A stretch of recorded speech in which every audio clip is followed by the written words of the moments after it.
have to say bye-bye, yo. Bye-bye, yo.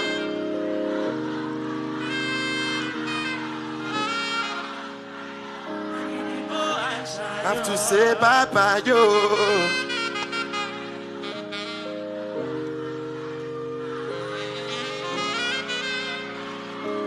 The done. Big Act in the building, man. What's crack with y'all? I am lit. We got an early stream going on today, chat. So you guys, hopefully, you'll get your money's worth. When's the last time I streamed? I think we're at like day 3 or day 4, and then I think the last stream was the right before the Vibes Cartel concert. Tell me if I'm wrong, right?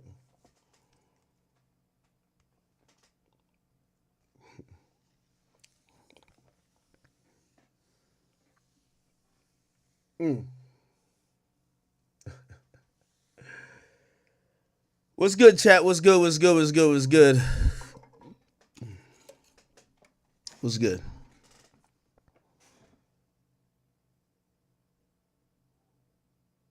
Whoa, what is this? All right. I intentionally streamed early. I am pretty much drunk before stream, so I ain't gonna lie to you. Usually I get drunk during stream. I'm drunk already. But if I'm starting to wild out too much, just because you know how I get when I get drunk, just spam, yo, end stream, come back tomorrow. If I start to wild out, please, like, yo, I know some people here just for the fuckery, but I know there's some real chat niggas in the building. If I start to wild out, just spam end stream, come back tomorrow. Because you know how it go when I get drunk. And I'm telling you, I'm drunk before this shit start. I'm a little drunk. So somebody said 10 hours in the chat. We could go 10 hours. Here's the problem. 10 hours and you know I'm still going to keep drinking. Might not turn out too good. You know what I mean? Let's think about, the best interest for all of us. All right, chat. Welcome. I am very apologetic. We broke our streak again. I know some people say, well, we haven't streamed in 2 days. I'll tell you now. Today's the day we have to do it. Today is the day we got to do it, chat. Our 30 for 30, there could be no more 1 of 30s. Okay, chat? I didn't really plan it out, but I was like, I had like the deadline day where I can't stop the momentum anymore, and today's the day. Okay?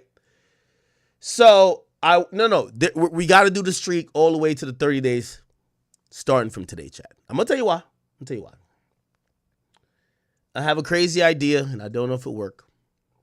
But y'all all know my birthday is in 31 days. And I haven't decided yet if I'm going to take like 2 days or something, maybe go somewhere or whatever. But I am having a show, and I'm having really a birthday party because like that's going to be the most fulfilling thing, to enjoy my birthday with you guys. And I think we're 30 days out. I believe. So I believe we're 30 days out. I didn't do the math. I just kind of like, I kind of like. So chat, I cannot miss a day. Here's the thing. This is how I planned it in my mind.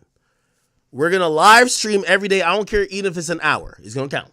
But I'm just got to get it in every day until our live show.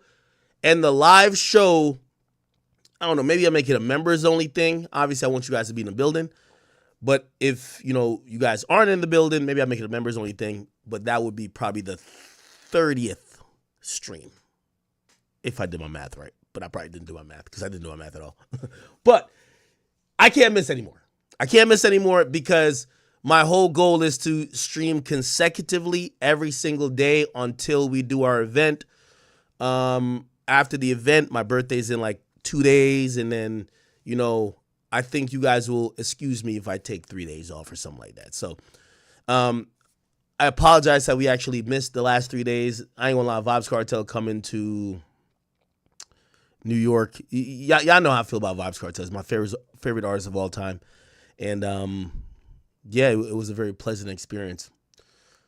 I'll give you all the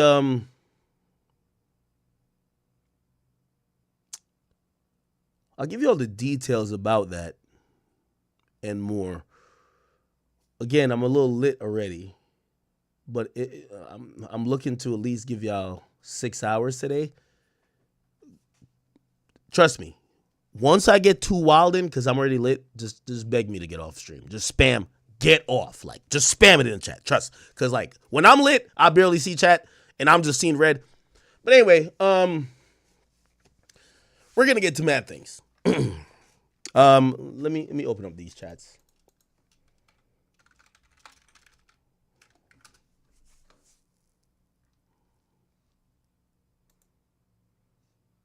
We got a lot of topics to talk about, chat. And also, like, there's a thing that I wasn't going to talk about, but I think I am going to talk about it. I'm going to talk about it today. Because in reality, like, I'm going to keep, like, you know, I do a lot of solid shit. Like, whether y'all know it or not, I know whatever perception you might have of me. But I like to also be honest. And, you know, hopefully my honesty or transparency will help me in the end. If it doesn't, fuck it. You know what I mean? Because some of these things I don't reveal. Okay? Somebody said drunk. I'm drunk already. I told you. So you're going to hear a lot of drunk. This is probably going, y'all going to love this stream. Because once I'm drunk, I can't hold water. Pause. Like, just like how, you know, Kanye said he can't hold water. Yeah, me either. Somebody said start with 1 step. No, I'm going till my birthday party. I guarantee it. I'm going till that day. And I don't care if it's 20 people that show up. I might only have 20 real chat niggas. I don't give a fuck. I'm just going to have fun with them.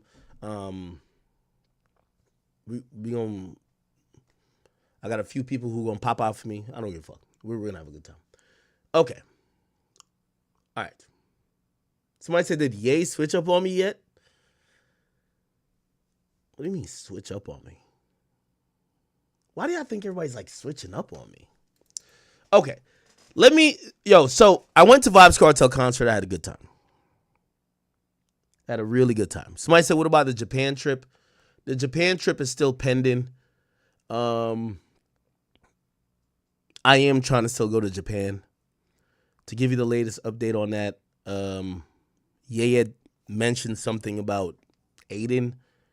Adin had hit me. I sent some shit back to Ye.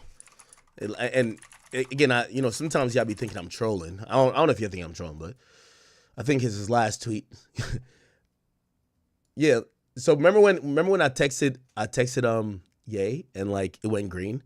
He changes his number very frequently. I don't know why. I don't care to know why. But there's a constant person around him who's around him all the time that a lot of times if he changes his number or whatever, he'll communicate through that person. And that person will tell me, hey, Ye says this, because he's with Ye directly. So I guess Ye changed his number. That's why I went green. And I told this person, I said, hey, listen, could you tell, and the dude actually writes just like this. He's like, academics. So which means that's what academics is saying. He says, can you tell Ye Adin Ross has reached out? He says, tell Ye, let's do it. So yeah, Adin Ross hit me up. He was like, yo, Ak, I know you've been communicating with Ye somewhat. Could you let him know? Let's do it. I'm down to do it. Now, I don't know exactly what was happening, and I could probably flush this out a little bit more. Let's see, Adin. No, I think, we got to go to Ye.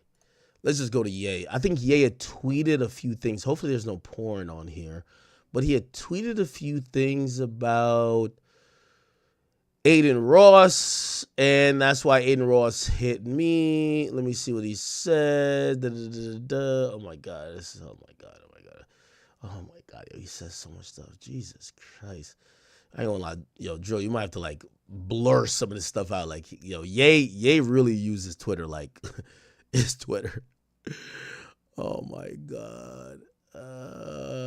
He said something about Adin. Oh my God. This. All right. Wait, where's the Adin thing? He basically was just saying, let me see. Let me just search it. Kanye West, Adin Ross.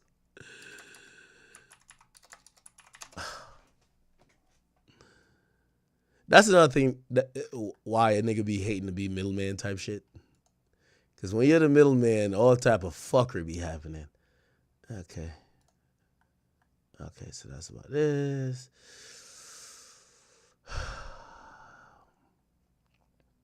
Anyway, I think he had said like, yo, I'm down to do something with Adin if blah, blah, blah, blah. Adin hit me and said, tell Ye. I told Ye. Here is a possible option. Chat, I ain't gonna lie, like, Ye is ready for me in Japan. Bro, I'm gonna be honest, I hate planes, bro. I can't even be on a plane for 6 hours. Like, 16 sounds like crazy. Like, it sounds like I'm going to space. I ain't trying to be on a Gale King shit, bro. But, of course, I want to do part 2 with Ye. But, like, low-key, I was kind of, like, stalling the shit out. Like, yo, is Ye gonna, like, pop back in, like, the U.S.? Because I'll go to wherever he's in the U.S., but Japan sounds crazy. But it looks like he's gonna stay there for a while. And I'm like, fuck, if I gotta go there, I guess I'll go there. Oh, let me take this off the stream. God damn, bro. It's just all like anti-Semitic shit. What the fuck? So here's where we're kind of at with it. Adin hit me. He said he wants to go there. Here's my thing about going to Japan. See, when I went to LA, I knew I could do no jumper. I could do a few other things and still be good. I go to Japan. I don't know nobody in Japan, bro. Like, what I'm going to do? Just say konnichiwa to a million niggas? I don't know what the fuck going on in Japan, nigga. So I'm like, now Adin is interested in doing something with Ye. I'm like, oh, this makes sense. I'll go around the time when Adin goes. Me and Adin could do content. And because trust me, I'm not going to Japan and he does an interview in a day. It doesn't happen. It's Ye. Y'all might just not know. Ye will have you sit there for 2 weeks like you have no fucking job. That's what I've heard from other people. Now, he didn't have me do that in LA. We scheduled a day. He missed that day, but he did it the following morning. I respect him for that. But from other people, if y'all watch the 6ix9ine IRL, 6ix9ine was supposedly promised or a song from Ye. He went there and sat for 2 weeks, got nothing, and left. That's what happened. So again, to travel 16 hours not knowing what it's going to be is a little bit. So anyway, Adin's like, yo, he's down to do something. I'm like, all right, cool. Well, I'll just hit Ye's people and pitch it as both. Hey, yo, me and Adin's coming. You do a stream with Adin. I mean, I don't know if they want me in that stream, but whatever. And then me and you do part 2. So that's kind of where I'm at with it. I'm kind of like pretty honest and like transparent with shit. And we would see how shit works, but I don't know, right? Take a Steam Deck and chill. Bruh. Shout out to DDG. I think he's in like Japan now. Bro, I don't know what to do in Japan, bro. I ain't gonna lie to you, bro. I just don't know what to do in Japan. I don't know what to do in Japan. Okay. What is this? Really? So, currently, if you're asking the Japan ideas, I'm trying to get Ye to give the yes for Adin to come, and I would go at that time. But here's the thing, too. I don't know if Adin's all the way down with going to Japan. I just don't know, bro. So it's like, I'm just not trying to go there by myself to just get stranded for content waiting on somebody. And that's what I feel like it's going to be. Like, you're going to be sitting there waiting for an artist, which, of course, is the greatest artist in hip-hop history, but still is like, I'm a grown-ass man with things to do. You know what I mean? I don't just go to Japan and sit there for 2 weeks. So, especially I don't know nobody there. Anyway, so that's the update on Japan and whatever.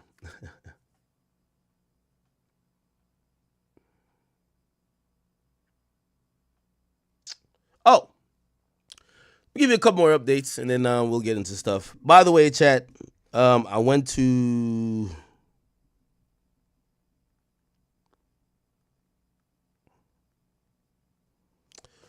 Vybz Kartel's concert. It was amazing. I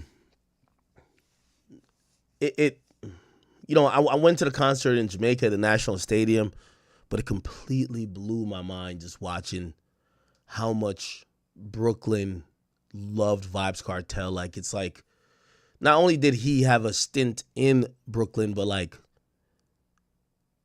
there's so many Jamaicans or descendants of Jamaicans in Brooklyn. It was such a really revolutionary time. And even the people at the Barclays themselves said, yo, Ack, I'm going to keep it a bean with you. We haven't seen, like, you know, and they have concerts for everybody there. They're like, this shit was beyond comprehension. Just to show a couple of videos. This is a couple of videos I've seen. Where can we do? Oh.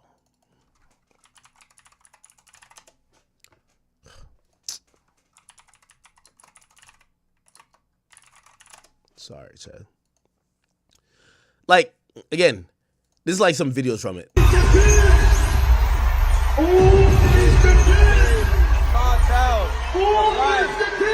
Guys are forever. The boy run like golden dog. Don't you see me time? Don't run. Mama boy, don't run.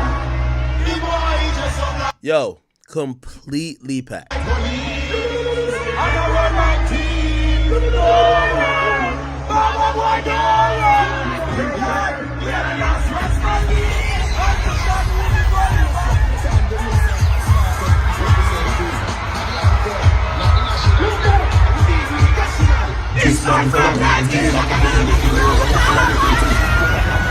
Yo, craziness. It was crazy up in there. Shout out to the Barclays, even though I got to be honest, Barclays is the ghettoest arena in the whole New York City tri-state area. Okay, I've been to Prudential a bunch, Madison Square Garden. Barclays is the ghettoest, out of control, out of order, like arena. I'm going to be honest with you. I don't know who built that shit, where it's at. Like, no disrespect. It's horrible. I got to be honest with you. I went there. Nigga, I'm outside for 2 hours. That shit was ass. The show was amazing. Nothing bad on Vibes Cartel and his team, but I got to be honest. By the way, the staff at the Barclays, really nice for the most part. But I got to be honest. The Barclays is probably the worst arena I've ever been to. It's like they don't know how to not only crowd control, but they don't know how to systematically deal with getting people in when the majority of people are getting invited or like VIP. Like, it was horrible. You get what I'm saying? Ran to Ebro over there for all the shit Ebro been saying. None of that was like in person. I was just like, what up, nigga? What's popping? He just, what up? He's just like, what up? That's it. Not like we was about to kick off anyway, but it just kind of showed like, man, there's a lot of online shit. Seen DJ Envy over there. Safari was over there. As far as my man's. It was good times, man. It was good times. It's good times. It was like hella real Brooklyn niggas up in that building. Now, somebody said what?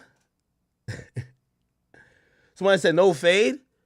Bro, all that shit Ebro be talking about online, like, Ebro would be like, yo, this nigga finna die in 2 days. He's seen, like, when, like, these guys is like, bro, like, they know the audience that don't like you, they want that audience. The audience that don't like you, so they'll say something. Like, when I seen him, I said, what up, nigga? Like, he was just, I think he said, what up? We ain't dap each other up, but he walked right by me. I'm like, all right, cool.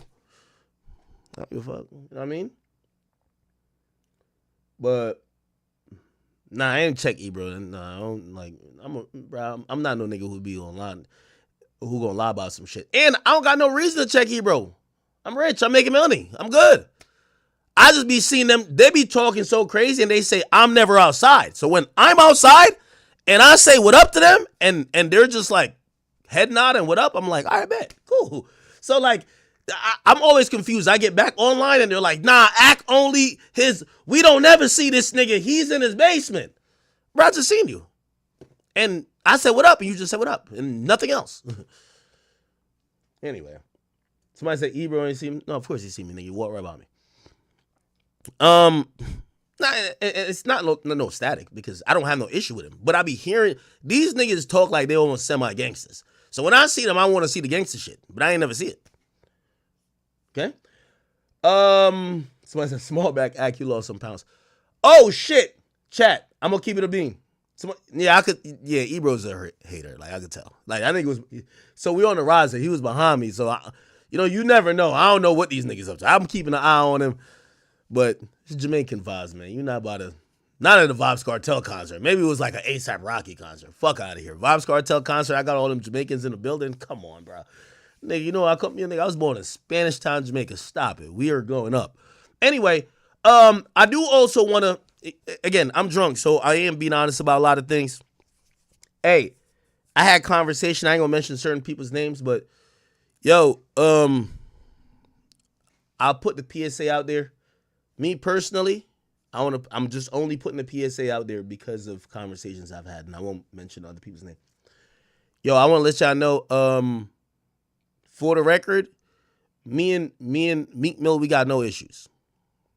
Okay, and when I mean issues, I've never had an issue with him where where I've never said I was gonna inflict violence unless he tried to inflict violence on me. I don't have a problem with Meek Mill. I look at him as an artist. I give my opinion about him. Have I felt certain ways about certain things he said about me? Abso-fucking-lutely. Have I spoke about it? Yes. I'm gonna give you all the context of why I'm saying this. So I go to the Barclays. Some people call me. They basically say that while I'm there, hip hop police hit up some other people or start talking to people like, yo. And again, this is I'm oblivious to this. I hear about this way after. So essentially, it's like, so if you don't know what hip hop police is, there are people who, they know everybody who don't like each other on social media. It's really big in New York City. They basically wait for niggas to show up and crash out, and then they take everybody to jail, right? I'm only saying that because apparently hip hop police contacted people that were close to Meek Mill, and they were like, yo, we heard Ack is here. Don't y'all got a beef? And for whatever reason, like, you know what I mean? I understand because there's people with Meek that do real business and that don't, like, at the end of the day, no matter how tough these niggas talk, like, they're making money from music just like I'm making money from music. Nobody wants to go fight and go to jail and do all that dumb shit. So essentially, someone who I know that knows him call me and be like, yo, bro, hip hop police basically hit us up. And we just trying to make sure what the situation with y'all and if we could get y'all on the phone. I told him I'm down to get on the phone again. But the point is this. I'll put it out there now because I also had to make sure I was like, yo, I did not tell no police officers on Meek Mill, okay? I should, but I never did. I got to be honest. I never did. But apparently I'm at the Barclays. I guess some guys who supposedly was with Meek was there. And the hip-hop police, like, either check. I don't know what they did. Like, yo, bro, just let y'all know I can hear, yo, if anything happens, shit gonna go crazy. Me and Meek don't have a problem. I've gotten word he don't want to have we have no issue that will be violent. That's what I'm hearing.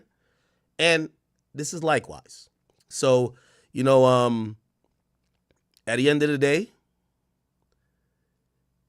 I don't want to be that person who, even though I always tell people I'm down to protect myself with the not only extent to the law, but with my Second Amendment right.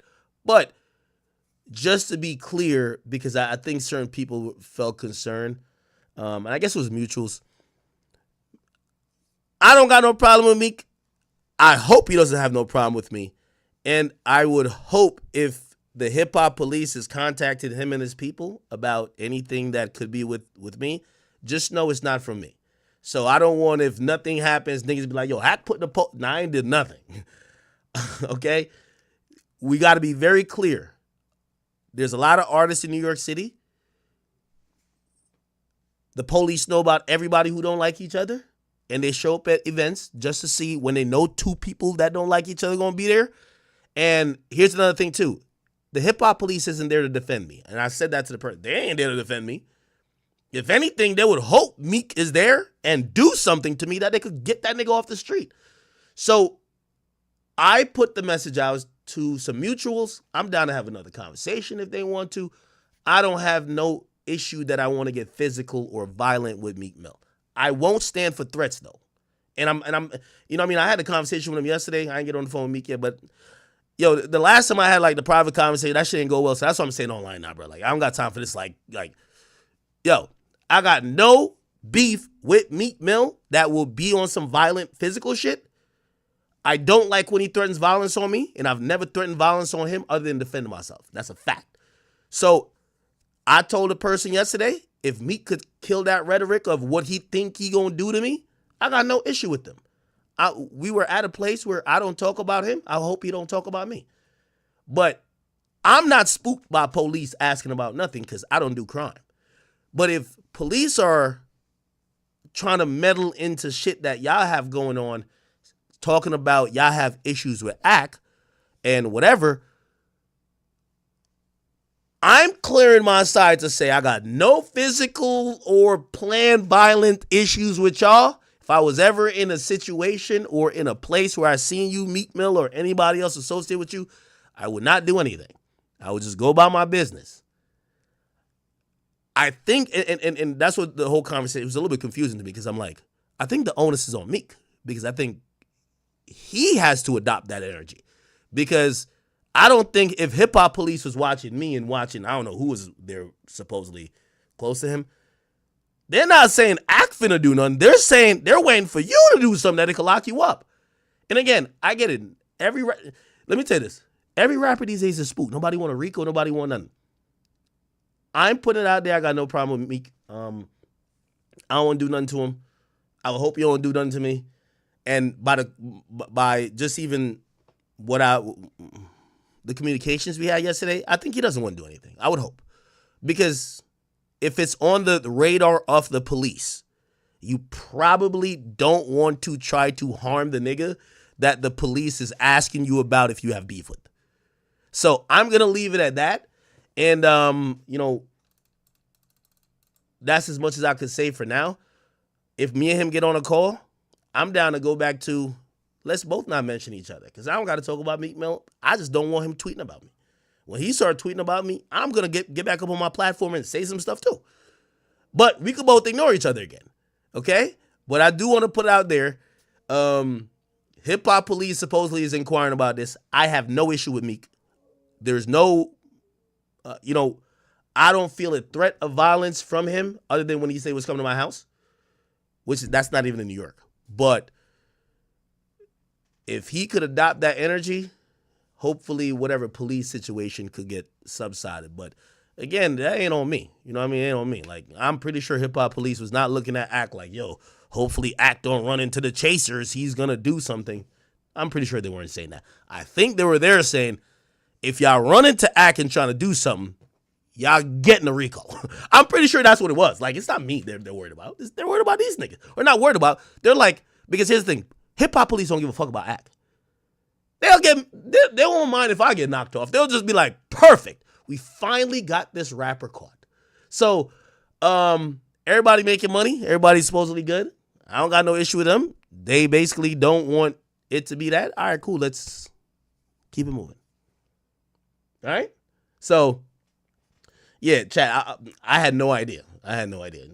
From what I was told, it was like, yo, listen, there's conversations that happen. Hip-hop police is reaching out, this and third, and I was just like, reaching out to who? Because I never talked to hip-hop. Well, I don't even know. The only thing, that day when I showed up, because I was going to go in with Safari. I didn't know Safari was so Brooklyn. Safari hit me, and Safari was like, yo, when you at the little VIP artist entrance, I'm going to send my man out because I know all the cops in New York. I'm like, okay. And his man was a cop. I don't know if he was hip-hop police, but I don't know. The dude came out. He knew me. He was like, yo, I got you, bro. What's up, blah, blah, blah. I don't know if he was hip-hop police. However, whatever happened afterwards, you know what I mean? I play my hands straight because I don't got no type of shiciness with me. So when I got the call saying, yo, Ack, man, we got to, like, bro, like, I know you're not on that with Meek. So, like, bro, we got to get it to a good place because hip-hop cops is calling about your issue with Meek. And I'm like, what? The fuck? So I'll leave that there. And, hopefully I would hope either me and Meek Mill could just ignore each other and keep it going. I don't even think we need to talk again. Honestly, I don't think we need to have a conversation anymore. It could be, I don't care if the understanding is, yo, Ack, I ain't trying to get locked up over your pussy ass. I don't care what the conversation is. Leave me alone, you leave me alone, and we just move separately because for everybody's sake, including mine, I would not want to be no center of no indictment, no fucking thing, because y'all know I'm telling. Y'all know I'm telling, right? So let's just clip it before we even get there. Like y'all know I'm on the witness stand saying, jury, y'all hear me? So I'm clipping it early, and I'm saying that, you know, I want to send love and love, health, and good wishes to Meek Mill. I have no problems. New York cops, please acknowledge that. And I believe that's his feeling as well. We haven't talked yet, but that's his feeling. So de-escalate, okay? Somebody says, do a sit down like men. Listen, in life, you'll realize that not everybody you'll get along with. I don't think me and Meek Mill will ever be friends. But if we've never had a situation that has gotten violent, he's never sent nobody to put their hands on me. I've never done, we've said shit at each other. It's like, you know, man, we talk shit at each other. If him, who I would imagine he's also associated with dudes who's connected to certain things, if he's saying, yo, bro, this shit is on the level of the hip-hop police being involved, all right, cool. If y'all care about that, I care about it too. If y'all are saying y'all don't want to get locked up, I don't want y'all to get locked up. Cool. Let's leave each other alone. Let's just go separate ways. If I see you, I won't say nothing. If you see me, don't say nothing. I'll go back to ignoring you. You go back to ignoring me. You keep making money and feed your family, your crew, and I'll keep doing the same. I think that's normal. Now, that's me saying it. Chat, you know rappers are a different breed. So I'll leave it there. And the only reason I'm even saying this, because the last time I did it privately, and when I did it privately, it just didn't work, right? So now I'm saying, I hear hip-hop cops is involved. Again, y'all never did nothing to me so far. I understand a rapper not wanting cops on their line, thinking they about to do something. Let's disengage. Y'all stay there. I stay here. Don't be tweeting about me, and I'll stop doing whatever, tweeting about you too. Whatever, fuck it. Okay? I'll do that. Somebody said I got pressed? No. I didn't even see nobody associated with Meek. I don't even think nobody was there associated with Meek, but what happened was, chat, which I rarely do, I advertised that I was going to, bro, I had a stream called, I'm going to Vibes Cartel concert. So I didn't know hip-hop cops is watching everything. So when I'm announcing I'm going to Brooklyn, they could easily be like, okay, Ack is coming. Who does he not like that might come or have associates that are going to be there? You get what I'm saying? So I think that's what most likely happened. Because usually I go to a lot of places. I don't make the announcement, but it's Vibes Cartel. Come on now. You get what I'm saying?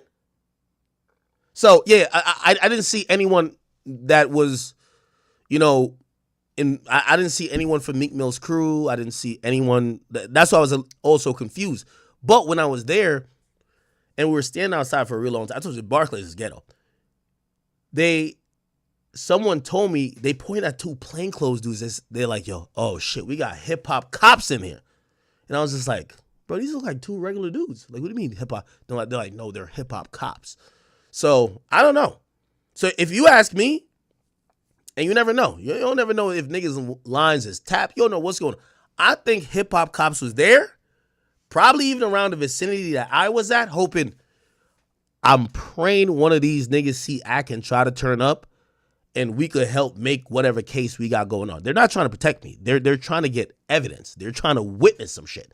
You feel what I'm saying? So they're like, yo, if y'all see this nigga, try to jump him, try to shoot him, try to do anything to him. But at least we gonna get the real fucking evidence to lock you up.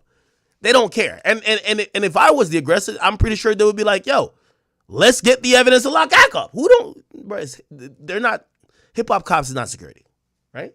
So. Oh my gosh, I didn't see it was looking good. She was. Somebody said, we not forgetting Meek called the governor on you. I thought that was ironic too. I was like, it's crazy Meek called the governor on me. And then I'm getting calls saying that the hip hop cops. It's because I felt almost like, I'm like, yo, no, if I'm ever telling, like, put like this, if Meek had people put hands on me, the police report y'all gonna see is gonna be like deliberate. It's gonna be so good. But nothing has ever happened. Like, I talk shit to him. He's talked shit about me. I'm not going to the police about him, right? So when I heard they were like, oh yeah, police was basically inquiring, like, what's up with this beef with Ack? I'm like, whoa, I hope y'all don't think I went to them. The only time I'm going to the cops is when something happened, 100%. You know, I'm going to be in that precinct singing. But nothing ever happened, and like, I'm not like a scared person to preemptively file the police report. So once they told me that, it was a mutual guy I respect. I respect this guy. So he was like, yo, Ack, chill. He was like, bro, he's like, I've talked to you, like, do you really give a fuck about this situation that much? And I was like, bro, honestly, no. I've talked to Savage about it previously. We kind of tried to squash it, but it went left again. I don't have, like, there's nothing in my business. By the way, I'm just talking about this too long. Anyway, that was the whole point of it, all right? So I'm putting this out to whether or not me and Meek have a discussion. I'm saying this preemptively because nothing has ever happened. And for anybody who's associated with him, because I hear this has been like a topic of conversation for them, like, yo, the police is asking about Ack. I'm publicly putting it out, I don't have no issue with Meek. Nothing has ever happened. So y'all can use this stream as evidence. Nothing has ever happened. Nobody's ever laid a hand on me. Nobody's ever showed up to my crib. None of that. Okay? So hopefully they'll in turn match that energy. And, you know, there was like promises of putting us on the phone. I really don't care to get on the phone with Meek again, honestly, because just off the fact that I feel like he talks with ego. And for me, I'm like, I'm pretty egoless in speaking about it. So, yeah, let's just leave each other alone, all right? No one wants to get locked up. No one wants to die. Leave each other alone. That's where I agree with, all right? Someone said, there's something you ain't telling us? What the fuck you mean there's something I ain't telling y'all? Chat, I went to the concert. I had the greatest time ever. 2 days later, someone says to me, yo, Ack, yo, we got to try to fix this you and Meek shit because, like, yo, hip-hop police hit us up asking about you. And I'm like, what the fuck? But, again, y'all not from New York. I've never really interacted or know that much about how hip-hop police move. They show up at events knowing everybody's going to be there, and they wait for fights, stabbings, and shootings. And they build their case. They take those cases and go to the FBI. They build RICO cases. Their job is to watch rappers. It was supposed to, like, allegedly protect them, but they're not doing that. They're watching people of power and money and status do violence or have violence around them, and they build cases to then take them off the streets. Do you get what I'm saying? Somebody said, Ack is scared. How the fuck am I scared? Yo, chat, I ain't gonna lie. I know I'm drunk, but like y'all trying to get a nigga to crash out. The police don't hit me. I ain't know the police hit me up. They told me the police hit me up. Police my best friend. The fuck are you talking about? How could I be scared? If police is asking a nigga who don't like me about me, if anything, I should be chilling. A word? So, you sure you want to do something to me? Like, come on. The point of what I'm trying to say is that I know this issue with me and Meek has been escalating, and even though we try to squash it, it's still been escalating. Them even communicating with me clearly says we don't want to go to jail, and I'm cutting all the tough guy nonsense. They don't want to go to jail, especially over academics. I don't want to have to be hurt or have nobody go to jail or have to defend myself. Period. So if we could mutually say, we don't see eye to eye on mad shit, leave me alone. I leave you alone. Here's the thing. I don't go to the Barclays other than once a year. These niggas got to be up in the Barclays for mad different things. What New York police and hip hop cops does, they will stop you from being in there. You know, 6ix9ine couldn't perform at no spot in New York. And when he first got into Barclays, a shooting happened. So he's banned. He could never perform in New York City spots again. Shit, I was trying to get 6ix9ine come to my birthday, but I don't even know if that's possible. They don't like him there. Hip hop cops built these reputation about guys to say, look, Chef G couldn't do fucking Rolling Loud. That's why I'm trying to say that. That's why this conversation came to my desk. I'm not a hater. Because if I'm on some Charleston White shit, I would get on the stream and talk way more shit about Meek.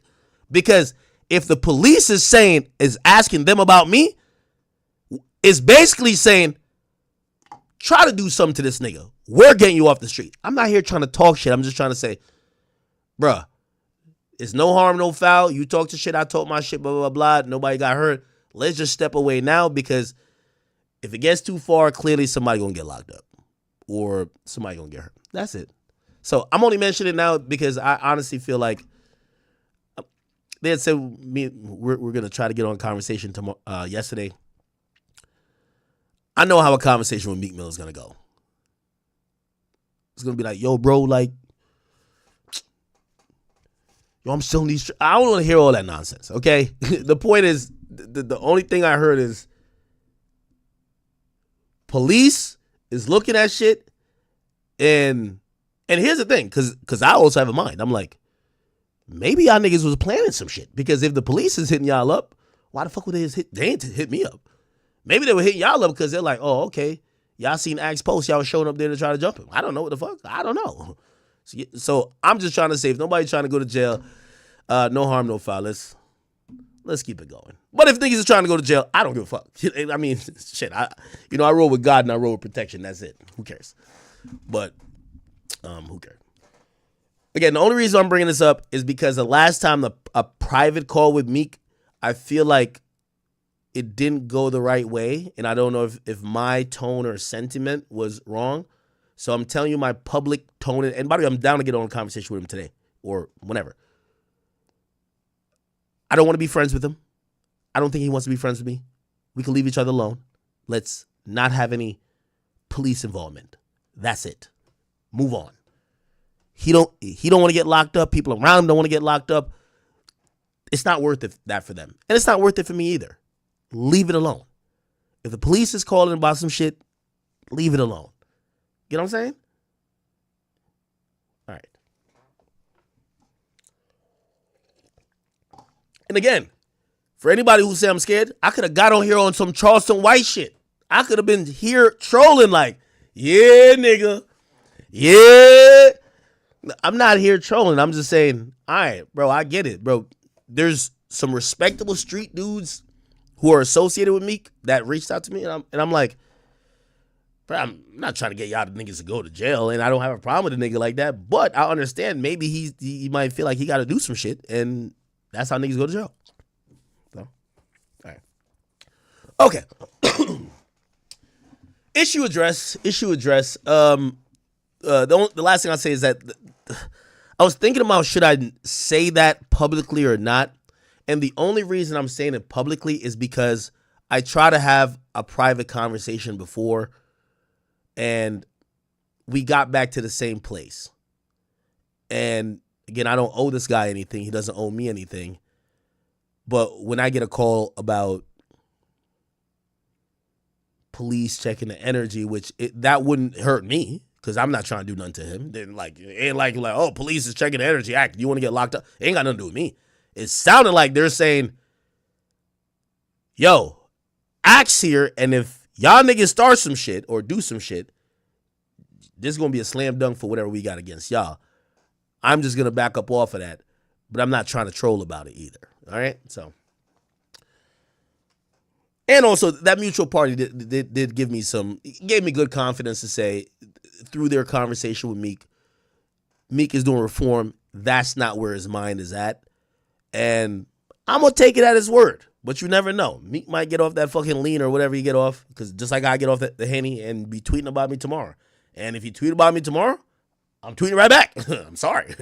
But I'm just giving you the latest update. No police activity for now. Okay.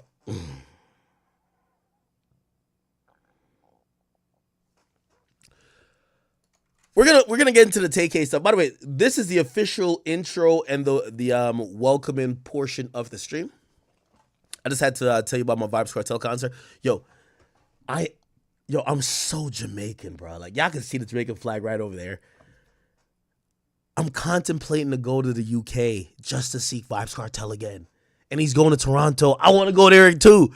I don't know. I feel like I'm like, yo, Cartel is really my favorite artist. Like, I really want to go to all these places. All right. So y'all tell me what y'all want first. So we got the Tay-K stuff. We got Diddy, him getting Young Thug's lawyer. People want me to react to this whole, what do you call it again? People want me to react to this whole thing with, like, I called into Adin Ross stream with Drake. Y'all want me to do that? I can do that. Y'all want me to? All right, we could do that. All right, let's do that. So Drake did a stream. It was pretty much a giveaway stream or something like that. Let's see. Drake, Adin Ross stream.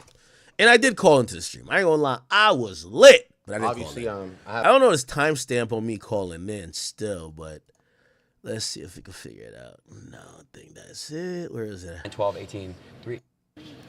Let's cook. Of course. They might make Wagyu steak with that. Okay. Does anybody have the timestamp? Cheers. Cheers, brother. Some motivation. Yes, sir. Okay. I get it. Like, whatever. Like, as a cow or as an interview? Years ago. Does anybody got a timestamp? Anybody got timestamp? This is a full stream, so I want to play the full clip in context and kind of explain to you guys, or at least react to it, because a lot of people have hit me left, right, and center, pause, with like what they feel I should be thinking about this stream. Oh, here it is. Okay. Wow, I magically clicked it. It's crazy. Okay, all right. So here we are. Let's go to this. Call, please. Wow, like one dog up front. Call. Okay. Let me think. 'Cause I want to Okay. actually give a good call. So Well, they call Los Pollos, and they're gambling or whatever. And I keep telling you, the rumor I got was that Drake signed a $180 million kick deal or a steak deal that involves him streaming once a month promoting steak. He promotes steak all the time. It's a gambling deal. Now, this is a very historical and, we don't even know any artist beyond Drake that's gotten $180 million for like 2 years or whatever it is for even a record deal. But Drake is Drake is a money guy, okay?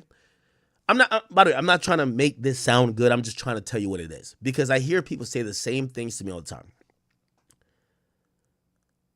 Drake is streaming with Adin or XQC, or he's streaming exclusively on Kick because he has $180 million worth of reason, okay? The reason why they're calling Los, I believe Los has a deal over there too, okay? Now, me and Kick, we've kind of talked, like, if I signed to Kick, I'm pretty sure he'd probably be more incentivized. I'm not saying he would. But I constantly see why people are saying, why is he streaming with these guys? And I'm telling you the reason, but nobody likes to hear me tell you the truth. Drake isn't just trying to stream. This is an obligation. This is a deliverable for $180 million. Okay? You get rich for everything though, or you got money? We have like Slots. Like, yeah, I gotta see. like what speaks to you? Yeah, so he's with Los. mental too. I like. Now, I've seen some people say, does he have braids again? I don't know. There's a new mental. Yeah. What? What are you gonna say? What are you gonna say? I don't know. I gotta see it. You want the X-hole? I know you. The fuck is that shit? Which one? That's the one right here. It's no. It's the one in the top right. Top right. Yeah, Okay. experimental, but you want X-Hole first, no? You just want to try one, no? It's a good one, honestly. So. Oh, no. Not a, oh, shit. I got you, no, right? Sorry, Okay, my okay. bad. Sorry, I clicked the wrong Los, thing. they didn't even. Right. Okay. This could go. Mm-mm. 10's minimum. Okay. Touchdown. Okay. Oh, So, it's up to you. So Los pretty much hangs up after whatever, and I call in, or I think Adin Ross calls me back. I don't know whatever happened, and let's just watch the whole interaction. God. Yeah? I mean, What do you want? what do you want? Now, that's me on the phone. And, by the way, I'm going to be honest with you. So I'm a little torn because I know there's two sides of the audience that's like having opinions about this. There's half are K-bots, and they want me very desperately to turn against Drake. And I do, and like, with all due respect to Drake fans, I think if the day ever came that I turned against Drake, it would be a very bad day. It would be D-Day. Because you know how I get. But I'm not that person who's disloyal. I've always been loyal to the people who I have, either friendships with, or I have situations with, or we have understandings. I'm not a guy who says, yo, people are saying Drake lost a battle. It's probably the time to turn heel like his WWE. Kick his back in and you motherfucking go to the roof. There's YouTubers right now that were unknown that in that era of the battle, them picking K-Dot and them just rocking on that side, they have whole careers now. I've never been that guy to just be like the fly-by-night guy to be like, well, it's convenient to kick his back in. You guys know this about me, right? I'm still cool with 6ix9ine, right? Shit, I even told him, I'm like, yo, I might be back in Miami this week or next week, unless I go to Japan or some shit. And I'm like, yo, me and 6ix9ine, we gonna kick it and turn up again. I don't give a fuck if y'all think he's cold. I don't give a fuck if y'all say we don't want to see him. That's my friend. That's my guy. I've always been like that with people that have been good to me. So I know there's K-bots who just want to see me turn against Drake. And here's the thing. And when I see that, I'm ultimately honored. You know why I'm ultimately honored? Because it's like the K-bots acknowledge that they couldn't completely finish the job off. And part of them finish the job off is trying to get me to go against Drake. They're like, we almost got him. But he still has like a little bit left. If Act turns on him, we finally got him. You're going to be waiting a long time, okay?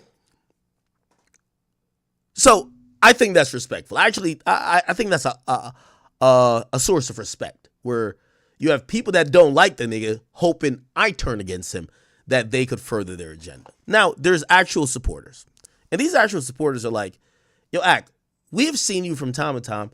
You selflessly give out so much love and support to all these guys. You know, I've always said I blew up in this shit because I was the ultimate fan. And people look at it and be like, yo, when you've been the backing of all these guys, I'm going to give you some examples. When I did, one of the reasons I speak highly about 6ix9ine, they called every outlet to do an interview with 6ix9ine when 6ix9ine was accused of whatever in some viral video with like this girl. Nobody would do an interview with him. Not one person. Breakfast Club wouldn't do it. World Star wouldn't do it. Hot 97 wouldn't do it. Nobody would do it. I got asked to do it. And I remember at first I was like, whoa, because I was kind of like consulting a bit. I was giving PR strategy to them. But they're like, yo, we can't get nobody to do the interview. Could you do the interview? And I was like, oh, okay. I was trying to tell you how to go get this shit. I mean, kind of course corrected. I didn't mean y'all should say, ask me to do it. Nevertheless, I actually thought about it and I said I would. When I did the interview, 6ix9ine always remembered that every other person said, we don't want to talk to you. That's very important. And when you guys talk about, no matter what you say about me in media, you can't find another me. You don't find that person who is selflessly helping or promoting people or things because they just like it. And also, I do think it's a little bit unfair because you guys think that I should expect certain things. Now, with me and 6ix9ine, that's my boy. My dude been to my house. Like, I've went to Miami. He give me the Rolls Royce to go drive. Like, bro, like, that's my guy, bro. Like, so if 6ix9ine, like, I would feel hurt with 6ix9ine. It's the reason I have the relationship with Young Boy. It's really the reason I've had a relationship like that, even with 21 and other people. Now, before I ever, like, I think people are always trying to contextualize this Drake and me relationship, which is so interesting and odd because they don't do it for anyone else. I'll give you an example. Jay-Z. I don't think people have looked at any media outlet and say you owe them things because they support you or because you're their favorite. But they do look at it with me and Drake. And I understand it because these people who I'm talking about are my supporters or people who fuck with me and they just want to see, like, bro, if you support somebody, they should support you back. I agree. This notion that Drake doesn't fuck with me. It's like an amazing running joke, or it's like an amazing and I know y'all gonna be like, yo, Ack is delusional. Yo, I seen a blog put up saying, me talking on the phone here is the first time I've talked to Drake ever on stream. Yo, Drake is like, this is off stream. Drake is FaceTiming me from the club. Me and Drake was, because, you know, I don't want to get too much into it. My man Grand shit got leaked. We're like, yo, I put a bet. I'm like, yo, I'm going to get his shit back first. Drake, like, because Drake communicates with me, communicates with Grand. Drake, like, nah, I'm going to get it back. We're arguing over this. Drake called me from the club, goes outside, like, yo, Ack, yo, I got the passwords. Yo, I'm going to send you the... Me and Drake, it's a relationship that I don't like that fans or anybody makes, whereas like I'm like an ex-girlfriend or like a child to him. I'm a complete autonomous business individual who have made millions of dollars off covering the biggest artists, and he's seen the benefits of that, but I've seen the benefits too. Don't treat me like a child. Not with this situation. Okay? It's not like I'm thinking that, oh no, Drake is my best buddy. To me, I look at it more like, yo, we're associates. I think I am one of the biggest fans of his, but I'm going to be honest with you. Half of the reason I was pulling for Drake to win the battle with Kendrick, the first half is because I'm one of his biggest fans. The second half was I want to be, business-wise, it will be booming even more when you're aligned with the guy who wins. So it's also business. And I don't know why people keep bringing it to like, I'm like a little brother who gets nothing out of this. Like, that's the thing where I'm like, yo, I understand my audience being protective of me, but y'all also have to understand that there's mutual benefits. Like, I'm not saying me and Drake are like me and 6ix9ine. I'm not saying that. Right? What I'm saying is that there's mutual benefits out of this shit. And that's what you should know, to not in every situation be like, damn, why you trying to play you like that? Here's the context to this conversation that I think you guys should understand. Bro, Drake ain't really trying to do a live stream or an interview right now at all. This is deliverable for steak. Ack is a wild card. I'm not on some pre-planned board that says Ack is going to call in and say this. I could have called in and be like, yo, Drake, what you think about that? Yo, you think Kendrick dropped you think his Luther video better than no kid? I could have said anything. I think when I call in, Drake is usually kind of bracing himself because I could say anything. I could try to make a headline. I could literally bring up something that Adin's not going to bring up, right? Like, for example, I just said, or I stood with you. I could have said anything. That's me. I do think that Drake is a little bit braced. I don't think Drake is going on this platform to really have conversations. He's going there to get his $180 million. So when I call in and y'all are like, why isn't he happy to talk to you? Because he don't know what the fuck I'm going to say.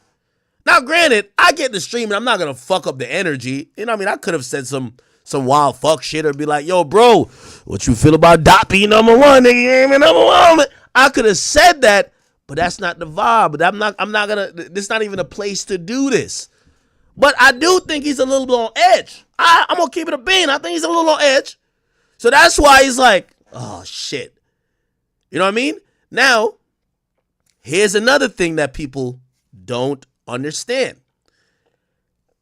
Every time I've talked to Drake, it's never been like we're best buddies. I told you this before. He told me the greatest thing, and I respect it a lot. He said, Ack, I look at you like Skip Bayless, and I'm LeBron. And he's like, part of your job, I know, is to say the things about me to push me. Whether it's, he ain't clutch. That's what Skip says about Bron. Or you're going to have your criticisms of mine. We're not supposed to be best buds. So just to let that be clear, that was the sentiment. We're not supposed, like, it's only during this time where, like, he's beefing with Kendrick. So, like, I'm kind of almost like, nah, that's my man. It's like, that's Drake.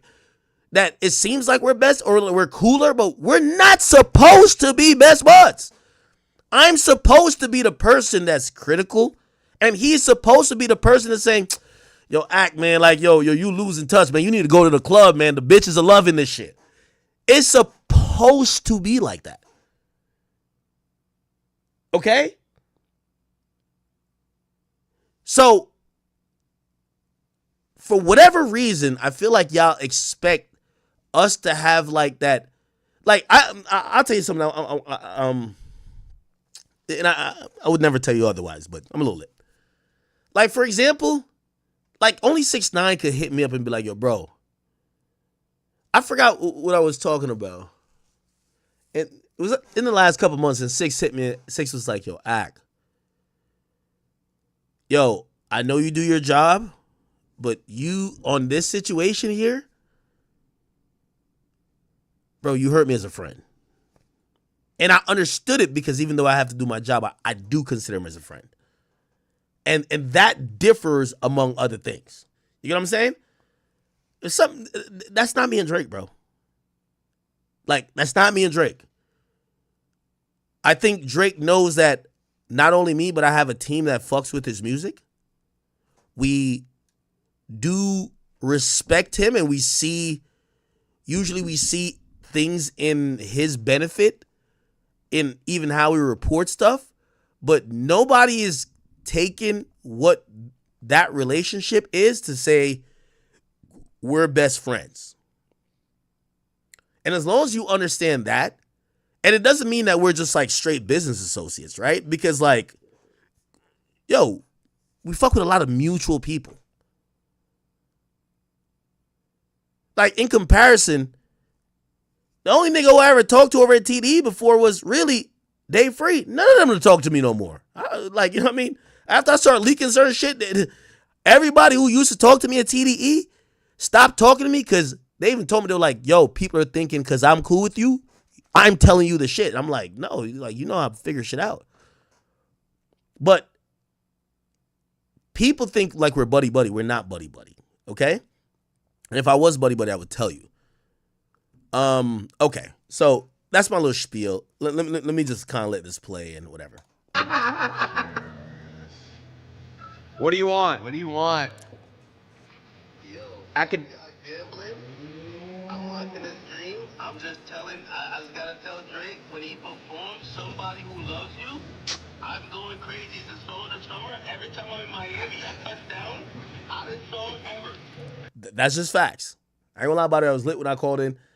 Again, I could have called it on some messy shit. I always think, I'm gonna be honest with you, I don't think Drake wants to have like a real interview right now. And by the way, I will say this, like, because I feel like this is what y'all want. I'll give y'all a little bit of this. If Drake starts to do interviews and he doesn't holler at me, I'm gonna start now feeling disrespect. I'm gonna hold you. I'm going to start feeling disrespect. Because at the moment, and this is me being very honest. At the moment when everybody caved on you, even every media personality who you've promised them interview, he's never promised me an interview. I was the only solid nigga to say, I'm not some bitch who's gonna be just mad he ain't give me an interview to switch on him. He's my favorite artist. Does he do fuck nigga shit? He fucks mad niggas bitches? I've never agreed with that.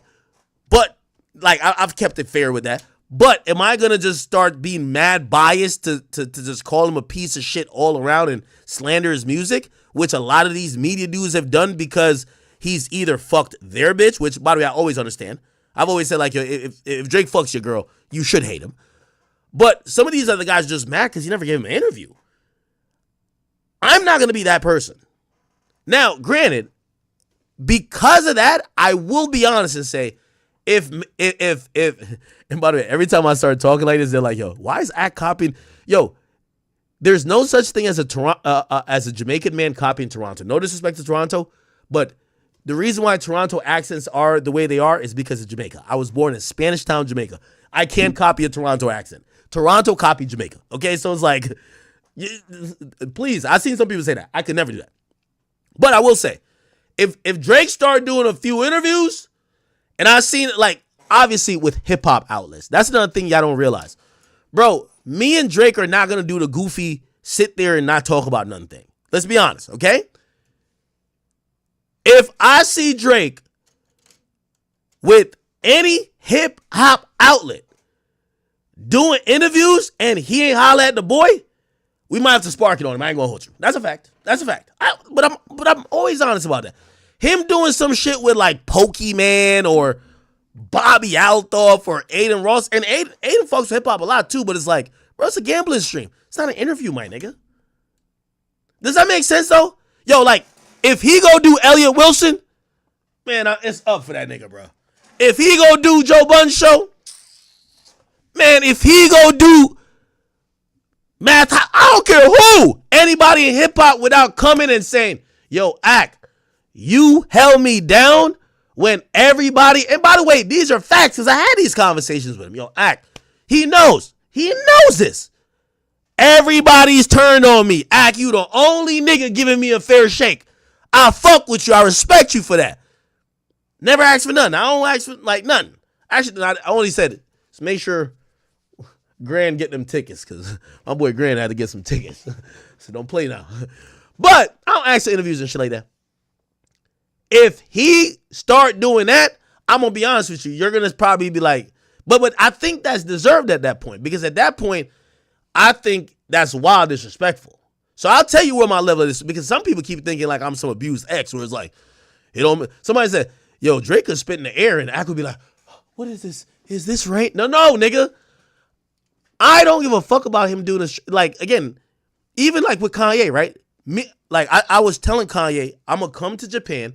We do part 2 as an interview, but you do a stream with Adin. Bro, you don't think I could say do a stream with me? Even though he already kind of did? Like, no. Adin, huge streaming world. That's his thing. Me and you, we get the interview in. Media personality, hip-hop is good. So, I'll tell you where that level of disrespect or respect is. You get what I'm saying? I'll be honest again. It come around to tour time. And I asked Drake, I don't care if I asked him for 50 tickets. I see all them fake niggas on stage with him walking out hand in hand. They grabbing a mic. They all up in there. And Act got to be at Will Cole thugging it out with Live Nation. Oh, it's up. I'm being honest. You feel what I'm saying? I ain't going to lie to you. Bruh, I'm always 100. Ask Grant. Well, Grant ain't going to tell you nothing. Nigga, Grant, Grant, I ain't trying to air you out. Grant was too scared to ask Drake for tickets. And I was like, Grant, Grant, you're running my second account and like y'all going crazy for Drake. I said, bro, hold on. I'm going to ask him. If Drake don't get him tickets, nigga, it's up, nigga. I ain't going to. Drake basically said, whatever Grant want, I want to meet the nigga. I love him, blah, blah, blah. I'm great. So everything was good. But still, like, yeah, no, there are limits. So don't get it like this is like, but the things y'all are saying, bro, he's on stake, not trying to talk about shit. Now, do I think he's smart? Yes, because he'll say little things Like, he's realized now that leaning too much into the Kendrick shit gets him bad press. So even this stream, he barely talked about or like said things that could be alluded to Kendrick. It doesn't look good. Like, people are going to look at it like you're dragging it, and then when Kendrick comes back again and kick your back in, people are going to be like, you deserve it. So you'll notice, other than that boxing thing, which was still innocuous, he's trying to stay away from the Kendrick shit. You could get that away with streaming with XUC, Adin Ross. You're not going to get that away if me and you have to do some shit and act like the battle never happened, right? And I'm pretty sure they tell these niggas, or these niggas just know not to ask, like, bro, we're not talking about that. You get what I'm saying? Does that make sense? Somebody says, I need to pull up to wireless. Now, if I pulled up to, well, first of all, if I pull up to wireless, Vibes Cartel hold me down, because Cartel's there. The only thing I'll say, though,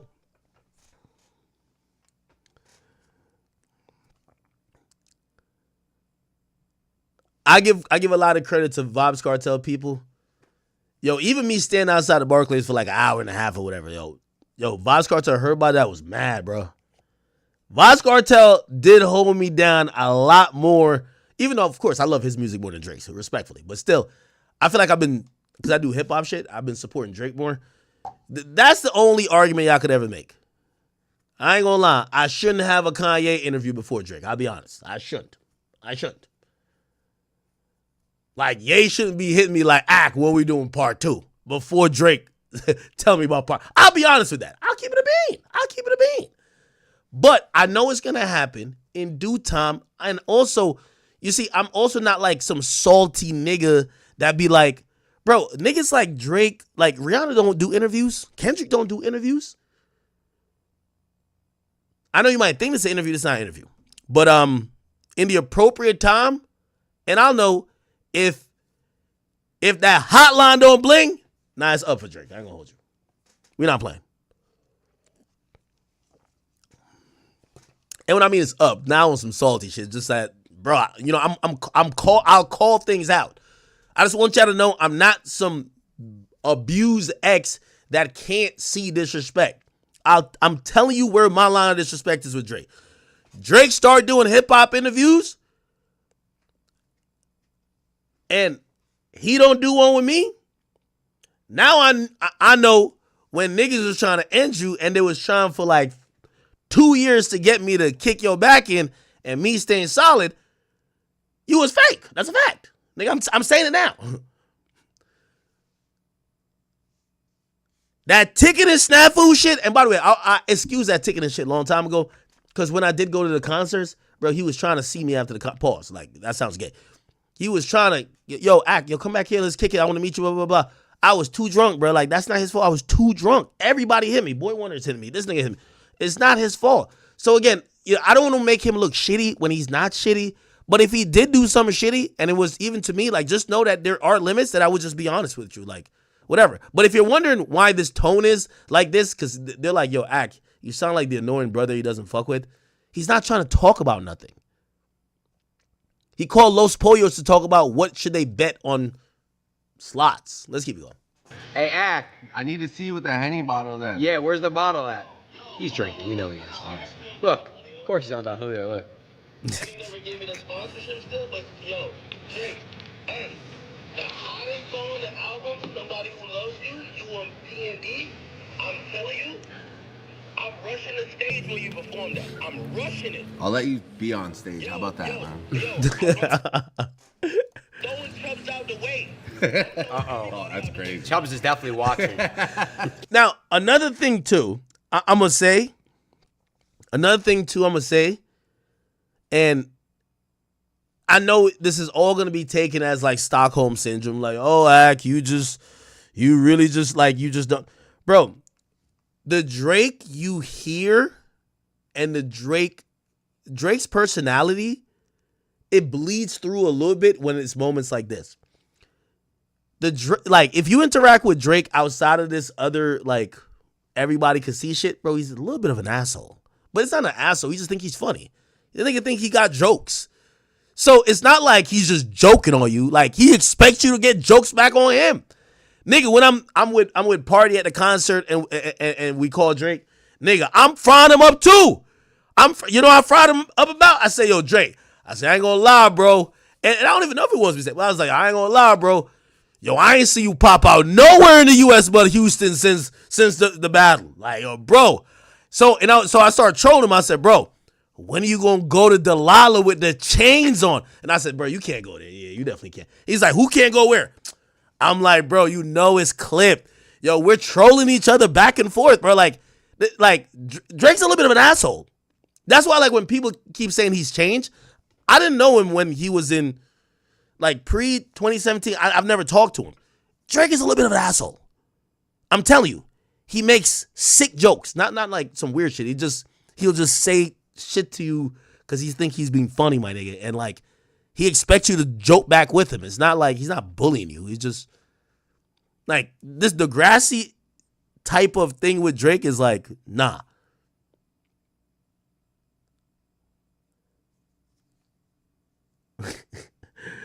Oh my God. Somebody says, Adin and Drake playing act about his drinking. I don't, bro. There's nothing I could say, bro. Like, it's like nothing.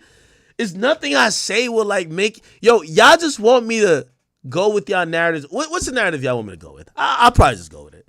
Y'all want a narrative that says Drake is treating me like an adopted child that he don't want to claim? Is that, bro? Like, first of all, I'm a grown man, bro. Bro, I'm one of the most successful, if not the most successful media personality. He's the most successful rapper. Bro, I don't got to ask him for shit. He don't got to ask me for shit. I think we have an understanding. I think we have a pretty good relationship. Our relationship, I think, helps him business-wise, helps me business-wise. We're probably not going to be the best of friends. Not on something we don't like each other or hate each other, whatever. It's just, bro, at times I'm going to have to critique him. Like, well, what do you want me to say? Do you want me to be like, I've told you where the disrespect would be. I'm telling you, if Drake does an interview with Drink Champs and he don't follow up with something with me, yeah, I'm going to be like, damn, this nigga's fake as shit. I'm telling you. So I'm clip it now. Y'all can put it in whatever little docu-series forever. Do it now. But him doing an interview with, like, say the bars, you know that Barstool interview where this one guy be just like dressing weird? I don't give a fuck because they're not talking about nothing. But a hip hop interview, yo. Somebody said I'm letting these comments, but I'm not letting them bother me. I'm just kind of addressing them for content, I guess.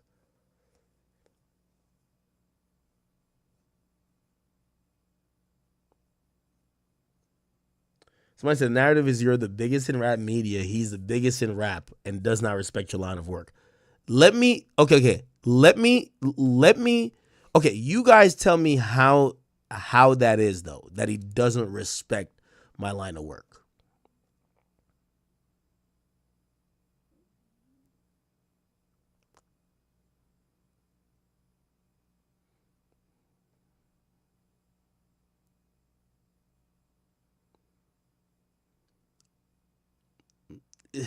I feel like y'all just want me to say more to, like, get whatever agenda y'all have going on. Like, put it like this. That whole thing about the ghostwriting shit where people are trying to incorrectly claim that he what song? Nokia was ghostwritten. Bro, our team didn't even see it. Drake hit us to clear it up. Like, he's sending us his DMs. Again, I know for y'all want me and Drake in the club hugged up like it's me and 6ix9ine, pause. Bro, I don't know how you could say he doesn't respect what we do when he's literally giving us also info that's going to be exclusives. And I know somebody will be like, no, he's using you. Bro, we're the media. Like, what the fuck do you mean? Like, if Donald Trump only talked through me, would he be using me, or is it like a plus for me? Like, or is it like both the same thing? I don't know, bro. Like, niggas just want me to.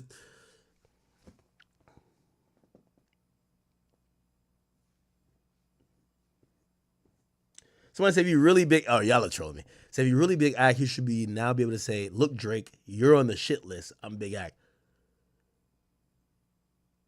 why do we have these expectations of like the top tier rappers? Cole does no interviews. Matter of fact, he just put out a podcast with him and his manager. Kendrick did something with Harper Bazaar or whatever that was. What do you want me to do? K-Dot would not do this to you? Like, do what?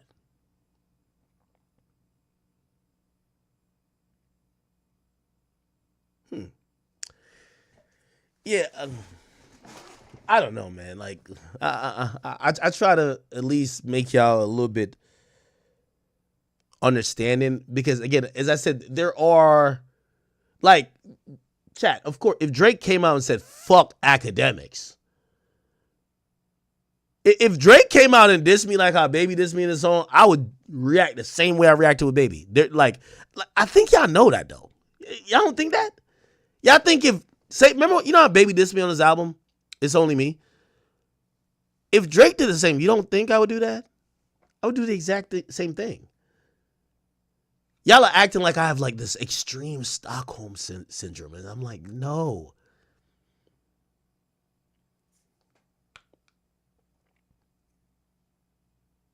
Somebody says Stephen A. LeBron. Hey, you can compare us to that. Yo, DJ Squeeze is on the short dude with the dreads from Freedom Street. What up, bro? I remember you. Somebody says, I can drink relationships like hot dogs and ketchup. Bro, I'm going to be honest. Like, one thing I'll say is that, man, I'm just not the person who I feel like I would just buckle to this idea of turn on, like, switch on this guy. Right?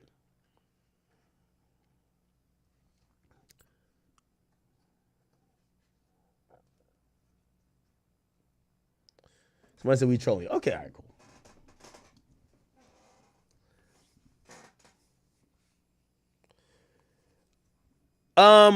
I think Stephen A. liked LeBron for a long time, but here's the thing.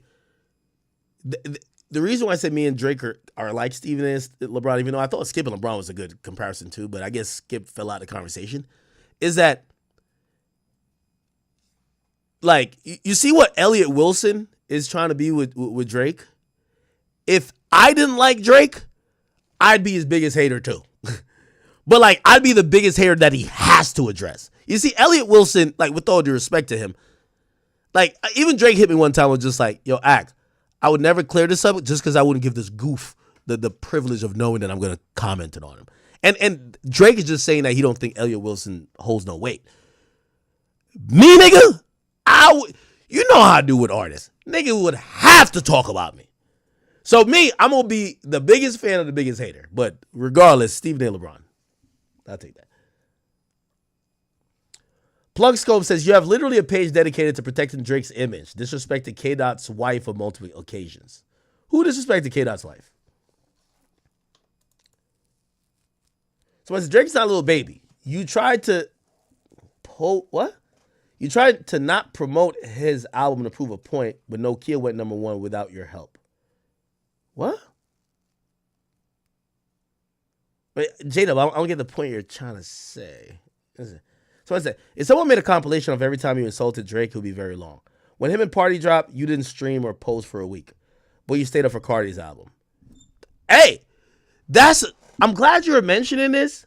I'm glad you're mentioning this because everybody's giving me the Stockholm syndrome. Like, even, you know, when people send me stuff, yo, even Grant and them, they'll send me stuff. Oh, Drake broke a record. I'm like, bro, like, I'm no more Drake posts. Like, I don't post it on the big page purposely because I'm like, oh, they're going to call it just dick riding. So I turned down posting a lot of stuff for Drake because, like, I understand we talk about him a lot and y'all already say I'm dick riding. I'm like, let me not make it seem like I'm overly dick riding, right? But yeah, I've critiqued Drake a lot of times. Bro, I went so hard for I went so hard for Cardi's album. I knew Drake. Listen, I know Drake knew that because when Drake called me in the club, he called me FaceTime, and he said, the first thing he said, yo, Act. And I ain't gonna lie, he was still making the duck lips. I'm like, what the fuck? What the hell, Drake? He says, who's your GOAT? Like, he kept saying it. It's like, who's your GOAT? And I was just like, Now that he's asking me, I can't really say him. Like if he's not asking me, I'm like, nah, Drake's the best. But he's like asking me directly, I'm like, this is too much glaze. I can't give him the glaze when he's asking for the glaze. No. And then and I was like, yo, it's good, bro. And he says to me, what he said? He's like, yo, I got that back. And I was like, what? Because I had told him, I said, yo, Grand page got hacked, so I don't know if they're gonna. I know Grand panicking right now because I know whatever communications you and him have and me and you have, these are private shit.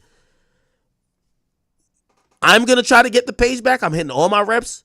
I don't know if you got any reps, please. Like, you know what I mean? They wouldn't look good for you either, right? I would think. And he was like, yo, I'm on it. So he got the page. Drake got Grand page back. So he calls me in the club. He's like, who's your GOAT? I'm like, all right, man, you're not gonna force the glaze out of me. Pause. But then he's like, oh yeah, I got Grant's page back. I got the password and everything. And then he says to me, yo, he was just like, no, I just ask you who's your GOAT because you've been going kind of crazy recently. Like, you've been promoting all time. And I could get the sense he was saying, nigga, you were going dumb hard for Cardi, which I did. I went so hard for Cardi. But also, me and Cardi was talking all along, and I think I do that for all people I fuck with. I'll go pretty hard for and pause by the way, for YoungBoy. Like, I'm gonna tap in with YoungBoy. We probably do the same for that. But I told Drake, I said, don't worry, we're doing the same for your solo album. All right, I'm gonna come up there. I'm gonna pick some tracks, and I just go hard for anything I believe in. Like, Cardi performed the entire album for me. Cardi's telling me things specifically. He got me sold on the project. Not just as a media member, just as someone who fucks with him. So, yeah, I'm going to tweet out, this shit is fire, which it was. And I still think it is. You know what I'm saying? By the way, Drake got Grand page back twice because they got Grand page back once. And then Grand didn't change the email and they hacked it again. And Drake got it back again. So, shout out to Drake, man.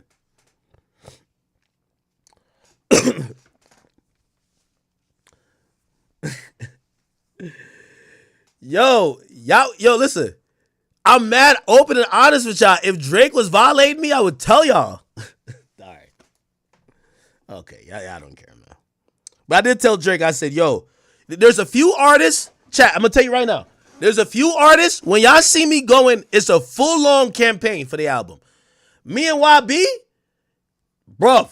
Full campaign. I want nobody to say nothing. We're going crazy with it. We're gonna get my nigga where he needs to be. Shout out to YB. When YB drop, he's getting the full package. Pause. So full campaign for him. By the way, this is nothing paid. That's my man's. I'm gonna be tapped in with his album and everything rolling out, and we're going up with that shit. Now the only way I don't do that is if I listen and it's ass. But I'm going to listen to it way before to tell him to correct it. Because Cardi even told me that. Cardi said, the reason why I want to play it to you is that I know if you don't like it, you're going to say, yo, go back and do some shit.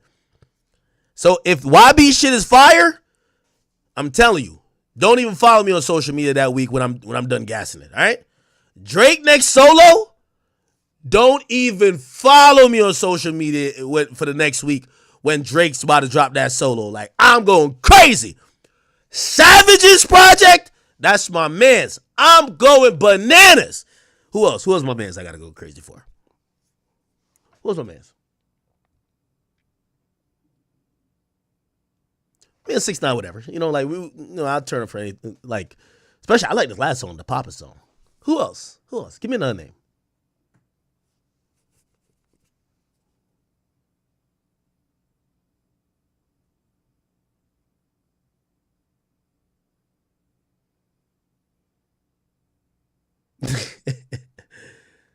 Yeah, 21 Savage. That's my man's. Who else? Uzi? Ooh, yeah. Oh, yeah.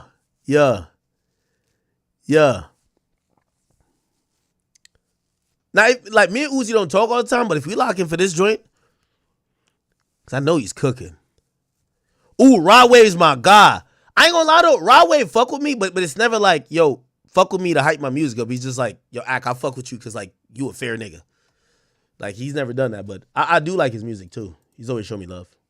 And by the way, listen, for anybody who get mad at that, for the dudes who have been solid with me, who I like their music and they're real ones with me, I'm gonna gas their music up. Like, there's nothing else. All these labels, like, you know what I mean, I have good business with them and shit. I don't necessarily need to hype up one over the other. My friends and people who I like, I'm gonna go hard. Anyway. Okay, all right. Y'all trolling me now. Y'all trolling me. Y'all got a link with Kodak too. Shout out to Kodak. I ain't gonna lie, if Dirk got out too. But I would have to give YB, like, pause. Like, the full package, pause. That sounds gay, don't it? Damn. I just think that, all right, hold on. Let me keep playing. All right, say less then. Say Hard less. act. Hard act. If you don't got a call, hold on a second. Skulls is dumb. All right. Bye, all right, Ack. We love you. We love you. We love you. Okay, come on, bro. It's time to actually get this money. Condo Where's he at? held me down inside Toronto. Where's Smiley at? Where's I Schmigs? don't know. Phone numbers. Holy I had fuck, bro. you. Okay. You get another shot? It's shot o'clock. Hey, how much- Okay. So anyway, I know everything I just said today is just gonna keep the narratives going on. Right, he's still my favorite artist. I think, I'm gonna be honest with you, and I think I speak for me and my team. We have a good working relationship with Drake. I think I could probably safely say that the biggest artist, who I still think is the biggest artist, Drake, I think we are the exclusive proprietors of all news or sources that's going to be from him. And I respect it. And I think that's worth its weight in gold. Yeah, I get it. Y'all want to see me and him ride jet skis around in Turks like we're friends. I get it. Maybe that will happen one day, but listen, I'm okay if it don't happen like that. Okay? It's fine. All right? And salute to everybody who's on my team, who, by just general proximity, they work with him as well. Shout out to Grant as well, okay? We'll keep it like that. Somebody said, act so obsessed with these guys. He has a name for it. The full packet. Yeah, that sounded gay. All right. Let's get to Tay-K. Are y'all done with the Drake shit? I felt like I tried to explain and to lower the level of glaze-a-thon y'all thought I was applying to Drake, but y'all might have just heard that 20, 30-minute spiel and say, oh, hell nah. We just heightened it. Like, this nigga's glazing. This nigga is like a glazed donut. But it's all good.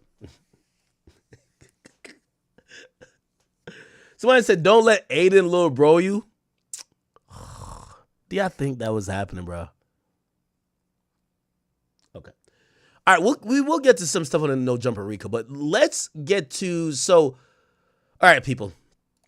Tay-K, all right, Tamor McIntyre, he was actually in court for the reading of the verdict, but also, actually, this was the reading of the verdict, and then we'll get to the sentence in a second, all right?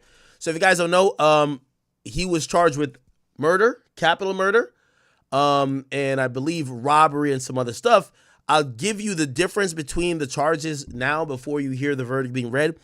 So with capital murder, when it comes to Texas, and this is why Texas is really unique, and by the way, Memphis has a statute that's like that too.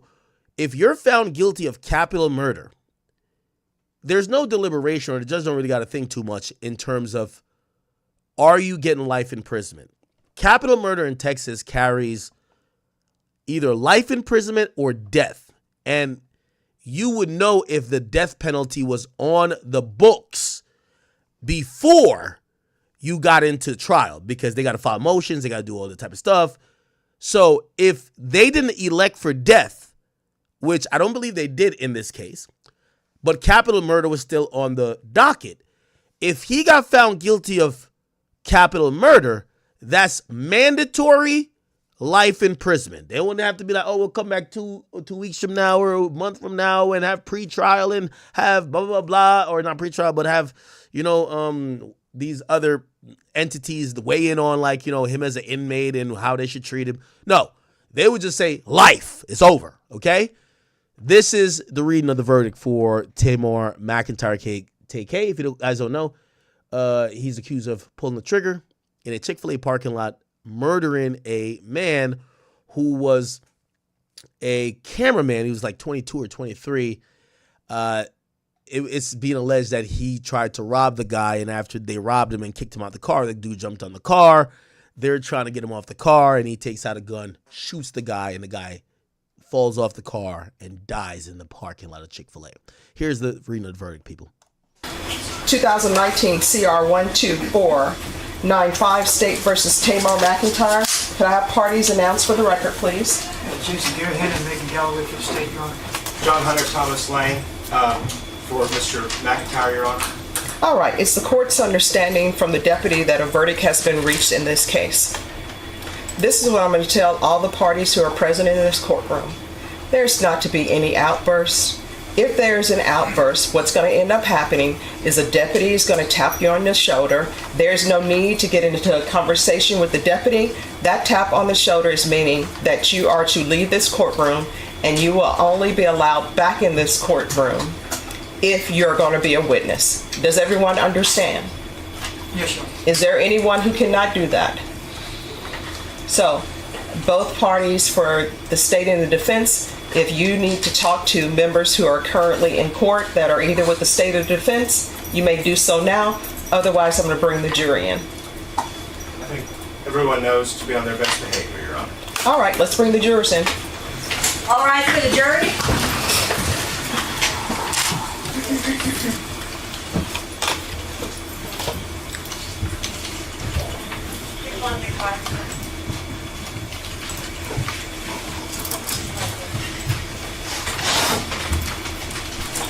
I mean, I know he already has 55 years, but this still has to be like a really tense moment.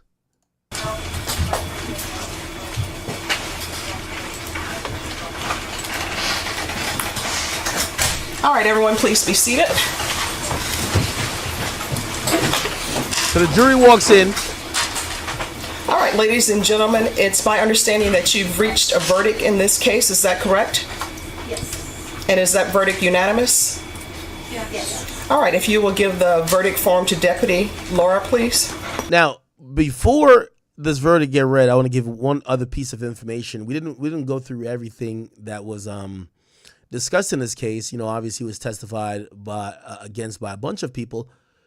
We did look at closing arguments, and I know a lot of people look at trials to say, oh, you have to prove beyond a reasonable doubt. But you have to remember that the people who are voting on these situations are humans. And if they probably elected to do jury service, they want to find someone culpable, if necessary or if possible, especially when they deem something was wrong, especially in a murder case. It's clear someone is deceased, right? So I see a lot of people like even, for example, Tay-K's lawyers, their whole thing is, well, there's just not, like, everything is kind of pointing to Tay-K, but it's just not enough. And a jury sometimes is going to be like, well, if everybody's kind of pointing at him, I think he did it, right? Because his lawyers were like, well, why didn't they never found the camera. They never did this. They didn't do ballistics. They didn't do that.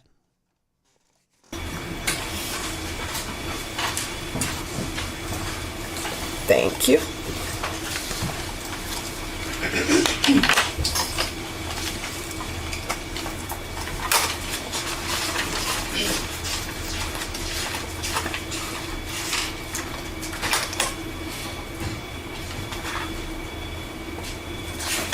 All right, if the defendant could please stand. We, the jury, find the defendant, Tamar McIntyre, not guilty of the offense of capital murder. Excuse me, no. No, out of the courtroom. Out of the courtroom now. That got to be his mom or something? Yes.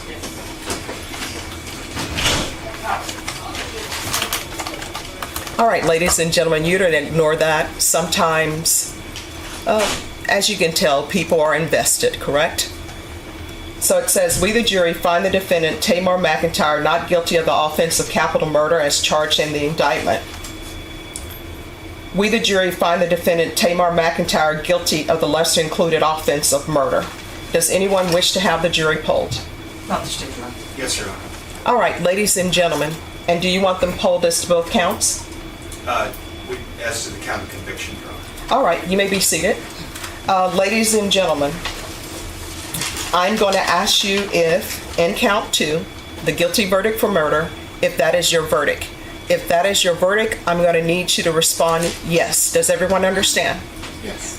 So we'll start on this end and work our way down. Is this your verdict?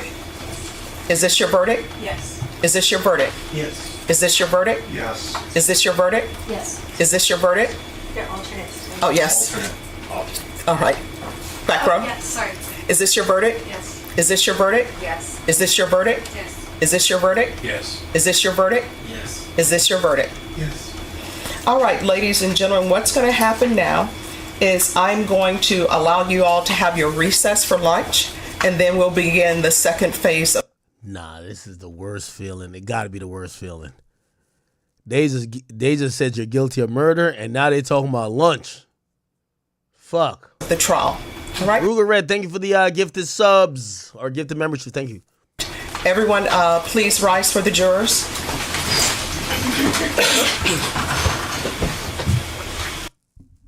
Wow. Now, this is the reading of the sentencing. So he got found guilty of just murder. I thought there was a robbery associated with it, but maybe they didn't send that to the jury. Regardless, here is the sentencing for Tamar McIntyre, Tay-K, 47. All right. It states that we unanimously find that the defendant, Tamar McIntyre, did not cause the death of Anthony Saldivar under the immediate influence of sudden passion arising from adequate cause. It states that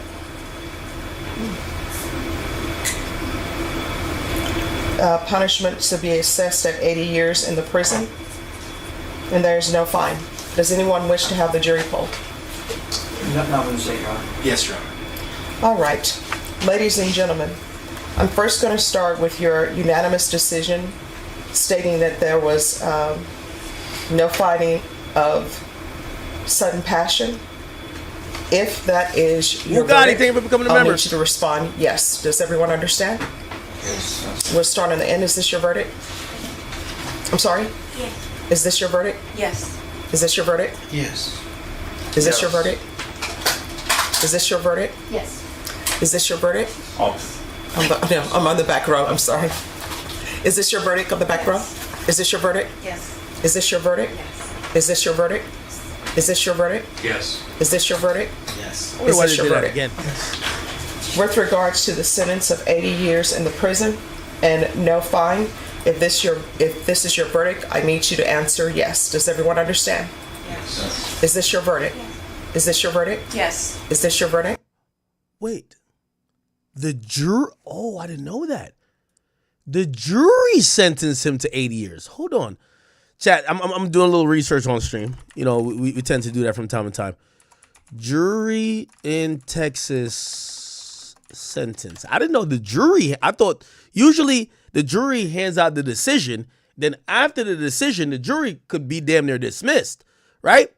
Then the judge gives the sentence. Oh, wow. I didn't know that. Oh, the jury does it in Texas. Ah. I had no idea about that. Yo, Texas is a really... I don't know why niggas be acting up in Texas, man. Texas don't fucking play. Does Texas courts jury sentence? Hold on. Yes, in Texas, a jury could sentence a defendant in non-capital cases. Oh, okay. So if it was life or death, the judge would do it. So if it was capital cases, remember it's life or death. And mean life in prison or death penalty. So the defendant has the right to have the jury set punishment in the event. Oh, so Tay-K must have elected for the jury to do it. If the defendant chooses not to have the jury set punishment, then the judge. Oh, so they elected for the They elected for the jury to do it, not the judge. And the jury gave him the word. Yo, Texas ain't no fucking joke.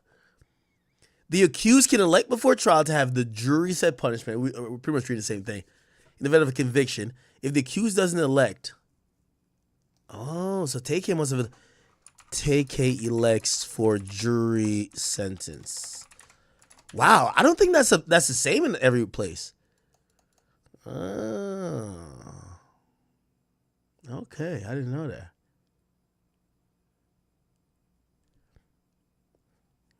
And by the way, this is in Bexar County, the same place where San Antonio is, which is where Drake has a civil case versus UMG and iHeart. Well, I think he dropped iHeart from it. Or civil petition. Yes. Is this your verdict? Yes. Is this your verdict? Yes. Back row, is this your verdict? Yes. Is this your verdict? Yes. Is this your verdict?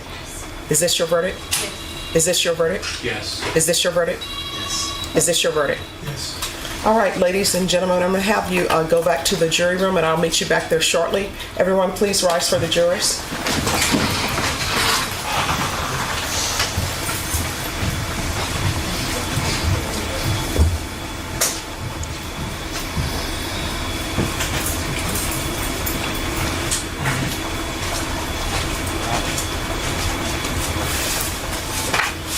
All right, everyone, please be seated.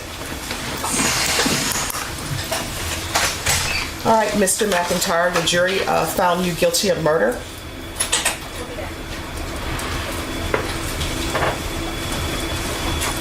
Your punishment is to be assessed at 80 years in the prison. The court will give you credit for any time served. Bro, I ain't gonna lie, bro. Bro, I ain't gonna lie, bro.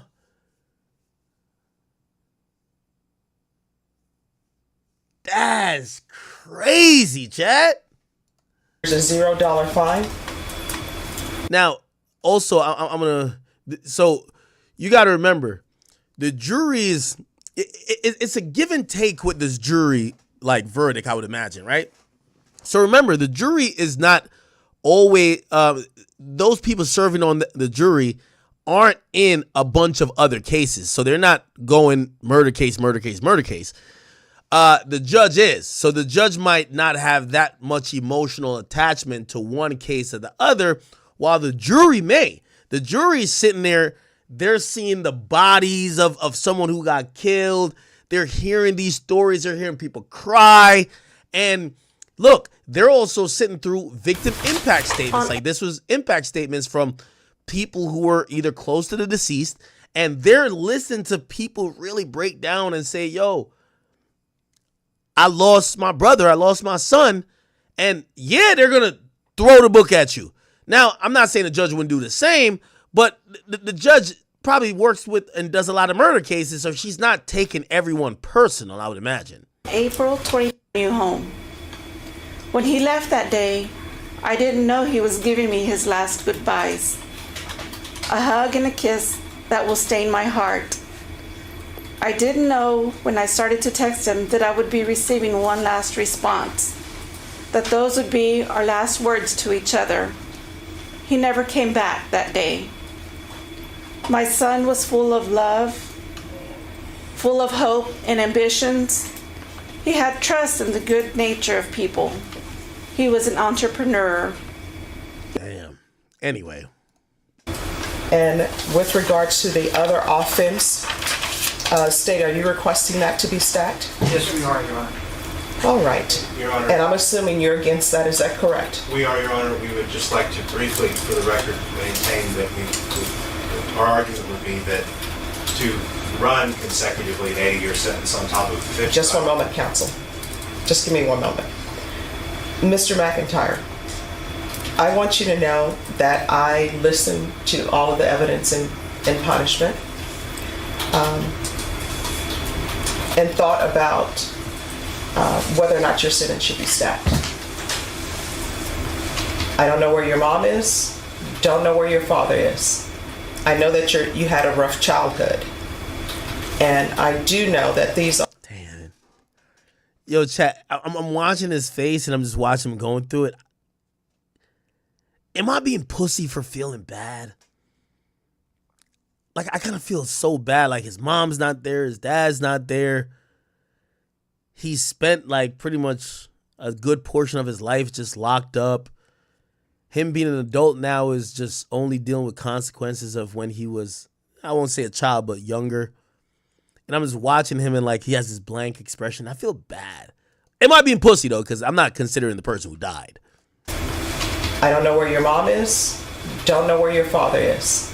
I know that you had a rough childhood. And I do know that these offenses occurred when you were very young. And I understand the state of the law, what people consider an adult. I listened to the testimony of the expert that was brought by defense counsel. You've already been sentenced to murder in the other county, and then you have a murder here. And the sentence for 55 years, that's a stiff sentence. This 80-year sentence is a stiff sentence. And these are cases where you have to serve half your time, and that's day for day time, and I recognize that. Hopefully you will grow, but based upon his age, based upon the number of years that he has received out of Tarrant County and the number of years that he's received here, based upon his history and the lack of any type of good parenting. From what I can tell, his mother wasn't a good parent to him. His father wasn't a good parent to him. Child Protective Services was not good. And if you believe the testimony, I don't know why Child Protective Services would place children back with a father who put the children's mother in the hospital. Is there something else that needs to be done with our society? Yes. Is more money need for Child Protective Services and their workers? Yes. And I do realize that while this is a lot of time, and I tell people all the time, any time that you do in custody. Nah, you should have had a judge sentence him. She feels bad. She a black woman. She feels bad and probably blames a lot on the lack of parents or bad parents or the system failing him. If she had given him a sentence, I think she would have probably went for 50 years. Now that's crazy, but it would be right, basically probably running concurrent with the other murder.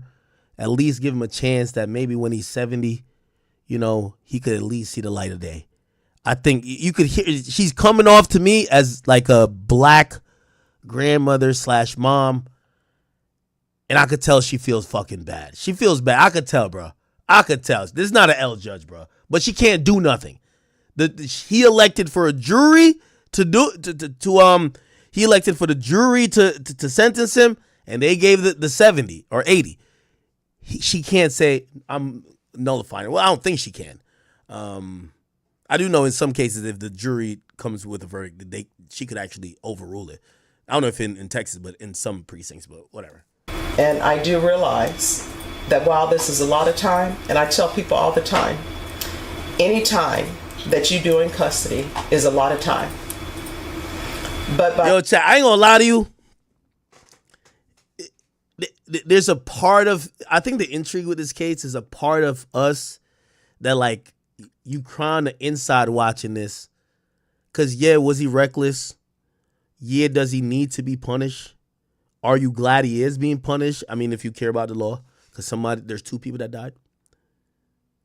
But you also kind of look at him and you see someone who, even now, we've watched him grow in jail. And I think we have a different level of like attachment and discernment to like some of these actions because we've watched him grow in jail. I don't know. By that same token, you're still alive. And what the state has said is true. You're still alive. You can still better yourself. If you end up in prison for the rest of your life, you're still alive. You still can improve yourself. Your family can still visit you. But the complainant in this case is deceased. And you need to internalize that the complainant in this case is deceased. And that his family is never going to see him again. So you're going to have to make changes. And you're going to have to remove people from your life who are not of benefit in the means of making you a better person. And I do understand that sometimes people will go to prison, they join gangs because you need protection, because you're there by yourself, you're young, but you're going to have to make better choices. Do you understand? Yes, ma'am. So I'm going to sentence him to 80 years in the... Oh, wow. He actually spoke.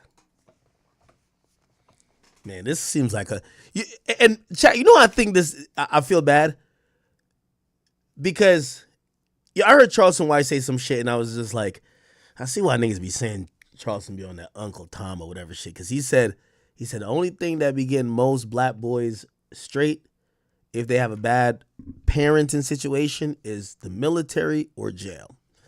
And I heard, I said, damn, Charleston, why are you saying that? But you know one of the reasons why I feel bad for Tay-K? He seemed so polite right here. He seemed like if he was like this before he caught the case, he probably would never had a case. So it's kind of one of those things where like, we're kind of feeling bad for him, but jail has turned him into this very calm, meek looking, almost like mature individual. And someone who, even though the judge says, I'm giving you 80 years, he still says, yes, ma'am. He's polite. But I don't know if he gets here if we have the, fuck a beat, I was trying to beat a case.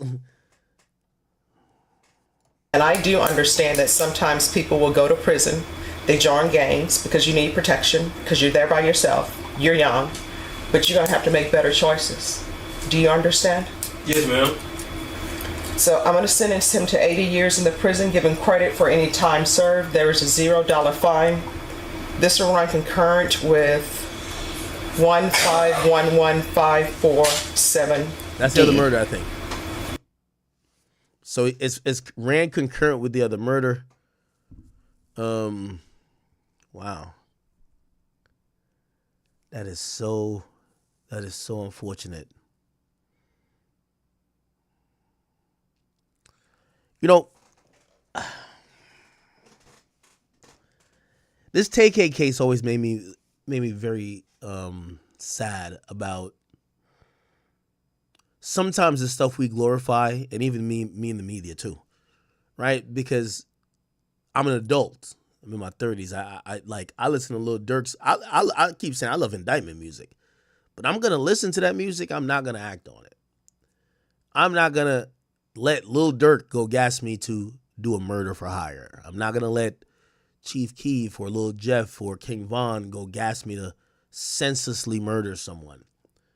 But there was a time after drill music came out, and I'm not blaming no drill artists for this at all.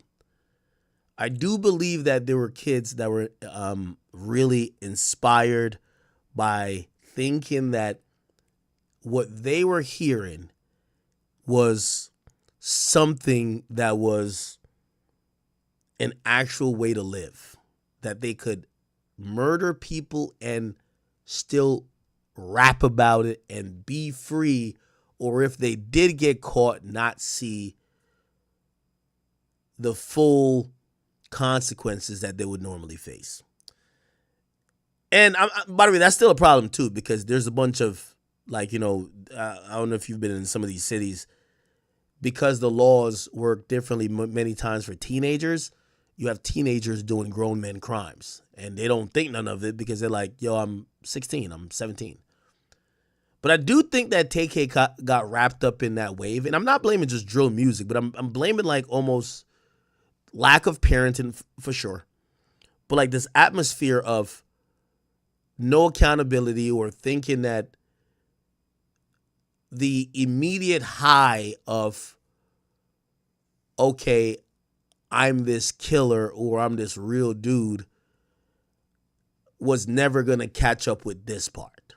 And I think Tay-K, to be honest, is the only person that we've had this sad particular part of the story with. Because let's go back to everybody else we idolize or we hype up.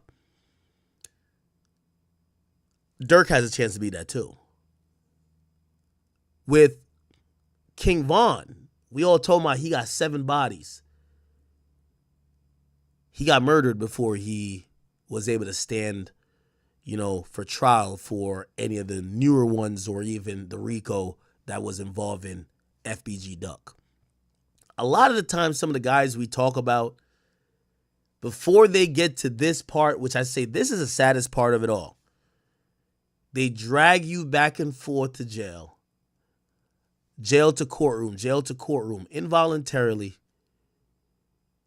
and you got to sit there for years. I do believe that one of the reasons I believe Aaron Hernandez killed himself, again, I could be wrong. I do think he had mental issues, but he knew for the remainder of his life, he was going to be like cattle, dragged from courtroom to jail, courtroom to jail, courtroom to jail.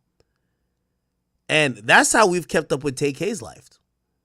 We see him in courtrooms. We see him in these random jail calls. And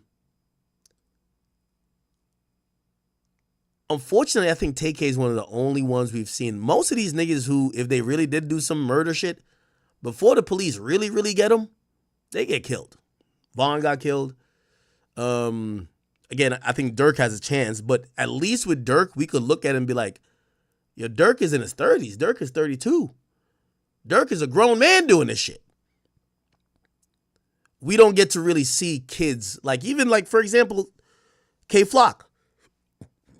K-Flock is, again, he was found not guilty of the murder, so most likely he's going to get 20 years, get out in 18. He's already been locked up for 4 or 5, so he going to be out in 10 years, 15 years. He's in he's early 20s. He's going to be out in his 30s. We're not going to see the suffering. With Tay-K, we could all see the suffering. He had 55 years and they gave him 80. They're running a concurrent, but the top year rules, which means he's going to do 80 years since he's been incarcerated. And I forgot what the time. Basically, how old is Tay-K at this point? He's probably he's 24.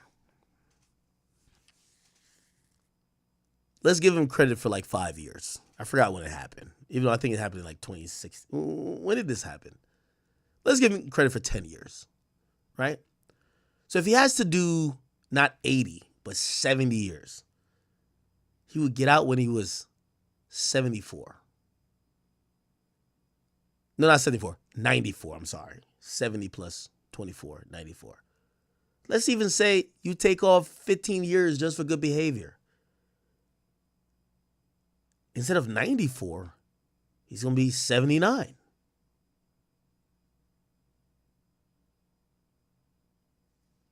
I don't know, man. It's a bit sad. He had a love for the arts, music, photography, videography, people, and business. He had many passions. This, I believe, is the mother. She also had testified. This is why the jury gave that nigga 80 years. You see a mom up here. I don't know if she cried. And do you remember what he was wearing by any chance? It was black gym shorts. I ain't gonna lie. I throw the book at this nigga too, though. I fuck with Tay-K, but still, bro. Yo, when you sit through a whole trial, nigga, you see somebody's mama cry. You're seeing so many people cry. You see all the destruction that nigga gave. I don't care if you wear glasses. I don't care if you got on a nice little outfit. Nigga, hold that 80 years, nigga. The fuck? But, yeah. Oh, yeah. That's the 80 years right there. Mama's crying up in the courtroom. You're on the jury. You know how it feels if your mama was crying. If you got a kid, 80 years, nigga. I'm not going to cap with you. I fuck with Florida so much, I think other states are pussy. That's the only way to cure crime. You gotta publicize. You did that, 80 years, nigga. I don't even mind if they gave a nigga like 400 years. Just put it out there. Like, you know that nigga ain't gonna live to it, but just put it out there. Y'all wanna get rid of crime? Y'all gotta put up some astronomical numbers that niggas is like, what? 400 years? Yeah, that's what you gotta do. I ain't gonna lie to you. 400 years. You give a nigga 400 years, he gonna reconsider the fuckery next time. I'm sorry. Yeah, mom up there crying.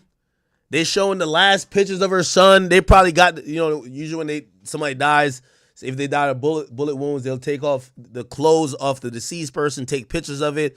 Now she know what he walked out the house with. He had on a red shirt or something like that. They got the red shirt with 5 bullet holes in it and blood all around it. And she know that's her son. Of course she's going to cry. The jury's looking at that. If she's crying, they're wiping their tears. You know what they're saying? 40 years, nigga. Actually, not even 40 years. 80 years, nigga. Hold that shit. I want to ask you, do you know a Joanna Reyes? No. Do you know a Tamar McIntyre? No. Do you know a Jalen Bell? No. She ain't even know them niggas, man. She sent her son out there. You recognize the individual in that picture? Yes. Who is that? Damn. All right, Tay-K. I hope everybody kind of learns from that. Fucked up, but I can't say they're going hard on this dude. Pause. Given the fact that he was moving around on some brazen shit. Like, he didn't give a fuck about people. And, yeah, you took away somebody's life, my nigga. Like, unwarranted. It is what it is.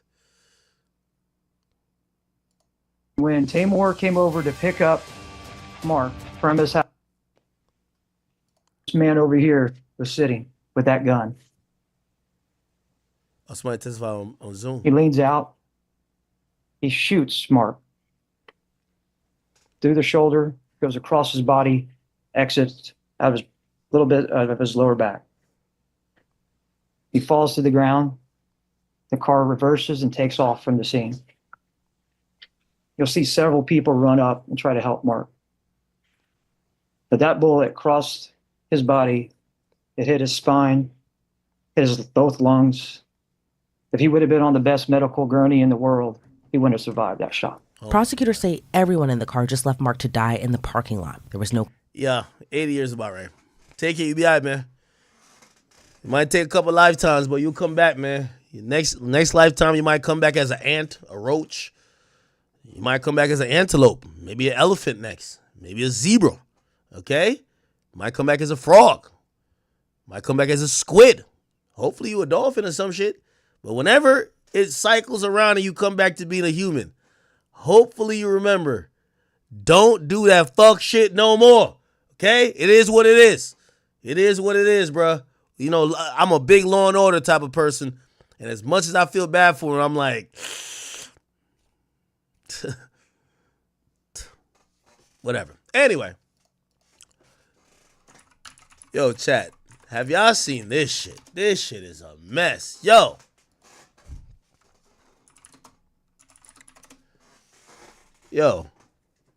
Yo, these celebrities, man, I don't know how these celebrities just all love.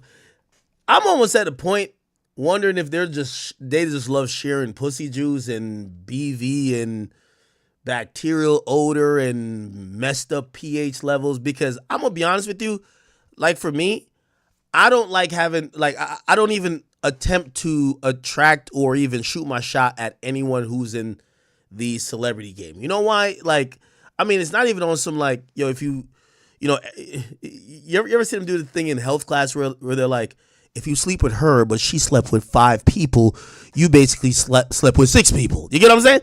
I'm not even doing that. I'm just saying, I know how celebrities, male and females are, and they're the biggest whores in the world because sex is just a thing that is almost so commonplace and normal. You're not going to find whether, like, if you deal with a girl who's fucking rappers, like, they're going to lie about it, but, like, these chicks are probably burning every 3-4 months. Rappers are fucking every chick on earth. That's why I always tell people, you go date a rapper and you expect loyalty, you're tweaking, right?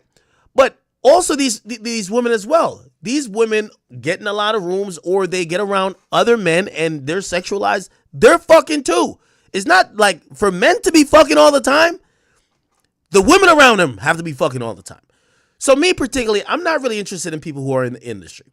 But I'm always amazed when I see like, you know, and again, I'm using a little bit of personal anecdote. Maybe I'm different.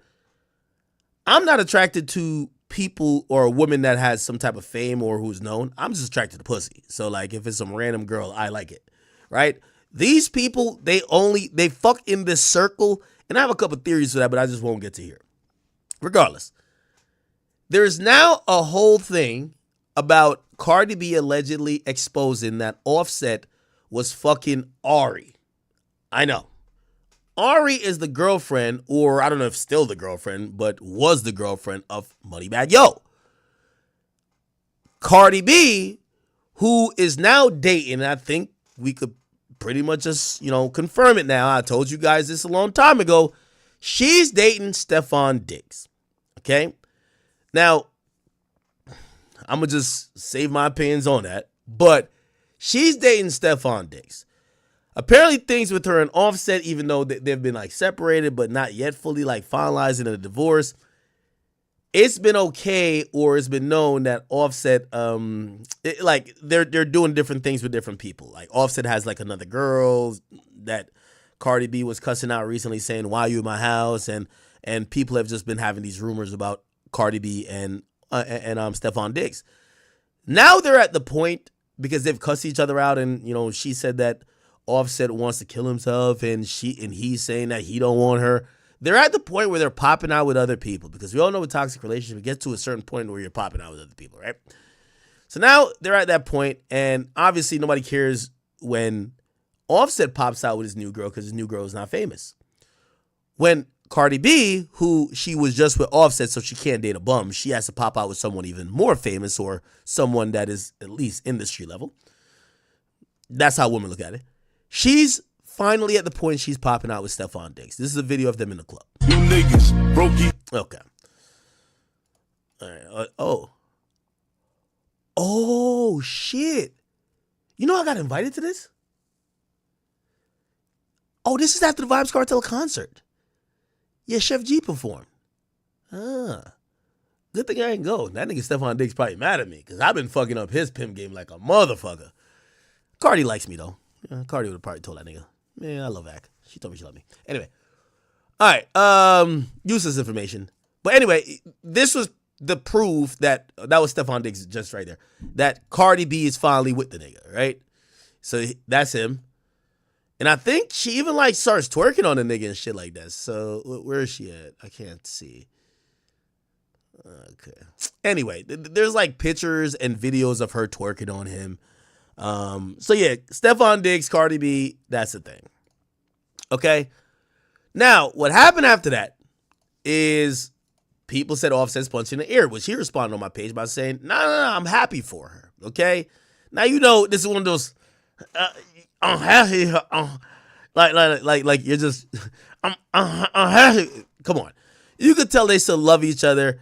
Unfortunately, like, you know, they got a bunch of kids, but it's probably just unfortunately certain shit Cardi B done did, which, yo, I got this open bet. Yo, Cardi, don't get mad at me. I bet with this nigga, I forgot how much money, that you're going to get back with Offset, and a nigga bet me that ain't no way Offset gets back with a woman who was fucking a nigga when she was pregnant. Now, I don't know if she was fucking a nigga when she was pregnant, but I did know that she was dealing with Stefon Diggs, right? I don't know. I still think they're going to get back together because they're both too fractured and hurt people. And it's toxic shit, bro. I still think they're going to get back together. But who knows? Maybe Offset's on some shit like, bro, you done fucked a nigga while you were pregnant with my baby. I can't get back with you. I don't know. Anyway, I know y'all don't really give a fuck about that.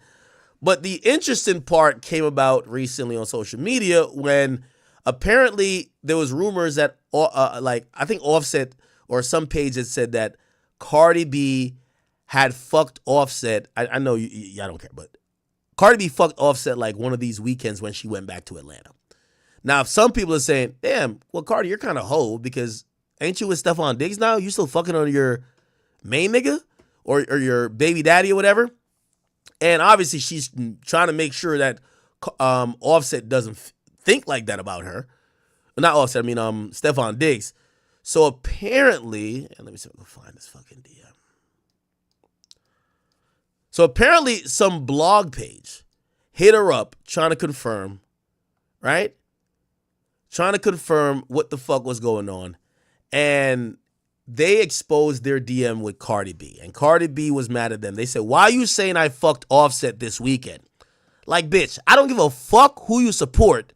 Lying on my pussy is crazy. And he have not fucked me neither. Y'all truly gotta leave me the fuck alone. We both moving on. Tell him to tell you. So it's clear that Cardi B thinks Offset is sending that page. Which, by the way, this is you know, me and Cardi got on the phone about the Stephon Diggs thing, and I was just like, just listen, I got the info, and I said, just tell me if I'm lying. She basically confirmed I was telling the truth. And her only thing she was saying to me was, did you get it from his new bitch? And I was just like, what? No, I don't even know who his new bitch is. So that's another thing where I'm like, this is like super messy. But yeah.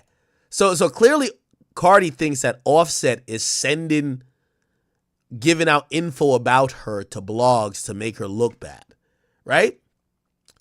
So she's now exposing Offset to the blog, and she says, y'all gotta leave me the fuck alone and move on. Tell him to tell you, because she's thinking that Offset told her or told the blog that he fucked her. So he's like, yo, tell him to tell you he was fucking Ari while we was together. But yet I'm wrong for moving on, huh? Leave me the fuck alone. And then the blog says, he said he smashed when you was in Atlanta. Okay? Then there was an old post that they put up from Ari, and it said, coming to a woman as a woman or telling on a woman to her man got to be the top two corniest, most miserable, got to be the top two corniest, most miserable bitches alive. And the blogger said, I kept it P. I didn't tell the world she was talking about Cardi. So now the blogger's telling, basically saying, this was about Ari calling out Cardi because Cardi B came to Ari. No, she ain't come to Ari. She found out Ari got fucked by Offset, and she ran to Moneybagg Yo trying to get Ari in trouble, right? It said, I ain't tell the world how she called Bag, Cardi B called Moneybagg, trying to tell on Ari because of Offset. Brother, I ain't gonna lie. I don't know what in the bacterial vaginosis, or that's it, right? The bacteria vaginosis is going on here.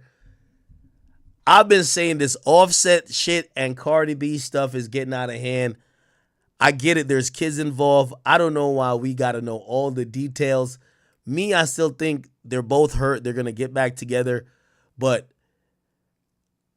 I just don't get it. It seems like both of them are crashing out, and they're both trying to look unbothered while crashing out. Offset is trying to be seen like he's over Cardi B and he's on to the new chick, except Cardi B has your beautiful children. You're going to have to be around her. She's part of your life forever, and you made her your wife. So you could get a new bad bitch. You could go spoil her. You could be like, oh, nah, my new chick younger. She badder. She don't got... You made Cardi B your wife. She got your kids. You, like, we can't give you no W. And the same with Cardi B. We get it. Offset's a cheater. Here's the thing I keep trying to tell chicks who willingly deal with cheaters. Y'all are dating rappers. That's your cheater. You knew Offset wasn't shit before you got with him. It's probably like, you know, but women always say this thing, oh, he's playing in my face. Nah, he's been playing in your face. There should be nothing that compromises your character that you're fucking another nigga while you're pregnant. I wish we didn't know all of this because I don't want to take sides. I love Cardi B and I fuck with Offset. But when I'm watching this, it only tells me, I'm like, these motherfuckers is nasty. So you're telling me that Offset is fucking Ari, Cardi B, and who else? Offset's fucking Cardi. Chat, think about this, right? Offset fucks Cardi.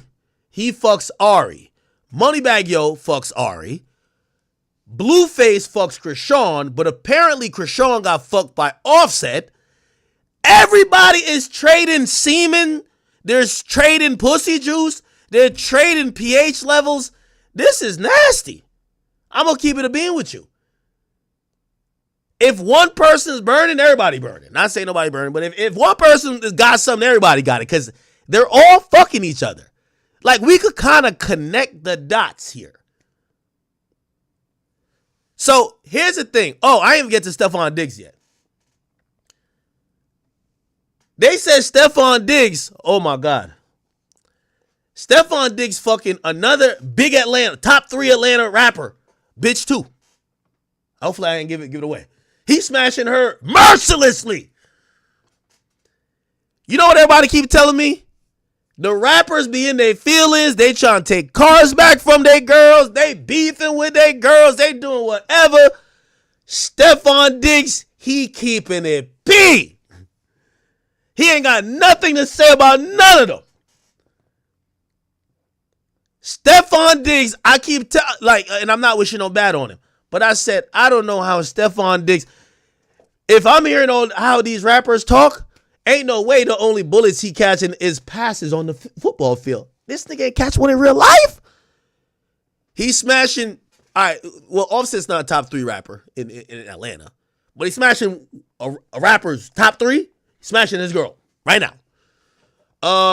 Who else? I got a whole list. Stephon Diggs is fucking all these rappers' girls, bro. And the thing is, he fucks them. He'll let them go back to the nigga. They'll come back, come suck his dick. Yo, it's just crazy. I really think that this nigga get injured in the bedroom, not on the field. He's putting in pipe on all these niggas' girls. And the thing is, I'm gonna tell you why I give him credit. I ain't never heard him buy a Benz truck. I ain't never hear him buy a Chanel. He ain't gonna talk about you can get the biggest Chanel in the store if you want. None of that. All they could get is hard cock. I gotta respect it. Yo, if you fall out with your baby moms and Stephon Diggs come around, he's, from what I'm hearing, he's like, and by the way, not all of it's cheating. It's like, you know, these people are on and off, but you his baby moms or you his whatever, like everybody knows that you're with, they all run to Stephon Diggs. He's slanging dick like he's going out of style, bro. It's crazy. It's crazy.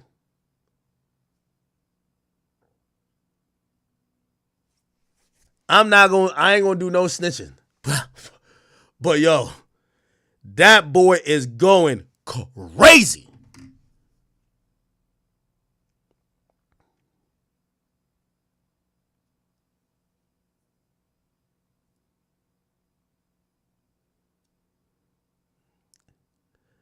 Y'all want to hear some mess?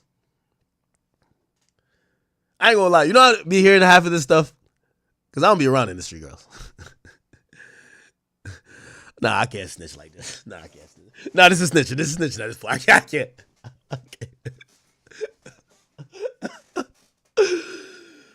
Oh, man.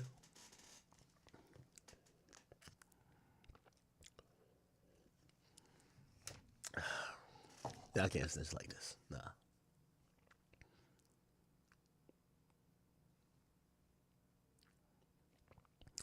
Actually, I'll snitch.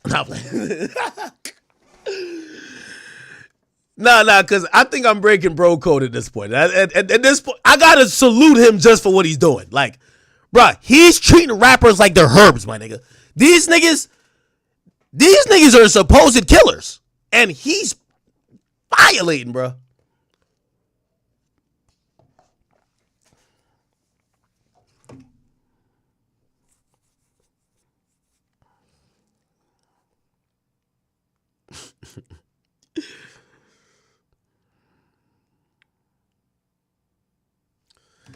Yeah, there's so much I wish I could tell y'all.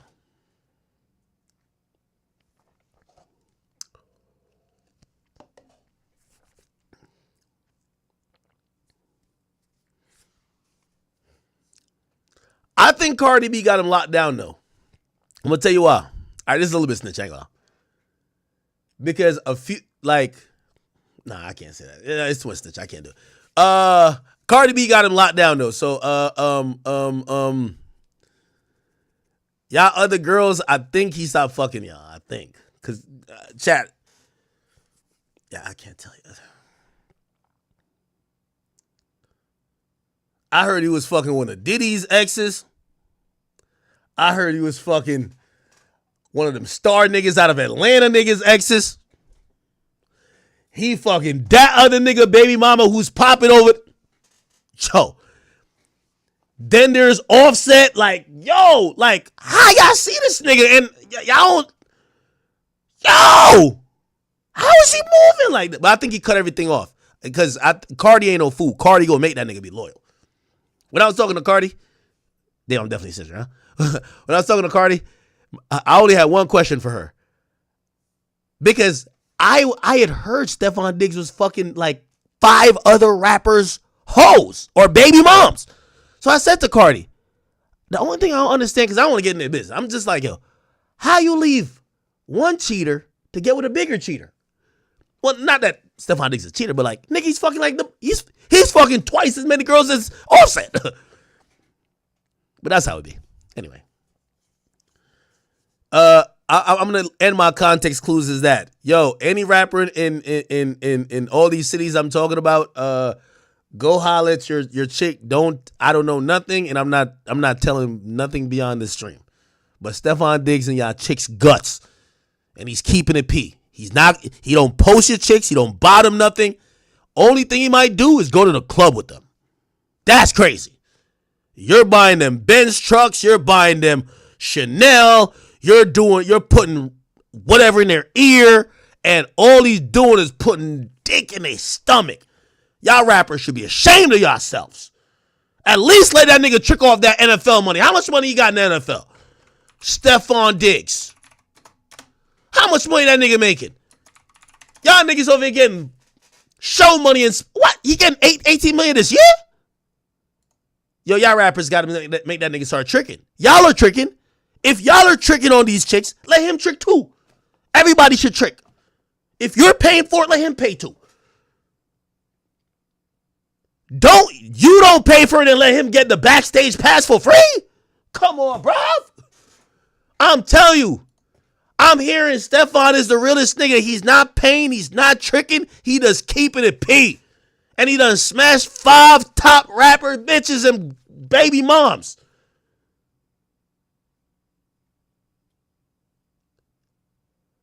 Stephon Diggs is what Future's rapping that he is. Stephon Diggs is who Future been rapping about the whole time. I'm not saying he did nothing with Future's chick. I'm saying the nigga who Future portraying himself as, Stephon Diggs. Don't give a fuck. I hear he keeping a SOP. He'll pipe her down for 2 weeks and she'll say, oh, my baby daddy wired me $100,000.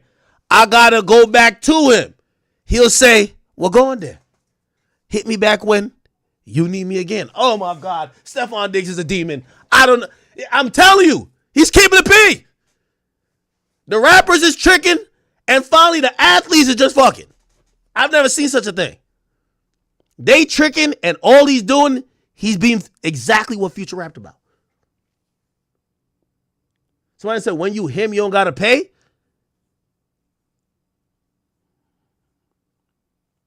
Fuck. But I think that's behind him. I think he's with Cardi now. Because there was a little video came out, and he confirmed he not single.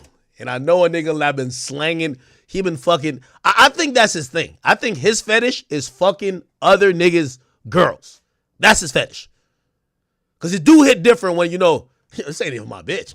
It do hit different. Like, damn. I'm about to.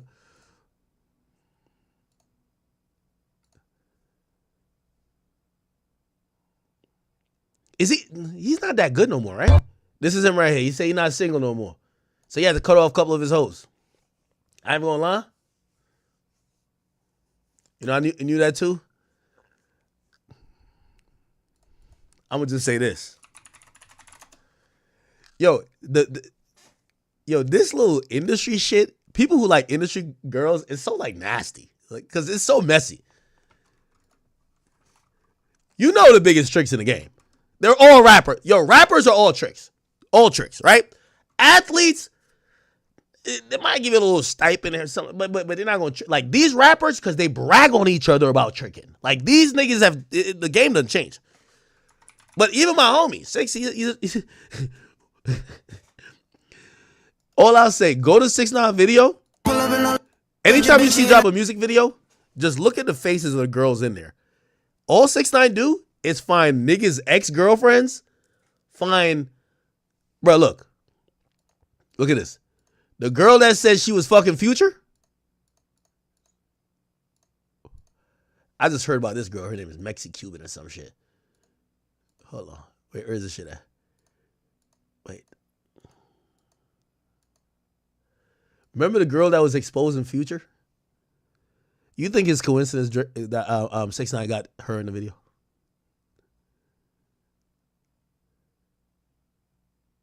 One of Stephon Diggs' little hoes that he cut off. All of a sudden, we in the club. I'm looking around, I'm like, he's like, yeah, that's Stephon's old chick. He got to now be loyal to Cardi B, so I got her. I'm like, what the fuck? That's how the game work? Like, yeah. Yo, it's musical chairs. She got cut off from Future. 6 got her in the video. Stephon Diggs got to be loyal to Cardi B. 6 in the club with her. And here's the thing. They don't care about that rat and shit. Because rat, cat, hat, as long as they got the bread, they don't give a fuck. Rappers is just tricks. It just is what it is, bro. But anyway, thank God.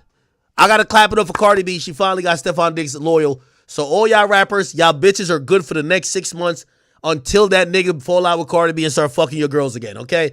Yo, you know it's bad when I know rappers today are breathing a sigh of relief. They're like, oh, finally this nigga will keep his dick out of my bitch's guts. Yes, he's only with Cardi B right now, okay? So you other nigga who you be rapping like you think you the guy, but he fucking your baby moms, you're okay for 6 months until he get back to fucking her, okay? No, I'm not single. You got life fucked up. And don't get me fucked up. Nigga had to make an announcement. No, I'm not single. On here saying that shit. I don't even play that single shit. Oh, that's my song. No, I'm not single. Nigga made an announcement on some DDG shit. No, I'm not single. Yeah, nigga. All right. I'm about to start like a sports book, man. Over or under 6 months, this nigga could stay faithful to Cardi B, bro. Ain't no way he going from fucking every rapper's baby moms to now saying, I only want Cardi. Oh, Cardi's that chick, though. Like, Cardi's fire. Cardi fire. I see it, but shit. Shit. All right. Anyway. Oh, this is, look. I think this is Cardi right here. Look at this nigga. This is, y'all gonna fuck your bitch. This face, you know what that means? You know I like fucking your bitch. Yeah, this is bad work right here. Damn. Grabbing Cardi around. Oh, damn. Oh, say it ain't so. Say it ain't so. Cardi sitting and giving Stephon a lap dance. It's all good. She moving on. I ain't shaming her for it. I ain't shaming her for it.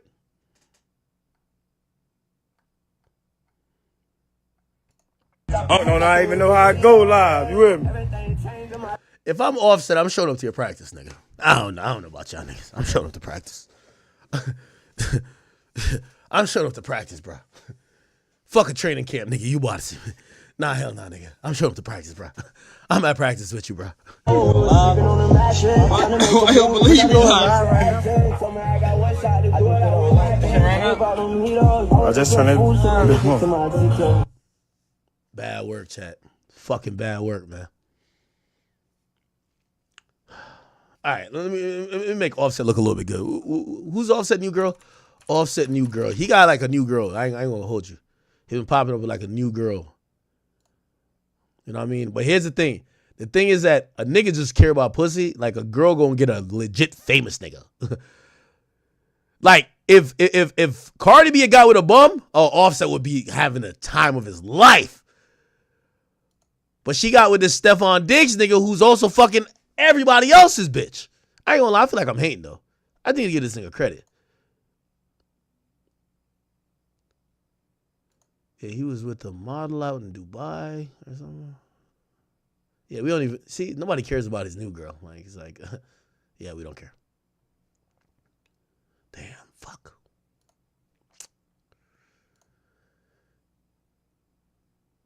Offset chilling though. If he fucking Ari, matter of fact, I know, we getting kind of messy here, chat. Yo, I gotta see if Moneybagg Yo gonna post. Yo, I'm not posting my chick no more after that. I'm done posting you. I'm deleting. Yo, as Moneybagg Yo posted Ari. Ain't no way you went from being my girl to go get piped out by Amigo. What? What the fuck?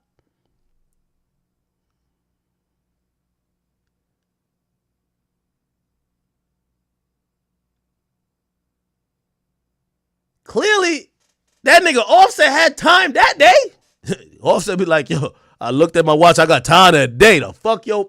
Nah, let me stop. I like Moneybagg Yo. And he a gangster. I don't want to play with him like that. But holy.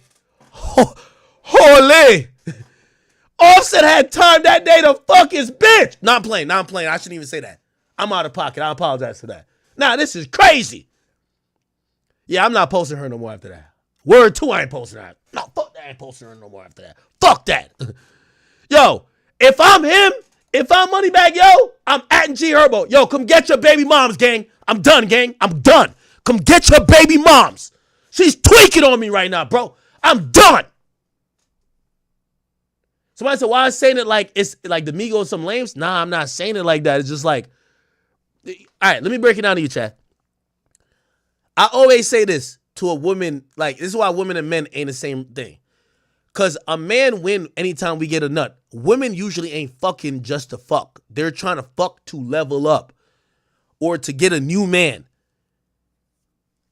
And I always say, yo, women gotta cherish the nigga who take you serious and make you their girl. Because one man's treasure is another man's trash. One man will wife you up and another man will fuck and dip. You probably want to be with the guy who fucks you and wifes you up. So what I'm saying is that Moneybagg Yo is wifing her up. Why the fuck would she just go fuck Offset, who's just like, he probably just bragging to his homie, yeah, I fuck shit out of her, man. I ain't gonna lie, her ass, yeah, I should do move type shit. Nah, she had them dimples. Bruh, if he not gonna be with you, why would you get a pussy to the nigga? Especially when you with a nigga who's already made. Moneybagg Yo is a star. Offset's a star too, but Offset is linked with Cardi B. He ain't never go. You think he about to leave Cardi B for respectfully? You think he finna not be obsessed with Cardi B and go be obsessed with Ari, my nigga? That's what I'm saying. Like, I don't get why a chick would fuck. Like, why would you go fuck the other guy who's in Moneybagg Yo industry that's not going to take you serious? Now, it's different if Offset was going to wife her up. But anyway, I don't know. I think these chicks, you know, they're on that city girl shit. Has he posted her in a while? I remember he used to be posting like, yo, I bought her this, I bought her that. Oh, she not on his page no more. Or maybe they done. Who knows?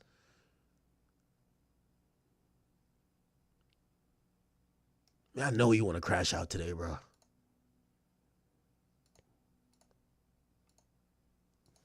I want to, maybe it ain't true, right? Maybe it ain't true. But Ari ain't say a motherfucking thing, and she usually got a big mouth. Moneybagg Yo gift to Ari. Y'all remember when they used to give each other gifts every single time? They used to be giving each other all type of gifts. Yo, I'm gifting you like this 500 acres. You're like, what the fuck? Look at this. Yeah, man. This yours, my dog.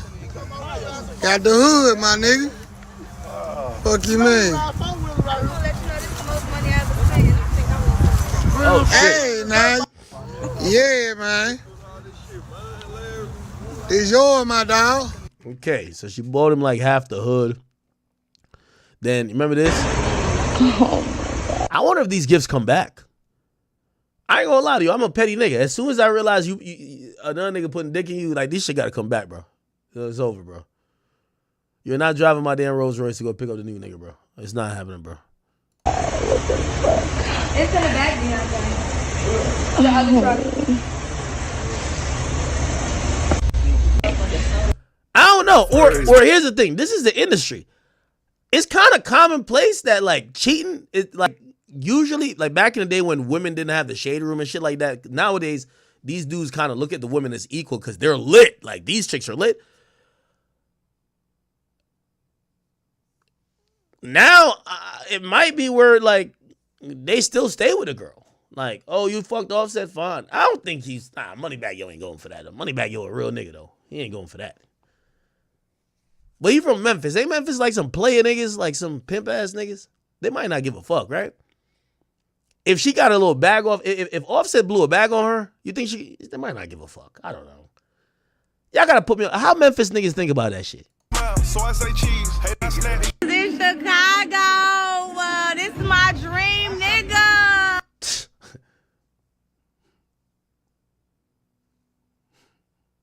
It's her dream nigga till she seen. Bad and bougie. Yes. Look at him, cocaine. He look good, don't he? Yes. Hey. I'm just. I want to get with you. That's my little shit right there. Okay, well. Let me see. Damn. Let's take a look. Watched. Wild King. All right, man. Yo, go watch the 6ix9ine video, man.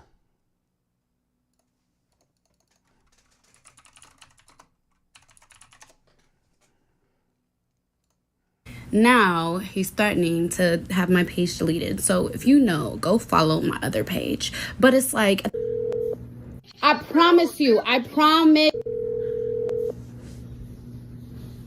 Bro, don't worry. Don't text my phone. Don't text. Excuse me? I don't know you, bro. Stop fucking playing. Listen, at the end of the day, I promise you on my life over again. You're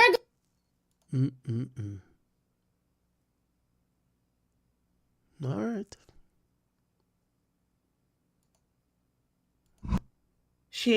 I'm at home, okay? I had to close my drawer, be a little dramatic. All right, man. Okay. All right. Enough of that bullshit, right?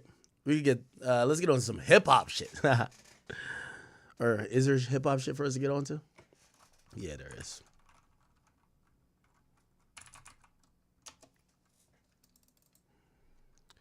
Yo, chat, man. Oh, speaking of which, y'all seen Bad Baby with her baby daddy? Shout out to this nigga right here. You see, let me tell you this. Wasn't Bad Baby fucking on Sosa? He ain't leaving. You can't leave a bag. That's your girl. That's your chick. You put a baby in her gut already. Man, whatever happens, that's his joint. You feel what I'm saying? That boy wearing a White Lives Matter t-shirt. He got his chick going on. Okay. All right, whatever. But did y'all see this shit, man? I ain't gonna lie, chat. This was kind of treacherous. This was definitely a little bit treacherous, chat. Bad Baby fucked around. She fucked around and hold on, give me a second. She fucked around and tried to implicate Sosa in some shit. Y'all ain't see that? Bad Baby.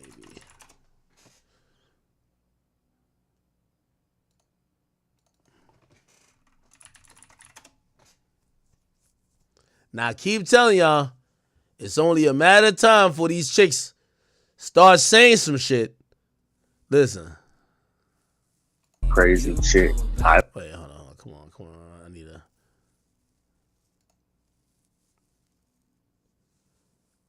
Wait, I thought I had it on here.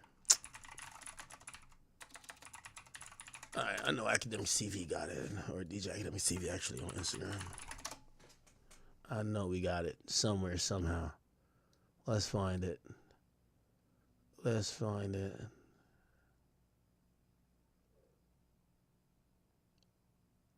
It's basically a clip of Bad Baby being on, I think it's Ari's show. This is like a full circle because, yeah, right here. Listen to this, chat. Oh, you used to date Sosa. What was that like? I'm asking because he's from Chicago. I wouldn't call it, we wasn't like me and Levine. Like, I just used to go over there and hang out, get fucked, hang out. I'm a real ass bitch. Like, you know, that's what it is. I remember one time he was like, I can't have any bitch over here, but I still call you over here. And I was like, oh, you been having every bitch over here? Like, I was like, sick. No, yeah. I took it personal because I was young. So I was like, oh, you been having bitches over. Keep telling you, man. These chicks is dying to tell you they was getting fucked underage. And Shorty was allegedly 16. Whatever. You know what I mean? But wait till Ruby Rose started telling her stories. You feel me? Like, I think that's why they all kind of keep it nice for Ruby. Sosa's still cool with Bad Baby. I don't know why she like, I don't know why they be like, I don't think this is like a fraudulent slip. Like, I don't think this is even a mistake. I think this is them trying to let people know that nigga was fucking me underage. You get what I'm saying? But they're not making like a, oh, I'm mad allegation. They're just kind of like letting people know. And also, I mean, if you check their timeline, it wouldn't make sense that they were getting fucked when they were legal. It was clearly they were underage. But I'll leave that topic alone. We love Sosa. I'm going to just call that allegations, and I'm going to just say I hope none of that fuckery wasn't happening. How old was Keef when she was 16? How old is Bad Baby? She's 22, so 6 years ago, she was 16. That would be 2019. How old was Chief Keef in 2019? I'm just, all right, anyway, man. Let's just keep going on.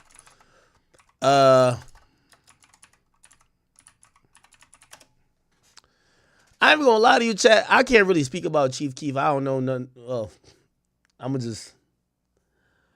But chat, I'm gonna keep it a beam with you. I've told you this before. Cause I was doing the main media on drill from about 2013 to about 2017, 2018, my nigga.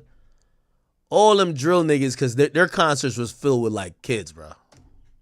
And we're just going to leave it at that. Because I used to be telling them, don't come to the blogs. If you're having a problem, because they would get cut off or whatever, and they're mad. Oh, I got this. Go to the cops. Don't come to me. Go over there with it. Nothing turned into really anything substantial. And, you know, it's one of those things I'm going to just let the story go. I'm not no whistleblower in that sense necessarily. And also for people who are saying like, damn, yo, what type of nigga are you? I told them the right thing to do. Don't come to the blogs. You're going to have a permanent stain on you. Go to the police if you really felt something wasn't. Because, and by the way, just to be very fair to those rappers too, I think a lot of them chicks used to lie too. But they would get mad after the dude don't fuck with him and be like, yeah, this blah, blah, blah. Yo, he left me here. Or, oh, he don't answer me no more. He left me for this bitch. Yo, you know, he was fucking on me when I was like, whoa, well, that went left. You should go to the police. And they would just be like, nah, just post it. And I'm like, nah, I'm not posting it. And I guess nothing happened. Honestly. So, whatever. I ain't the cops, okay? But I did tell them the right thing to do. If you felt you were taken advantage of, go seek authorities, not the blogs. Which I think these days, what people do now, if they feel they were taken advantage of, they go to the blogs. It said Boston Richey reportedly arrested. Man, this Boston Richey shit is like interesting, bro. Damn, why am I covering so much of these type of topics? Ew.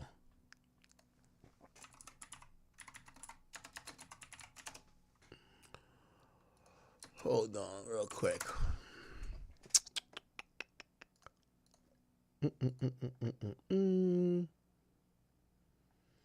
Might need to get some liquor or something. Damn, I need some liquor.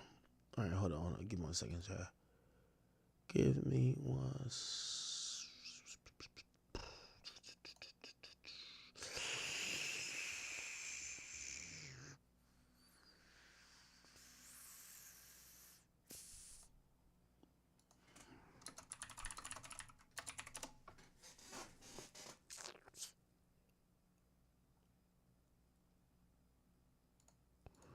I don't even know if y'all give a fuck about this, honestly.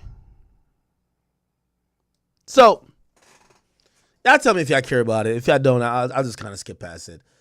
So Boston Richey got into it with his girl, right? It's like a really long story. I don't want to keep pulling up things out. I'm just gonna give you a little summary. Got into it with his girl. I've talked to his people. I've gotten some, like, at least their side. I haven't talked to her. I'll be very fair. I wouldn't mind talking to her. So if she wants to share her side, fine. This is what I was told. The whole Boston Richey shit is this, okay? There's a video of him, like, out in public with her.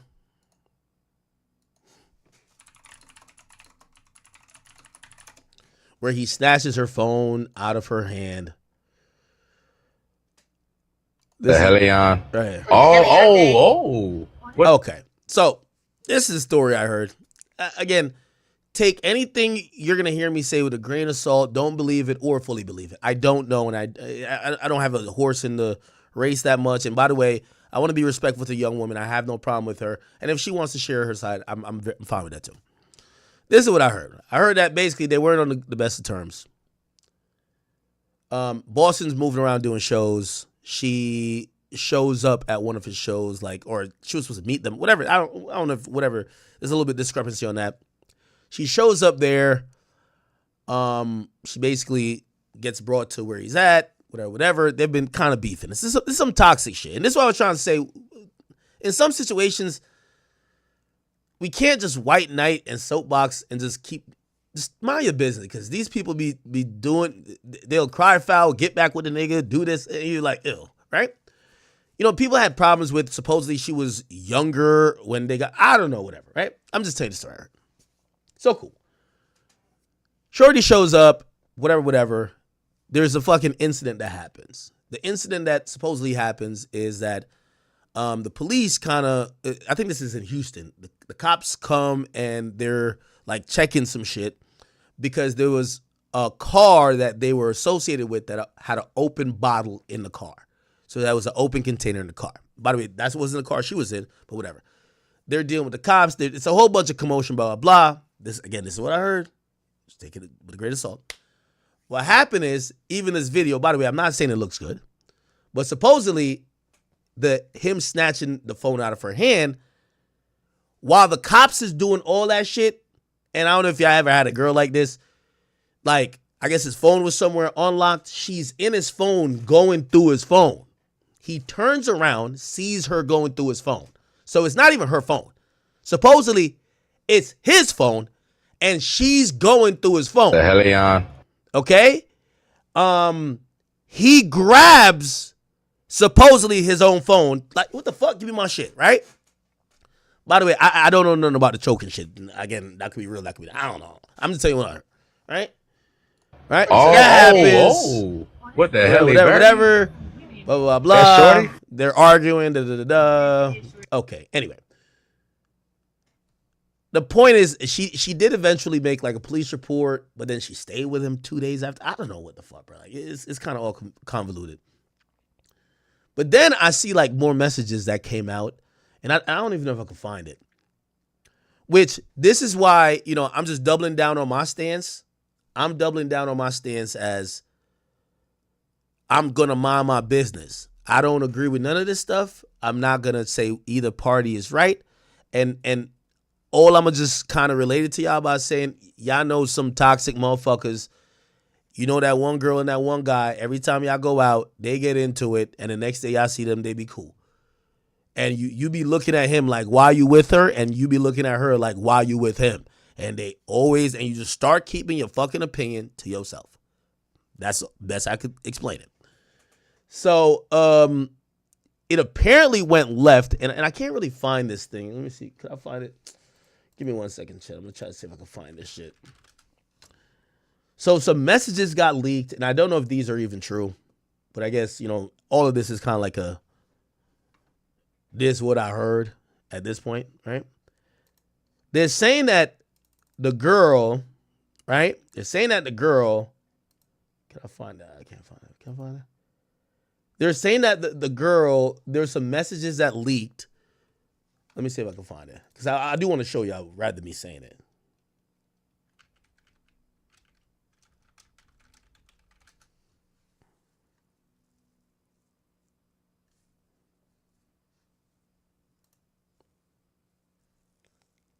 Okay. They're saying the girl basically said to him, yo, if you give me $100,000, I won't cooperate with the cops. I won't cooperate with the cops, and you will basically get cleared of this because I'm not going to cooperate, but I need money for this. Which, by the way, again, I don't know if that's true, but that's super shitty. You get into a situation, again, maybe he did do it. Maybe he is a piece of shit. I don't know. But if a victim is basically saying, it's the same thing with A$AP Rocky. Yo, if you pay me up right now, I'll make sure you don't go to jail. Whoa, I thought you were a victim. Like, what's going on? But allegedly she says that. There's some messages got leaked. Let me see if I could play. It was all on this one page, but I'm not signed in to find it. So I just Google the thing. I never seen this video, but this is supposedly somebody. Okay. I think this person's going to show the videos. Yeah. But I didn't see the video from here. There's actual screenshots. Here's this. You don't get it yet, do you? Oh, never mind. Okay. Wait. Fuck. All right, I might have to just maximize it. So here we go. You don't get it yet, do you? What the fuck? Bro, I don't know how to work TikTok at all. How do I do full screen? I just gave you an opportunity of a lifetime, brother. Okay. Can I see it?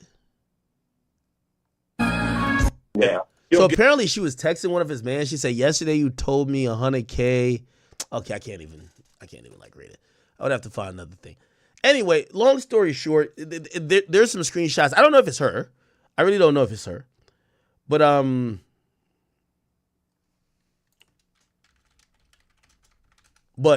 apparently she asked him, yo, if you give me $100K, I won't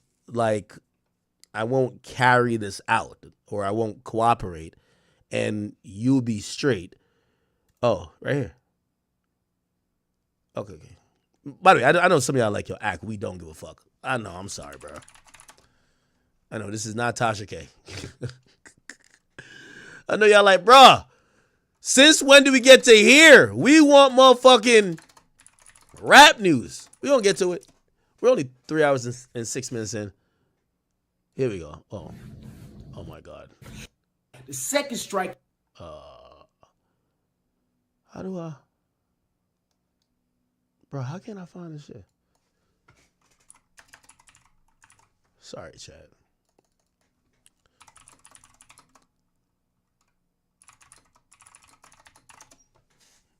Okay.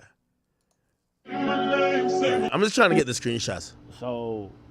Okay, so here's the screenshots right here. So alleged texts appear to show his girl saying she will drop her lawsuit. Well, it's not a lawsuit, it's charges, but she's a victim.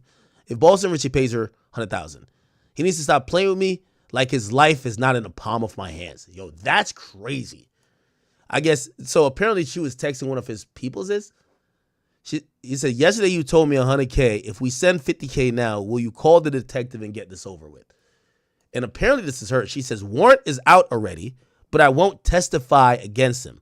Press any charges or continue to cooperate with the detective when the wire is received. Yo, I'm going to be honest with y'all. And I fuck with Boston Richey, but nigga, you knew who the fuck you got with, because all you kept posting was you spoiling her with money, and now fucking, I don't know if your career, but definitely your freedom hangs in the balance, and she's treating you still like a checkbook. If this is true, I don't know if this is true. That's kind of crazy, ain't it? She said, give me $100K or I ain't dropping the fucking charges. I'm like, God damn. All right. I know y'all don't give a fuck. And what ended up happening is that he had a federal indictment for, I believe, drug conspiracy. Okay? And because he caught this new charge, and I guess when he was moving around and he went to Houston, he didn't make the proper arrangements with his pre-trial release officer.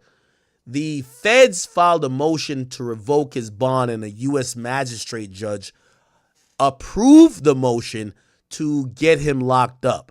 So he's locked up in his federal case because they're voiding his bond because they're saying he called a new case, and he called a new case in a place where he shouldn't have been. So they got him on a double whammy. I'm hearing that his trial is going to be later this year, which if he has to sit in jail for then, that's like really sad.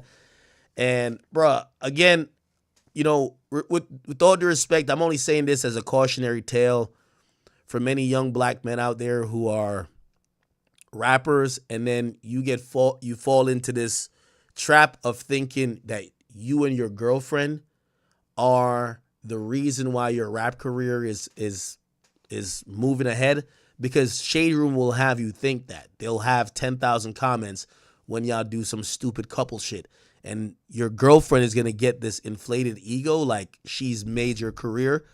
And I've heard just from random people that she's told this nigga, you're only popping because of me. Which, when you got to be thinking, like, if a girl who you found and pretty much like random hoes that now follow her is like tuning into your relationship, you don't sell relationship, you sell music. If your girl is telling you, yo, you're only popping because of me, that's like a huge red flag. So anyway, you know, I don't want to speak ill of this woman, but I've just heard it's been a horrible situation for a while. And, you know, I hope justice prevails. You know, if she's a victim, I hope she gets the justice she needs. And if he's someone being extorted or whatever, I hope he gets the justice he needs. But it's one of the situations, man. Again, I'm a mind my motherfucking business, all right? Yeah. Anyway. Just keep this shit going.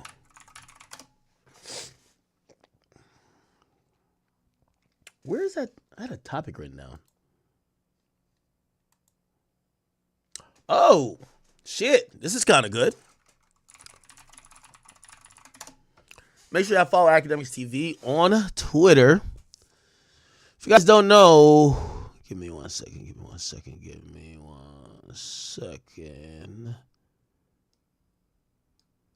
It was reported yesterday that Diddy has now secured the services of what the fuck? The hell? Yeah, blur that out, my nigga Joe. He's now secured the services of Brian Steele. Now, if you don't know, Brian Steele is the decorated and highly heralded lawyer that represented Young Thug during his RICO case. Obviously, people were impressed. I think everybody was, including myself, with how he handled that situation. He rode and, you know, infamously, he said he's going to defend Jeffrey with every ounce of blood in his body, or whatever the saying was, but he surely did. He basically was held in contempt. He was almost about to be, you know, punished by the court, and even he wasn't punished until he got like reversed or I think delayed or something like that. And what ended up happening is that this guy was going so hard for Jeffrey, it appears that he was down to even get incarcerated if it meant standing on business. Now, a lot of people know when it comes to lawyers or other people who are just not your family or really just direct relative, they're doing their job. You know, yeah, they might fuck with you a little bit more. They might go a little harder because you've made them millions of dollars, but they're not going to like really risk their freedom and risk their career or reputation for you. And Brian Steele absolutely did that for Young Thug. We got to give him credit. Now, he had a favorable result, even though it wasn't not guilty. The plea deal turned into time served, and even though he got 15 years probation, people unilaterally felt that the state of Georgia got their ass handed to them by the lawyers defending the YSL RICO defendants. Now, the person who did the most of the heavy lifting was Young Thug's lawyer, which was Brian Steele. Now, Diddy, who I'm still a little bit shocked by, his court date hasn't been moved back. Sorry. He's set to go to trial in a few weeks. And we haven't heard him request for a delay. The U.S. prosecutors, the AUSAs, they have said, we're ready to do it. Let's go. They're ready to try to prosecute him. So it looks like it might happen, I believe, in May. That's still the date. Brian Steele has now joined the legal defense team last minute. Sorry.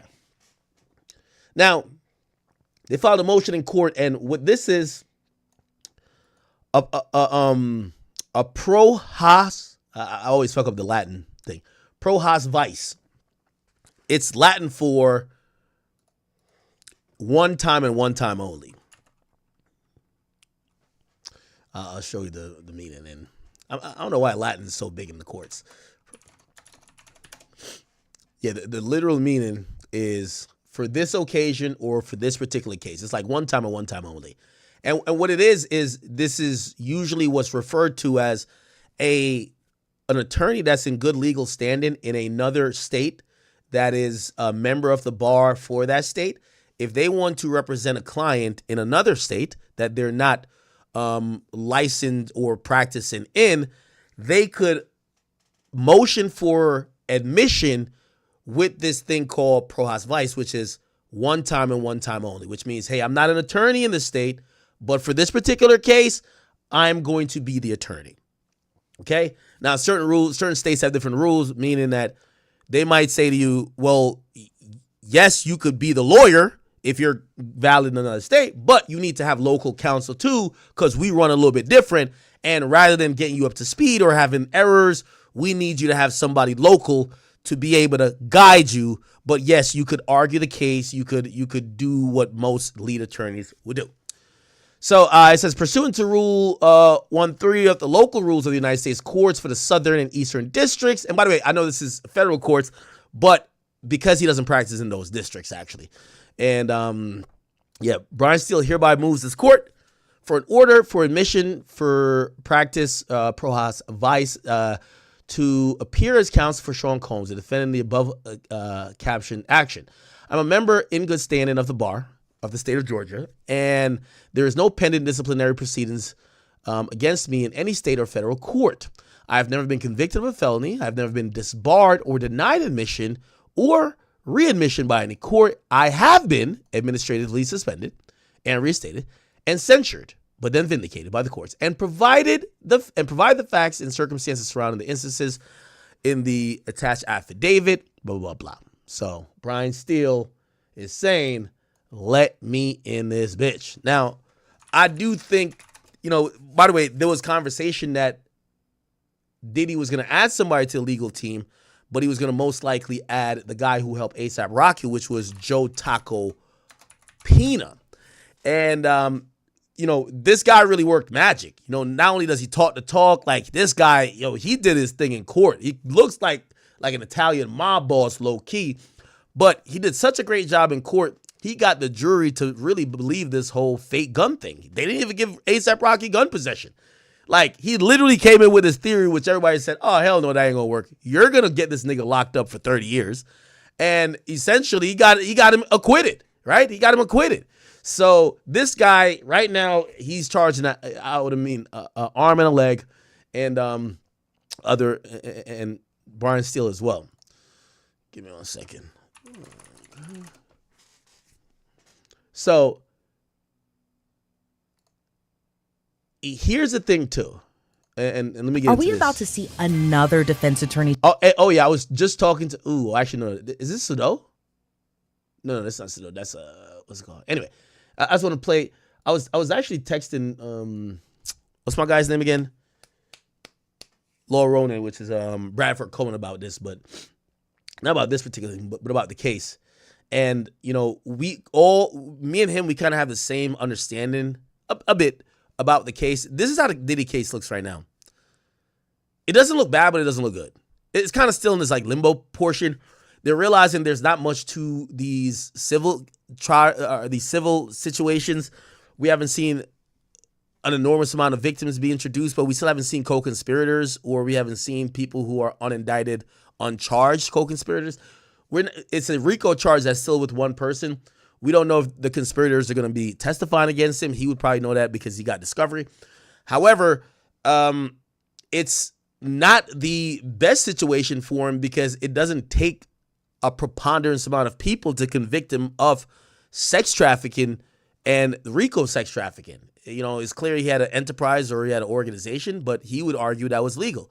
If the Cassie shit sticks, who gives a fuck about anybody else? He could still go down for that. We don't know about all the niggas who was paying to get paid to fuck, the escorts, male escorts that they're going to testify. We don't know about that. And, it's clear the feds want this case badly because they keep adding new counts every couple of months. And I think that's one of the reasons he's trying to say, you know what, I need to know everything that's ahead of me before, immediately. So that's why they're pushing for a quicker trial date or not delayed it. If the feds delayed it, it would mean probably, they don't really got too much. They're still seeking for more. The feds haven't though. And I think Diddy's trying to say, all right, cool. We're not either. And I personally believe that right before the clock strikes 12, they're going to ask for a extension, but they want to see absolutely everything the feds got on him, and they're going to try to beat it. Anyway, he's added Brian Steele, and this is another attorney who's going to give some opinion on it. Here we go. Well, the hits keep coming. I mean, I think it's... Brian, thank you so much for joining me today. Wait, who is it? Another defense shakeup as we're just weeks away now from Diddy's high-profile trial. Let's bring on criminal defense attorney Brian McMonagle. Brian, thank you so much for joining me today. What's your reaction to Mark Garagos possibly joining the Diddy defense team? Well, the hits keep coming. I mean, I think it's a great addition if it is true. Mark is a phenomenal lawyer, brilliant guy, and certainly no stranger to the spotlight. He has handled... Oh, wow. There's another addition too. So they already have his daughter, which is Tenny Garagos. This is Mark Garagos. Wow. Diddy is spending you got to imagine. So to give you like an idea, all these attorneys got to get up to speed on this case. He has these people for the appellate court. They're working that. He has his people for the main trial, because appellate court stuff, like even if it's an interlocutory appeal, you need people versed in the appellate court system. So the circuit courts, right? And the circuit courts, that's what the appeal courts are, right? In the feds. The district court is just where the regular court is. So you have district, appellate is circuit courts, and then after the circuit courts, you get to Supreme Court. None of these things are going to the Supreme Court. You fucking bitches, they don't care like that. If it's like a thing of is your First Amendment right? Like impeded on, if it's some big situation, somebody got deported that shouldn't have gotten it, interpretation of the law, Supreme Court jumps in. They're not going to jump in on anything with Diddy, okay? So if anything that he has a problem with or he's trying to appeal during the trial, he's going to go to the circuit court, and after the trial, he's going to take the entire case to the circuit court if it doesn't win. So he has lawyers for the circuit court to work that in the meanwhile, and he has his main lawyers to work the district court. So on his district court case, he has the Agnifilio guy, but he talks too much. He's doing documentaries with fucking TMZ, talking about, I don't know where you got the baby oil from. Like, man, shut the hell up, nigga. Like, that nigga like baby oil, man. What's up with you, man? Then he has this guy's daughter. Now, this guy's a famed attorney. This guy, I believe, was on the OJ case. Also, he's the one who's Chris Brown's lawyer. Everything Chris Brown's been accused of, he handled it. Let me see. Mark Garagos. Right? Yeah, that's him, right? Yeah. Yeah.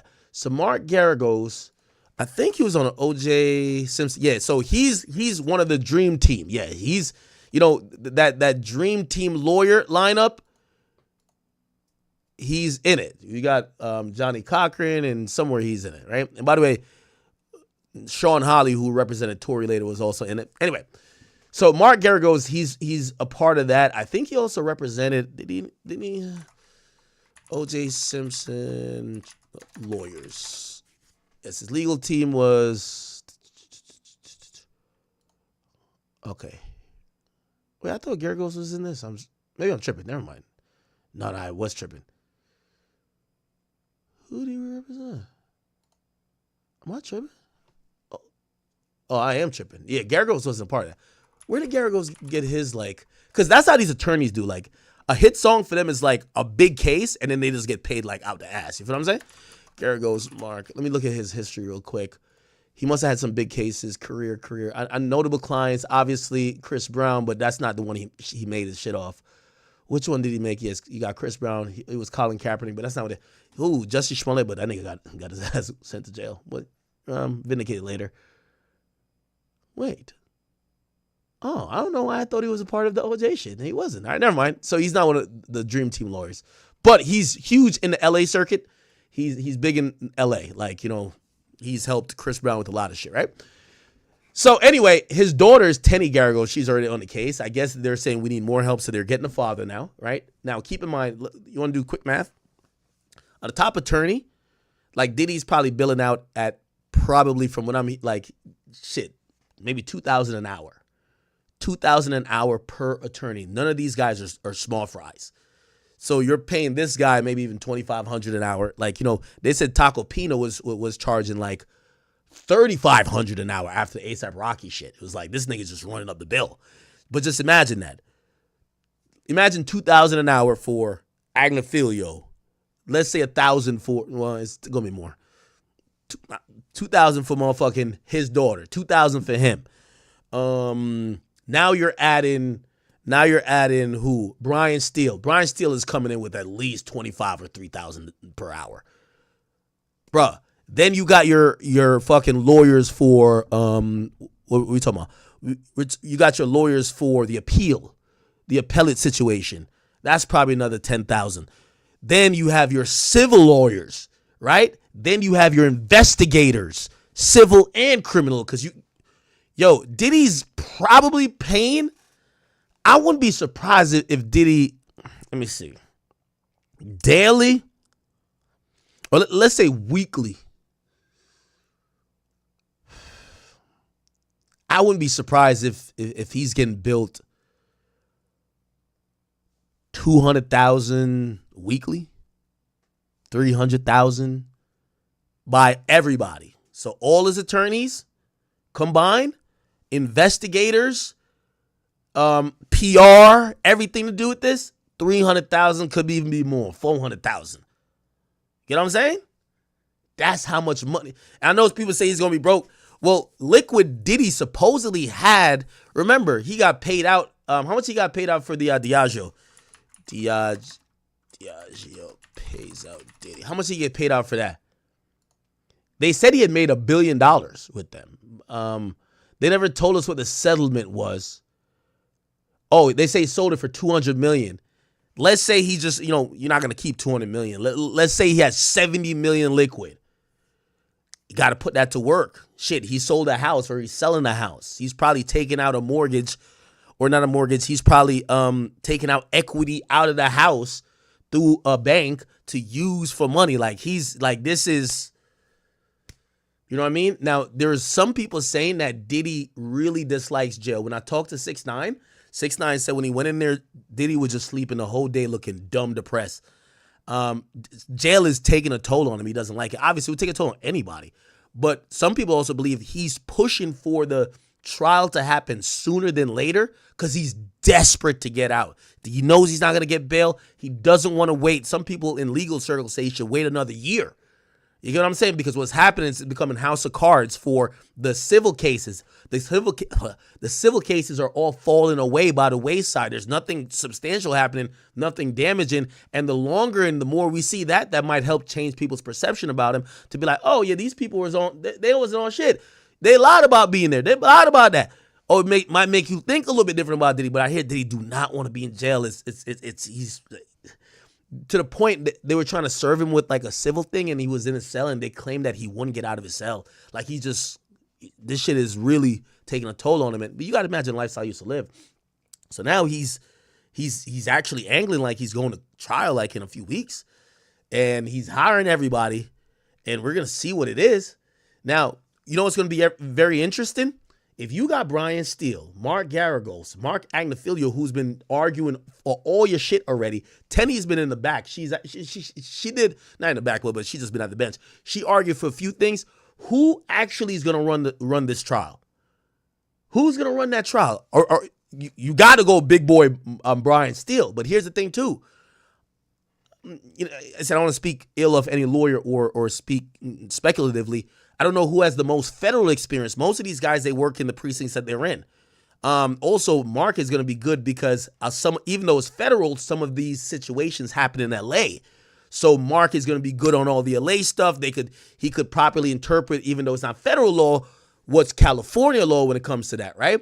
Brian Steele, even though there's nothing in Atlanta, Brian Steele has just shown by the general, like his conviction and how he's able to really work a room and really work not only the jury but also the judge, that he's a really good let's say litigator, but he's a good arguer in terms of trying to pronounce your guilt and also make that be convincing and try every way possible to try to get you a favorable the most favorable trial. So who's going to be the person to lead? So I think that's where we're at with it. Let me play this for a second.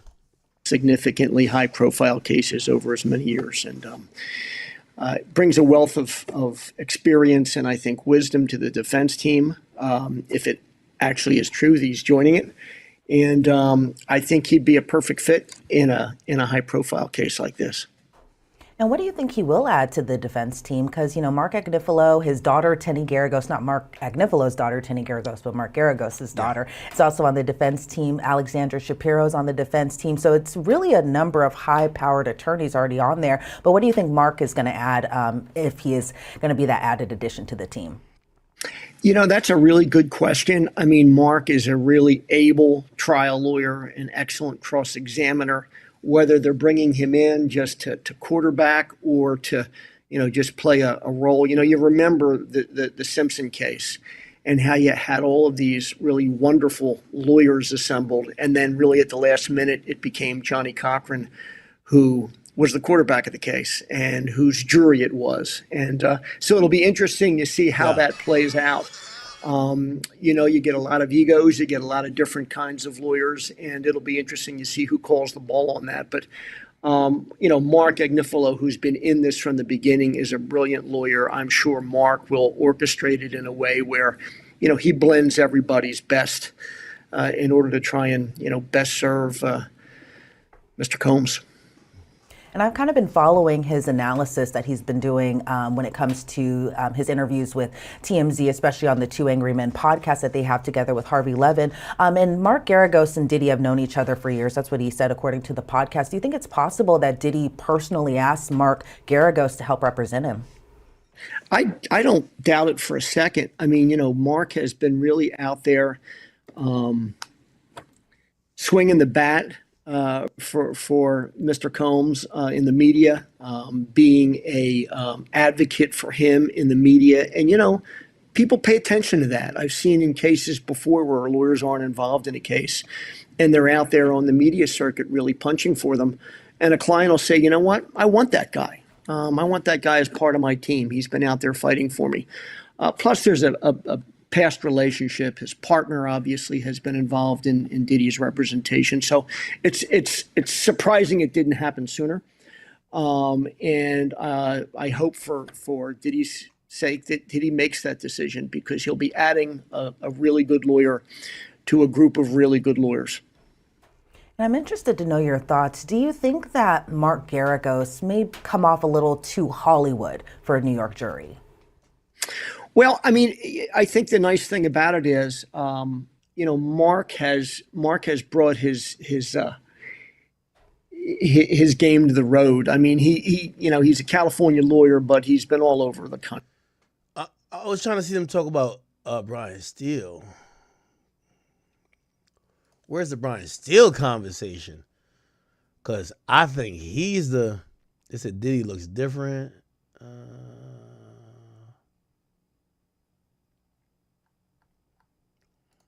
Sean Diddy Combs was back in court, not only facing one particular alleged. Some reasons that I'm sure we'll get into in just a little bit. So just to be clear, he had like white hair, like a white beard. Not a white beard this time. Not a white beard. Damn, they ain't let my boy Diddy dye his beard? And Tenny Garagos, but he sat right beside his attorneys, hugged her, kind of was chugging water in between, but seemed kind of in good spirits. There wasn't any family there, but from my understanding, it was kind of a last-minute hearing. Originally, everything was supposed to be handled on Friday. Instead, it was moved to Monday for some reasons that I'm sure we'll get into in just a little bit. So just to be clear, he had like white hair, like a white beard. Not a white beard this time. Not a white beard. He shaved the face. He had a little goatee, but okay. the goatee was still white gray. Did he gain any weight? He has put on a couple pounds, and if you're in prison or in a detention center for a while, and you're stuck with like honey buns or canned fish or like food that's not necessarily the healthiest, as opposed to eating from like 5-star chefs or anything like that. He did put on a couple pounds, especially from the December hearing. I feel like the December hearing, it was kind of after the shock of being in a detention center for a couple months. Now it's like, okay, he's settled in, he's put on the weight back. So how was his demeanor from what you could tell? His demeanor seemed very, I always kind of get a little apprehensive saying uplifted, because who is uplifted being in a detention center for months on end, coming into a courtroom and seeing that your family's not there or anything like that. But Diddy's never going to show that he's not confident in any aspect, knowing that a lot of people are watching him. You can bet that he probably may have watched a couple sidebars, may have read a couple articles about what people are saying about him when it comes to how he's appearing. So it kind of feels like before every court hearing, Mark Agnifilo or whoever the attorney may be that goes outside kind of speaks to Diddy before the judge comes in and everything like that. So maybe it's a pep talk that he's giving behind those closed doors. I'm unaware of what really those conversations are, but you're never going to see Diddy slipping, especially when eyes are on him. And you talk about the conversations he has with his attorneys. There's been a lot of reports that Mark Garagos, the acclaimed celebrity attorney, is now joining Combs' defense team. Was he in court? Any word that he's a part of the team officially? Yeah, and it's funny you mentioned that, because I was actually working on a story for Law and Crime News about it. And everybody check it out. Yes, everyone check it out. So that's what I was kind of wanting to see whenever I walked inside the courtroom today. But it was just Tenny. It was just, wait, by the way, about it. And everybody check it out. Officially joining. A lot of reports that Mark Garagos, the acclaimed celebrity attorney, is now joining Combs' defense team. Was he in court? Any word that he's a part of the team officially? Yeah, and it's funny you mentioned that, because All right, I'm trying to get some info on that. I guess they filed that late yesterday. He did show up to court, got arraigned for the new charges.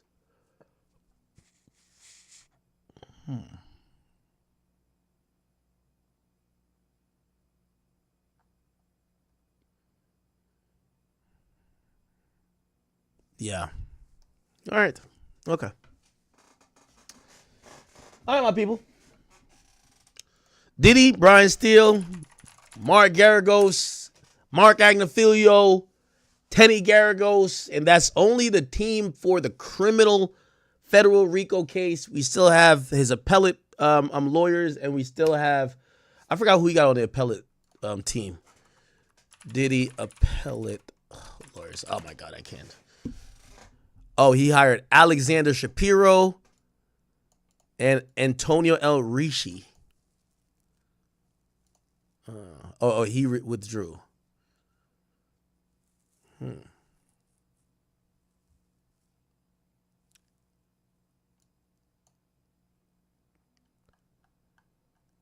Okay.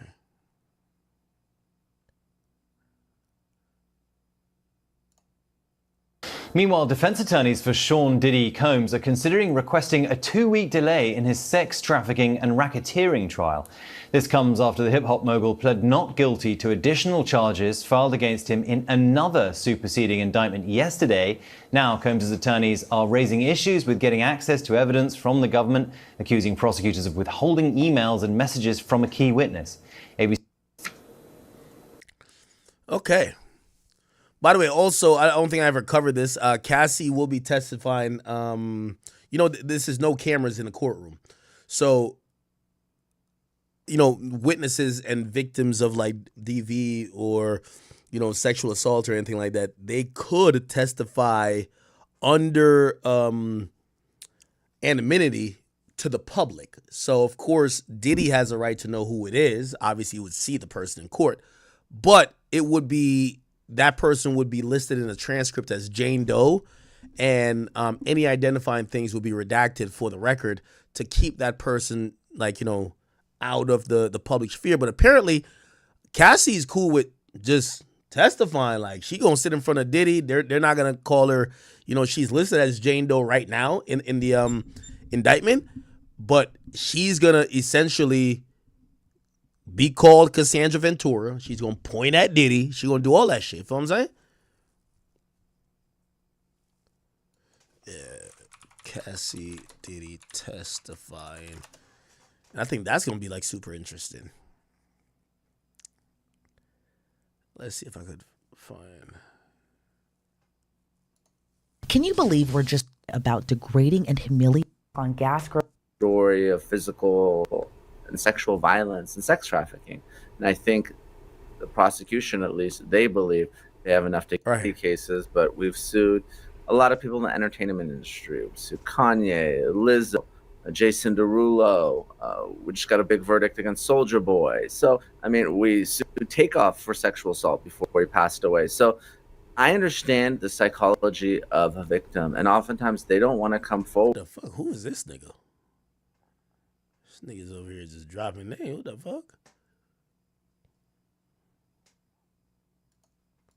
Because crucial, especially Cassie's testimony. Again, we're just 5 cents back. Nima Rahmani. Nima, always great to see you. Federal prosecutor, 5 cents back on every gallon on your first tank of gas. I'm just trying to see who this guy is.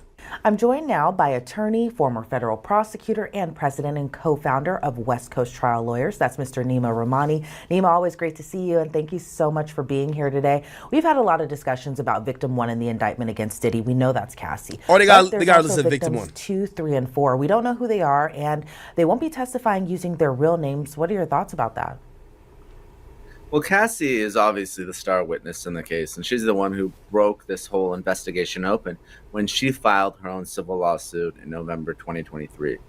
She was not only a victim, but she was a witness to a lot of the other victims who participated in the freak-offs. She was romantically involved with Diddy for more than a decade. So there's no surprise in the original indictment when she was the only victim who was identified. And obviously, there is corroboration of her account, as we've all seen the video of her being beaten at the Intercontinental Hotel in Los Angeles.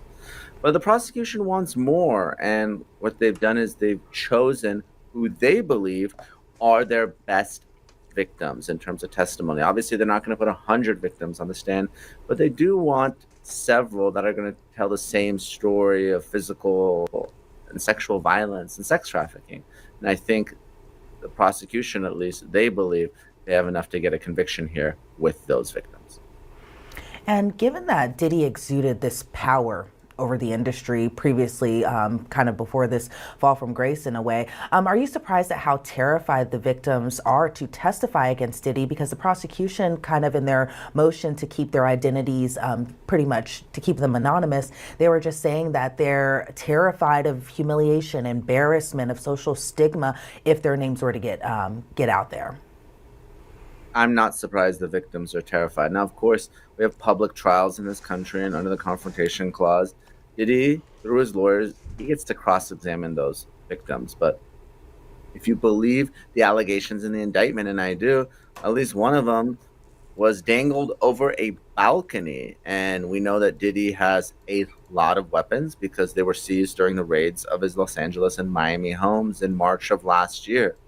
And not to mention a significant entourage and security. So the fact that you have victims who have been victimized, they're victims of sex trafficking, and now they have to be re-victimized again and tell their story in a very public way, the whole world watching, even though it's in federal court, it's not being live streamed, everyone's going to be writing about it. So that re-victimizes. All right, man. Okay, whatever.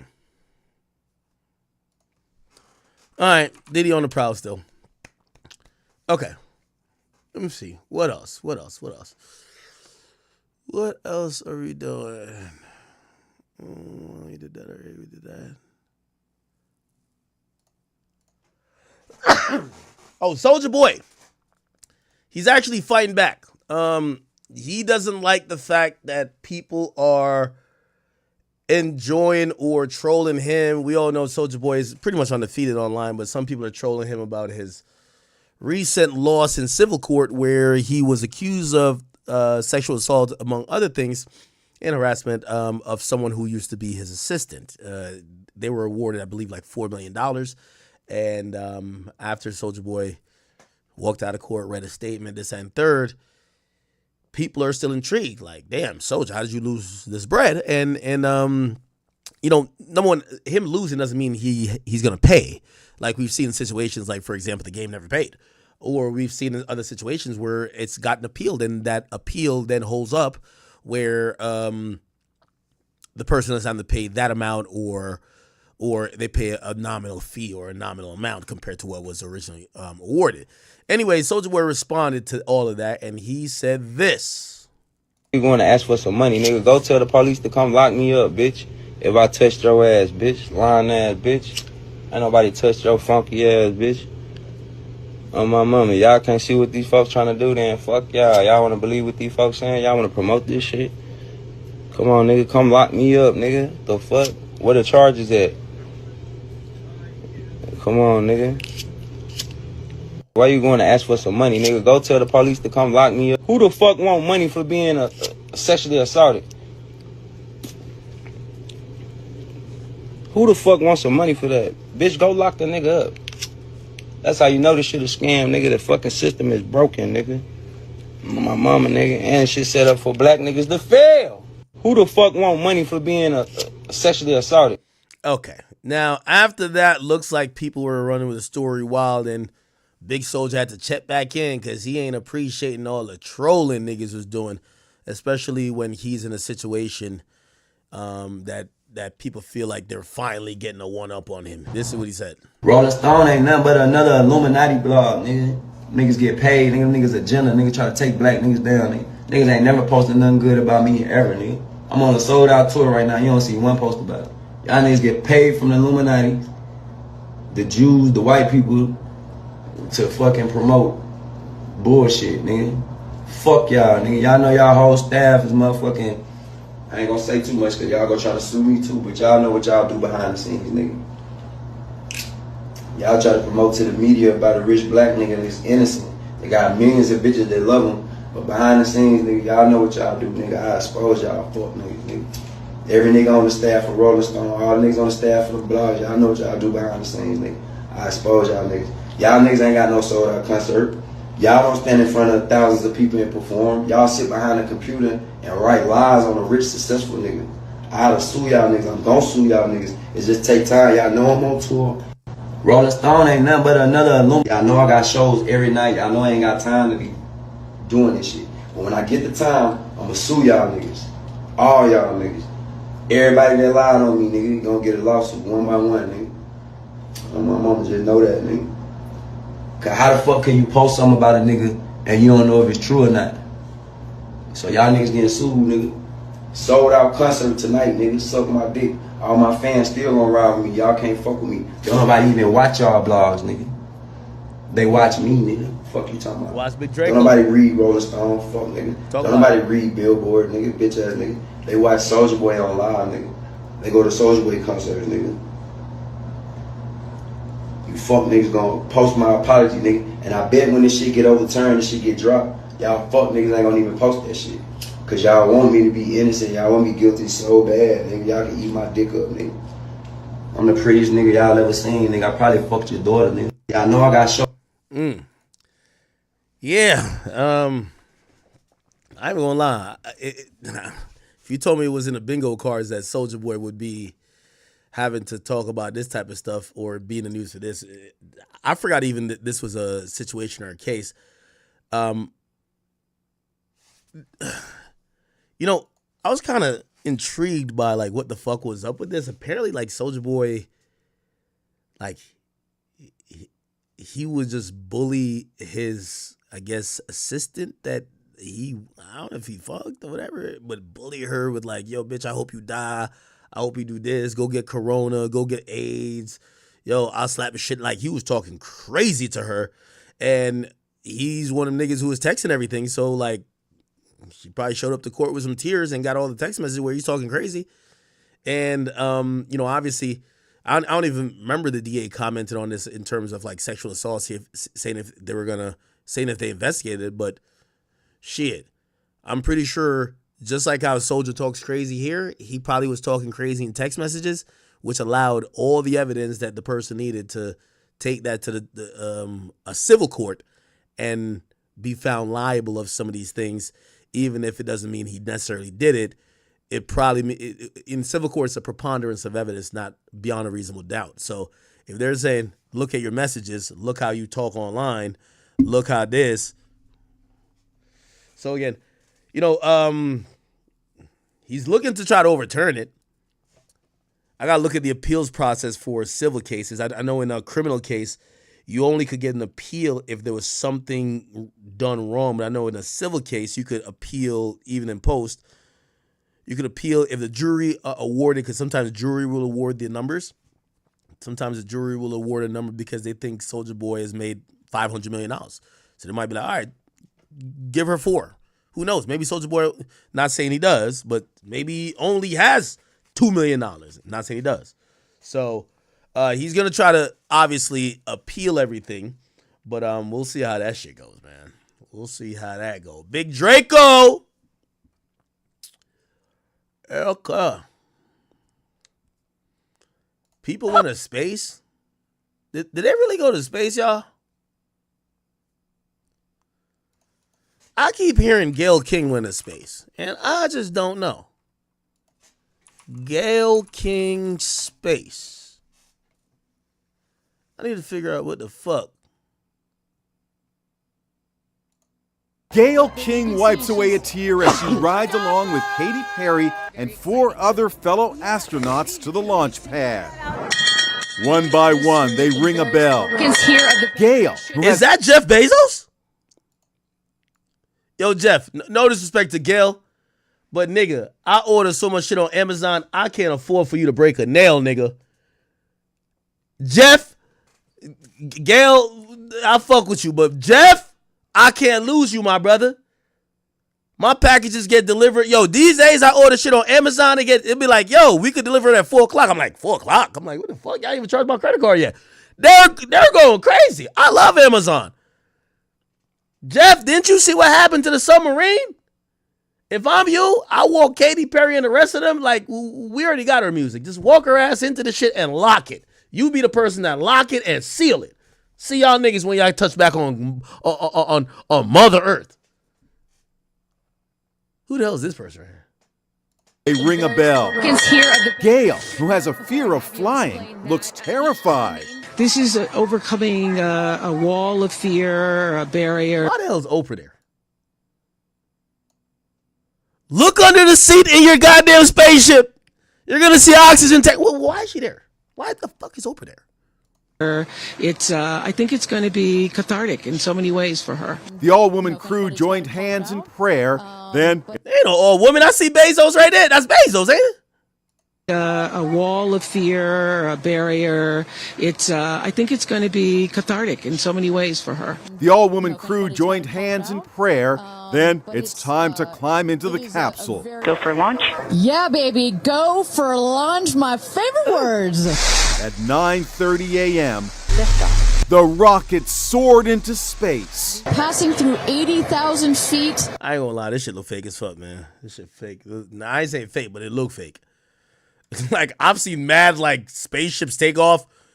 It never looked like this. They be looking like, or maybe them shits is going to, like, some other planet. Like, they be looking big as hell. It be looking like, yo, them shits be dropping off after it get to a certain height. This shit just kind of look like, man, this look like a lighter, nigga. I ain't gonna lie, bro. For launch, my favorite words. At 9:30 a.m., The rocket soared into space. Passing through 80,000 feet, 1,300 miles per hour. Oprah sobbed. Oprah watching her best friend go to space. She and Katy Perry's Who's Oprah's best friend? Gail?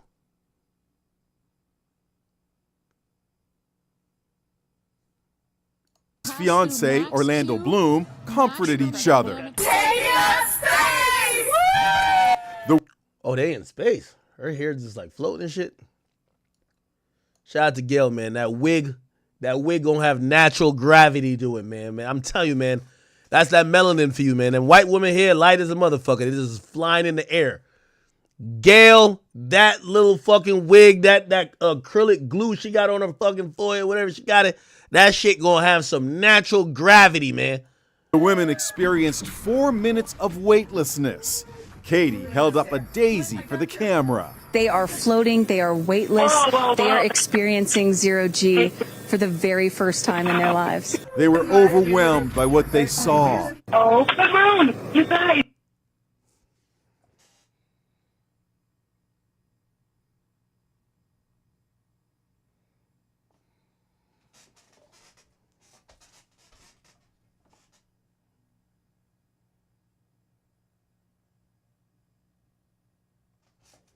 Really, nigga? I will have to tell you, look at the moon. Look. Then it was time to return to Earth. Welcome back to Earth. Amazon founder Jeff Bezos had a little oops moment, face planting while inspecting the capsule. His fiancée, Lauren Sanchez, was the first one out.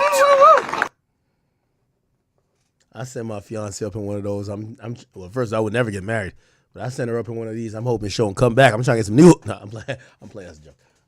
Gail raised her hands to the heavens. I just have to have a moment with the ground. She got on her hands and knees. Let me just appreciate the ground for just a second. And kissed the earth. Katy raised her single daisy toward the sky.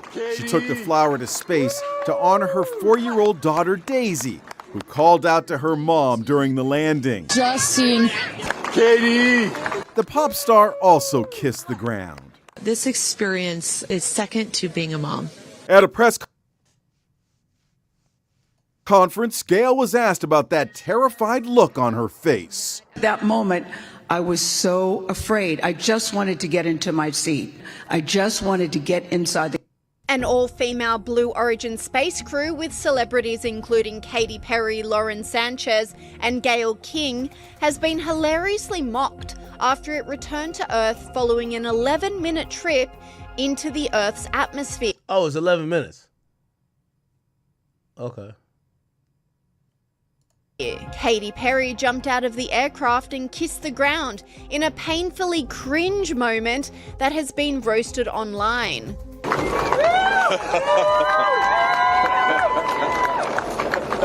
Katy! This commentator said, "Cool story. She got to ride in a rocket with other women. Did any of them actually pilot it? No.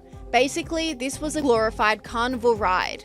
The pop star then dug herself into a deeper hole of cringe with her post-flight interview. It is the highest high, and it is surrender to the unknown, trust, and this whole journey is not just about going to space. It's the training, it's the team, it's the whole thing. I couldn't recommend this experience more. This is like up there with all the different tools that I've learned in my life, from meditation to the Hoffman process. This is up there because what you're doing is you're like really finding the love for yourself, because you got to trust in yourself on this journey. And then you're feeling the love when you come down, for sure. And you're feeling that strength. So I feel really connected to that strong, divine feminine right now. By the way, you're such a badass. I love that the month of April, you're like, I'm going to space and I'm launching my tour. Commentator Megyn Kelly was in hysterics over the space flight, struggling to contain herself over the training aspect of the mission. Ask my team to poll, what did they do during their 2 days? Okay, here they are. Their tasks, They spent the past 2 days at facilities for Blue Origin going over preparations, according to Blue Origin's Ariane Cornell. Their tasks included practicing how to get into and out of the New Shepard capsule. You go in, and then you go out. Oh, once again, ladies. Okay. The group also practiced how to put on and take off their seatbelts. And it wasn't just Katy Perry who was mocked. The entire crew was ridiculed as footage of the women squealing from inside the capsule emerged. Got it? 1, 2, 3. This shit gotta be fake, man. They got better audio than on Math Hoffa's podcast, but nigga, this shit don't make no fucking sense, nigga. This shit don't make no goddamn sense. How the audio is so good in space?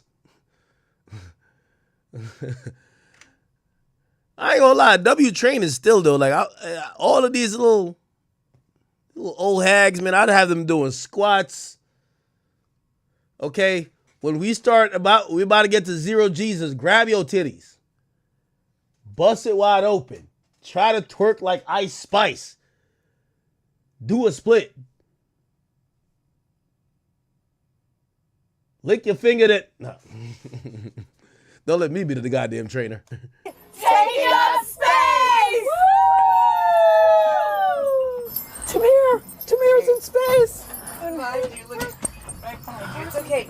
Leave Flynn up there. Flynn, behind you. Look at Flynn, I gotcha. Flynn. Gotcha. I ain't gonna lie. If I had a girl who told me, like, this is the next frontier to get, like, her spidey senses, like you know, people like, oh, I gotta do that. It's gonna make me feel like I'm living. I would just call her a hoe. Like, yeah, bro, like, what you mean? What you talking about right now? You gotta go to space or some shit? Why the hell would these people even do this shit? Or maybe I'm just broke. Maybe I would want to do it. Well, here's the thing. Do y'all think they went? Or do you think they capped it? I ain't gonna lie. I was gonna say they ain't go nowhere. Like, they literally just, like, did some shit and they didn't go nowhere. But now I found out none of the women piloted the plane. They didn't do nothing but just walk in. Well, they probably did go somewhere. I thought Gail was like, hold on some Kodak shit. Let me drive the boat. I thought it was that. I'm like, hell fucking no. I thought Gail was going to be on this.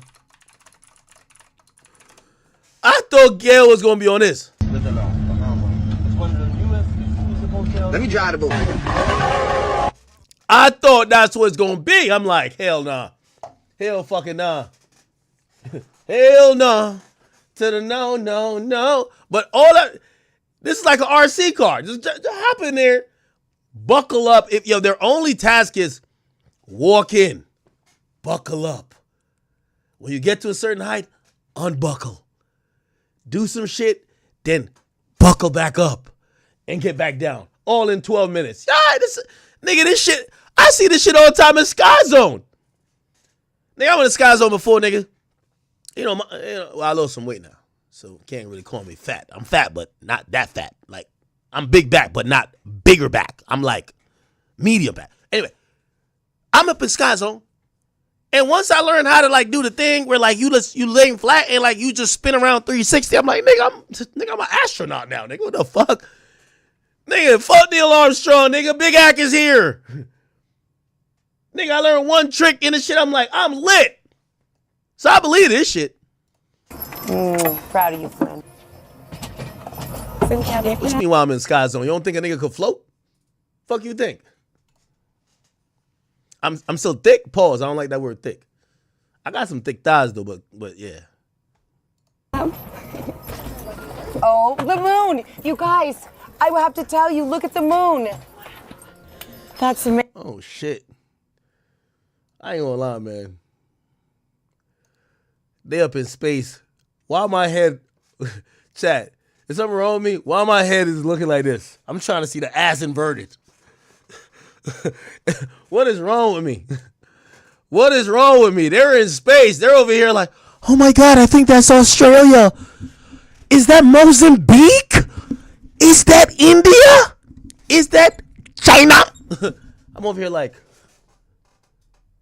Damn, your ass actually like, it's not sagging. Oh shit. Oh, something wrong with me, Jen. Amazing. They could also be heard screaming as the capsule came back down to Earth. Parachutes deploy from the crew capsule. Those are like the guide parachutes. There go the drogue parachutes. Just free falling right there until those drogues came out. And then next will be the main parachutes that get pulled out. Hear that screaming inside the capsule? And all three air cushion that will kick up the dust. It's a very soft landing despite the sporty perception. There it is. I ain't gonna lie, that don't look like a smooth landing. I don't know about that one.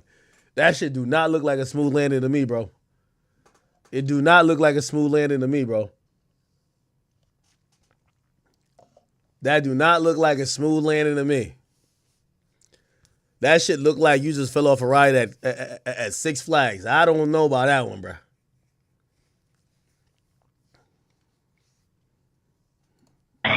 While Bezos and his crew loved every second of the flight, many, including model and outspoken commentator Emily Ratajkowski. How the fuck is a camera already up in the air? What the fuck? Is that a drone? Maybe that's what the drones they were flying in New Jersey. How there's a camera above the fucking thing and that shit been flying for like 10 seconds? Blasted the spectacle for its incredible waste. That space mission this morning, that's end time shit. Like, this is beyond compared. Saying that you care about Mother Earth and it's about Mother Earth and you're going up in a spaceship that is built and paid for by a company that's single-handedly destroying the planet. Look at the state of the world and think about how many resources went into... Shut your broke ass up, man. What the fuck is this? Shut your broke ass up, man. I'd rather you say it's fake. Talking about destroying the planet. Man, small motherfuckers like you that want me to get on, talking about let's get on electric cars. Nah, nigga. I like polluting the ozone. Fuck that shit.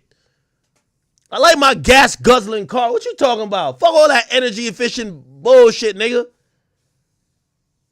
Pollute the ozone, nigga. What the fuck? God got a plan, man. God got a plan, man. We don't got to say this shit. God got a plan, bro. He got a plan. What the fuck is this? Anyway, hating ass motherfucker. Okay, Strong Kingston gets locked up and released. Crazy thing about the Strong Kingston shit is that this nigga was scamming for millions, and then he gets locked up, and he didn't have 100,000 to pay. That was kind of crazy, huh? That was crazy. Oh, look at these two videos from the Drake video, the Drake stream. Drake confirmed he's working on his new solo project. Here we go. But yeah, shout out to everybody that's streaming the album. Thank you so much. Every time. You're welcome. I've been listening to it. Yeah, of course. Every time, every journey. Working on a new album right now. It's a what? Slap. Already? Solo album? Yeah. Yo, hey, I don't know too much about the album, but I get a little shit that these are tidbits I'm getting from my conversation with Drake. I think this is gonna be.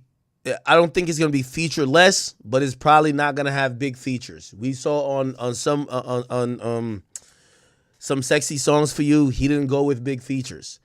So I think this new Drake project, he's going with the same thing. It's over for you niggas. You DJ Khaled ass niggas, you wanna make your career off Drake song ass niggas. It's over. He don't fuck with y'all niggas. He's down to just do it by himself.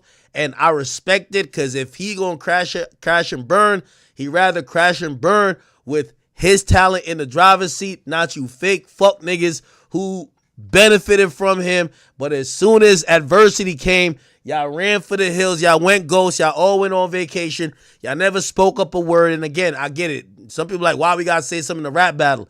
The nigga was getting his reputation tarnished, like y'all niggas can't speak to his character. They started saying the nigga love kids, and y'all like, what? Well, I ain't hear nothing. Y'all all know, because he brought all y'all niggas hoes. He's done with y'all niggas. He don't fuck with y'all. He only shouted out the real ones. Savage rocks with him. You feel what I'm saying? There's a few other ones, but he shout them out. The rest of you fuck niggas is over with, okay? He ain't looking for no friends. He ain't recruiting no niggas. He ain't running to no cities. He finna do it by himself. And this is me saying this, but when I spoke to him and he said, Act, Some Sexy Songs for You was the first of 2 important chapters, I think the second chapter is a solo album. He always told me, he said, Act, Everything's cool. My talk soon come. That's what's gonna be. His solo album, I think, is going bananas. Is gonna go crazy. I'm gonna keep it 100 with you. You know, there's some bitch ass niggas who want to have the mindset, oh no, Drake should get over it, and just like, no. It ain't about getting over shit. It's about y'all seeing a nigga who have came from adversity 15 times and y'all still doubting him. It's like y'all still doubting LeBron. Okay, cool. He'll do it again. It's fine. He'll put the work in. He'll do it again. Because y'all said the same thing when before back to back dropping, he was getting into it Meek and the ghostwriting shit. Y'all said the same thing after Pusha T and oh nah, you got a son. Y'all said the same thing every single time. Oh, you're getting too old. Oh nah, you losing this. Oh, honestly, never mind. I don't know. Maybe honestly, never mind off your career.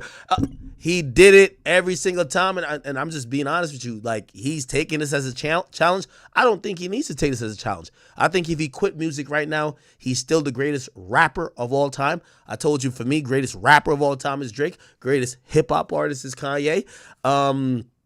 Greatest, I don't even get it to greatest like MC or lyricist, but still, I do like the fact that he's ready to squabble. And I'm going to be honest right now, you know, I think the road of least resistance would be, oh, let me go be cool with the poppin' dudes and put them on my album and, you know, all of this, run to Atlanta, this and third. Yeah, we don't need Atlanta. We don't need these other places.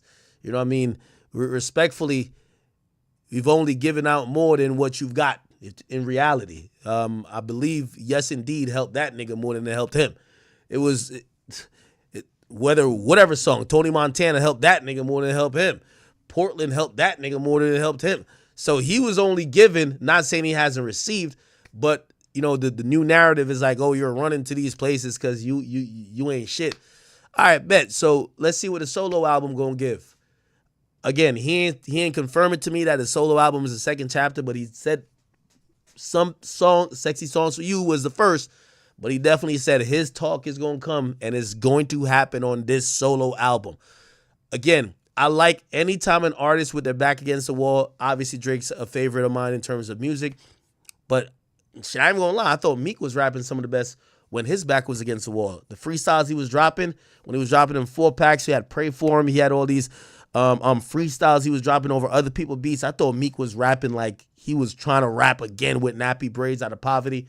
So I understand when a nigga, sometimes you gotta put niggas with their back against the wall where they gotta, like when Kobe was charged with, my nigga came out and dropped 8 40-point games in a row. You know what? He realized this, my art, my craft, the thing I've dominated so much, even if I would normally ease up a little bit and mail it in because I'm a legend already, you're back against the wall again. You're going to have to show people again. You're going to have to make the best music in the world again. They're not going to give you a pass because you did it a million times. And again, I you know,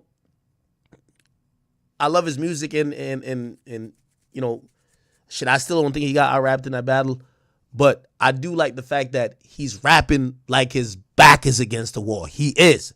This new project, he's rapping like his back against the wall. He's rapping like he's trying to make it out of motherfucking Toronto. He's rapping like he's trying to make it in the game again, and I fuck with that.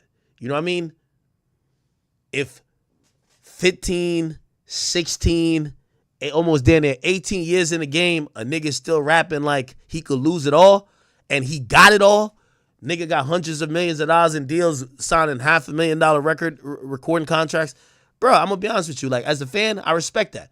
Because what happens is artists get comfortable, complacent, mail it in, and they don't give a fuck. Because you know why? I could go on tour and go record all my hits that I've had. You know what I mean? Shit. I ain't gonna lie to you. I kind of have an interesting take. And this, I'm not mad about no beefs or no battles Drake has ever been in, even though I don't think he needs to do it anymore. But I'm glad for them. I'm gonna tell you why. Bro, time is passing. A lot of niggas, like, a lot of niggas catalogs and their run is looking aged. Like, with all due respect, Big Sean, I got no problem with you. I like you. But like, when niggas think about Big Sean, niggas is thinking about like 6-7 years ago. You're not thinking about current. You're like, oh, yeah, remember when he dropped I Don't Fuck With You? Bro, that was a long time ago. You feel what I'm saying? Yo, like, that was a long time ago. What year was that? Nigga, that was 2015. You feel me? Like, you think about, again, I got no problems with these people, but I'm just telling you, like, a lot of some of these artists' career that was contemporaries with Drake, like, bro, we forget how much time passes. I'm going to tell you how much I know time passes. The other day, right? So, 6ix9ine been doing this thing recently, and he went on, like, he's been popping up at clubs, whatever. He's promoting this song. Papa, go check it out, and he got another one called Hannah. Go check both of them out. Anyway, he goes to Orlando, and he's performing in this club, right? 6ix9ine Orlando. I don't know if this might be it. Is this it? Yeah, this is it. So this is from that performance, because I know it's at this place called Night Library. I think this place, I don't know if they got and it's all gonna make sense, just listen to me. I don't know if they have what do you call it again?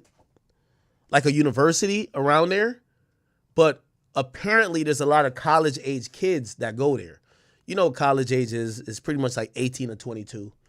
And what happened is, so some of them tagged me in it, some of them sent it to me. So I'm like kind of going through and I'm looking at it, and I'm looking at some of the comments. So I'm looking at some of the comments, and this is when I realized, yo, this is how important it is to stay current. Bro, remember, these are college age kids. This place probably serves liquor, so let's just say they're 21 plus, right? So they're seeing 6ix9ine, but it's 21 plus. A bunch of the comments was like, oh my God, 6ix9ine's here. And this is when I knew, like, we've been forgetting about time. It says, my middle school self just died. I was like, what the fuck? Now, let me explain to you.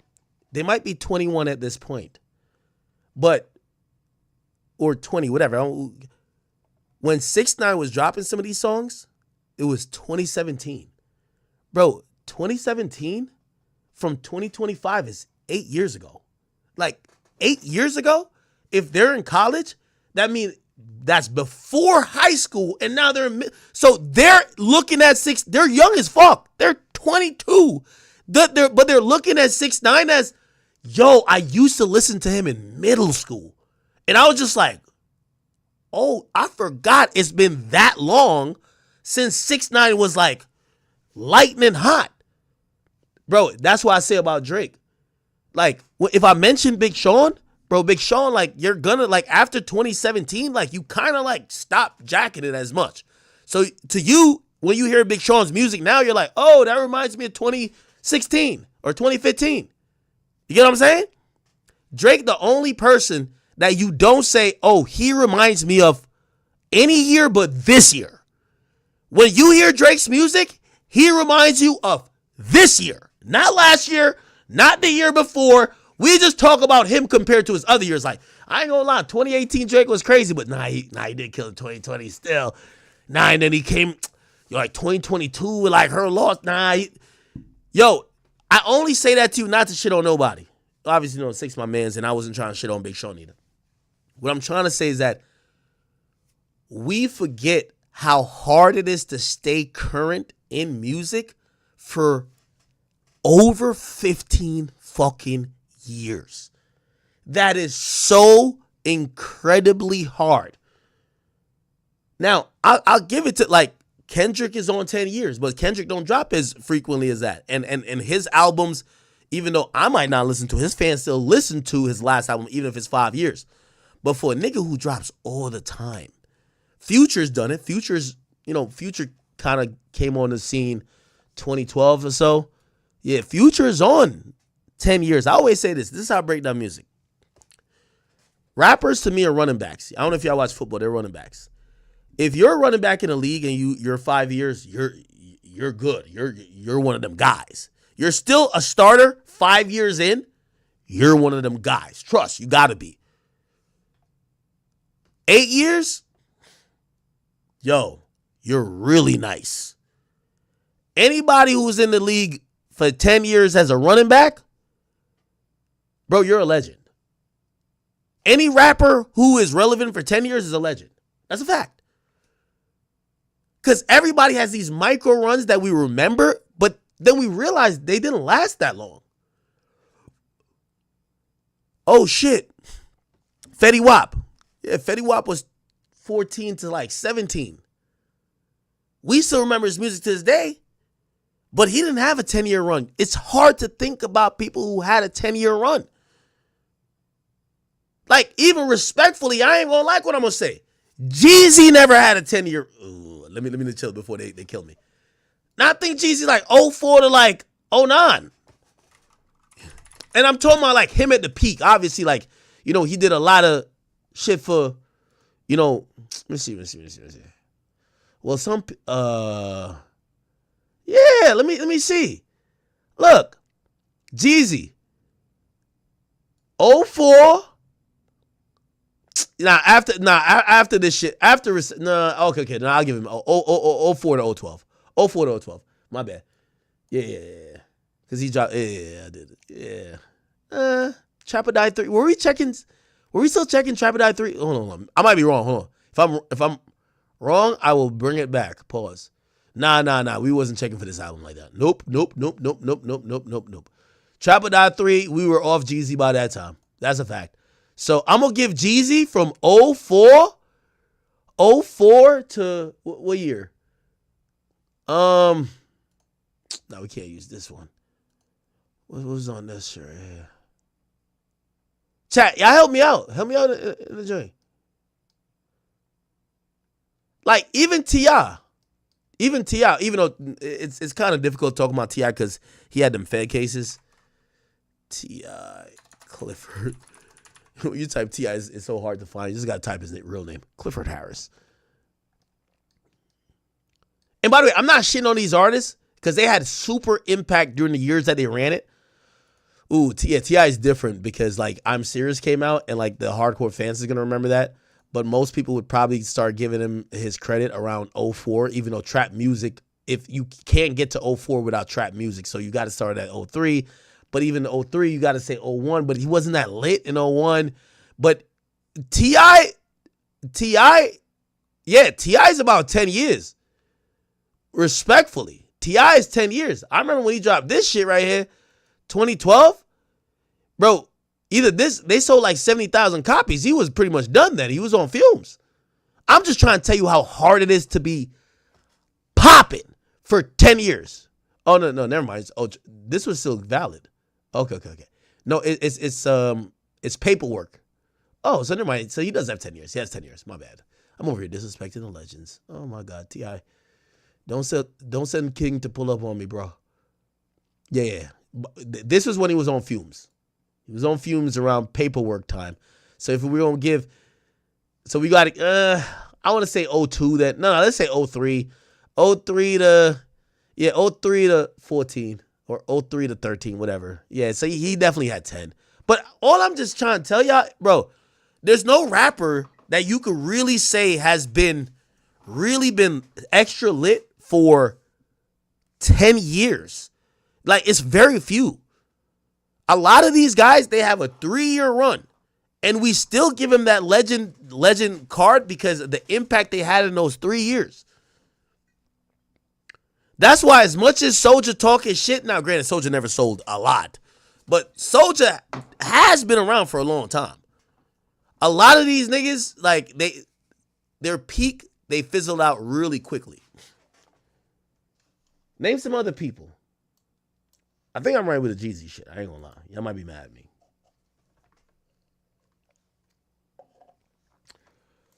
Okay, I'm on King Academics. Oh, let me see what's going on. Oh. Let me read a couple of donations and shit. I appreciate all you guys. Oh, look at you guys. I love y'all. Tanya Vincent says, man, Act needs a personal trainer to get to 30. No, we're doing it this time. Hey, I'm going to be honest with y'all. This is how y'all going to keep me, real talk. This is how y'all going to keep me dedicated, right? Yo, every day y'all cop like 5 tickets of my show, my nigga. We're going to be there. Fuck memberships, nigga. Just pull up to the fucking, well, actually, I just want to hang out with y'all for my birthday, bro. I'm bored. Okay. Yeah, that's it. So I'm streaming. So my goal is to stream every day until this day, which is the 15th. Yeah, I think that's 30 days, right? So I'm gonna stream every day to then, and we're gonna do an IRL on that day. Okay. Lord Hybrid. Woo, wow. What the fuck? Lord Hybrid sent $300. He says, if the feds do a big act RICO over Meek Mill, I'm done. It wouldn't be a big act RICO over me. It would be a Meek Mill RICO.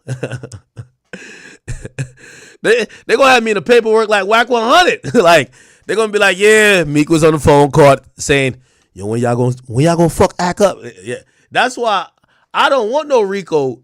And again, you know, unless, and I ain't gonna lie, I'm being very honest, unless if Meek Mill showed up to my house, I would change my tune. There's nothing, you know, he said he was gonna do it, he never did it. If he showed up to my house, I ain't gonna lie, I would help put a RICO on his ass. But it ain't been there. We both talk shit. That's what I'm saying. This is, if they're telling me police is hollering at them, to me, this is a last chance thing to de-escalate it. I think so. And I mean de-escalate it, you know, really in all sense, right? Like, shit, I don't, you know, for me, I don't know what that means, but it wouldn't be charges. It just means if the police is looking at it like that much, they probably think them niggas is about to do something. Okay. I don't know. But thank you, Lord Hybrid. Sam. He says, my hero. Oh, I'm not your hero. Tanya Vincent says, call AJ. AJ's around. Bozo says, the difference is Jay-Z isn't calling to other media when he promised to support that one. Drake said he would call and begged Kai instead.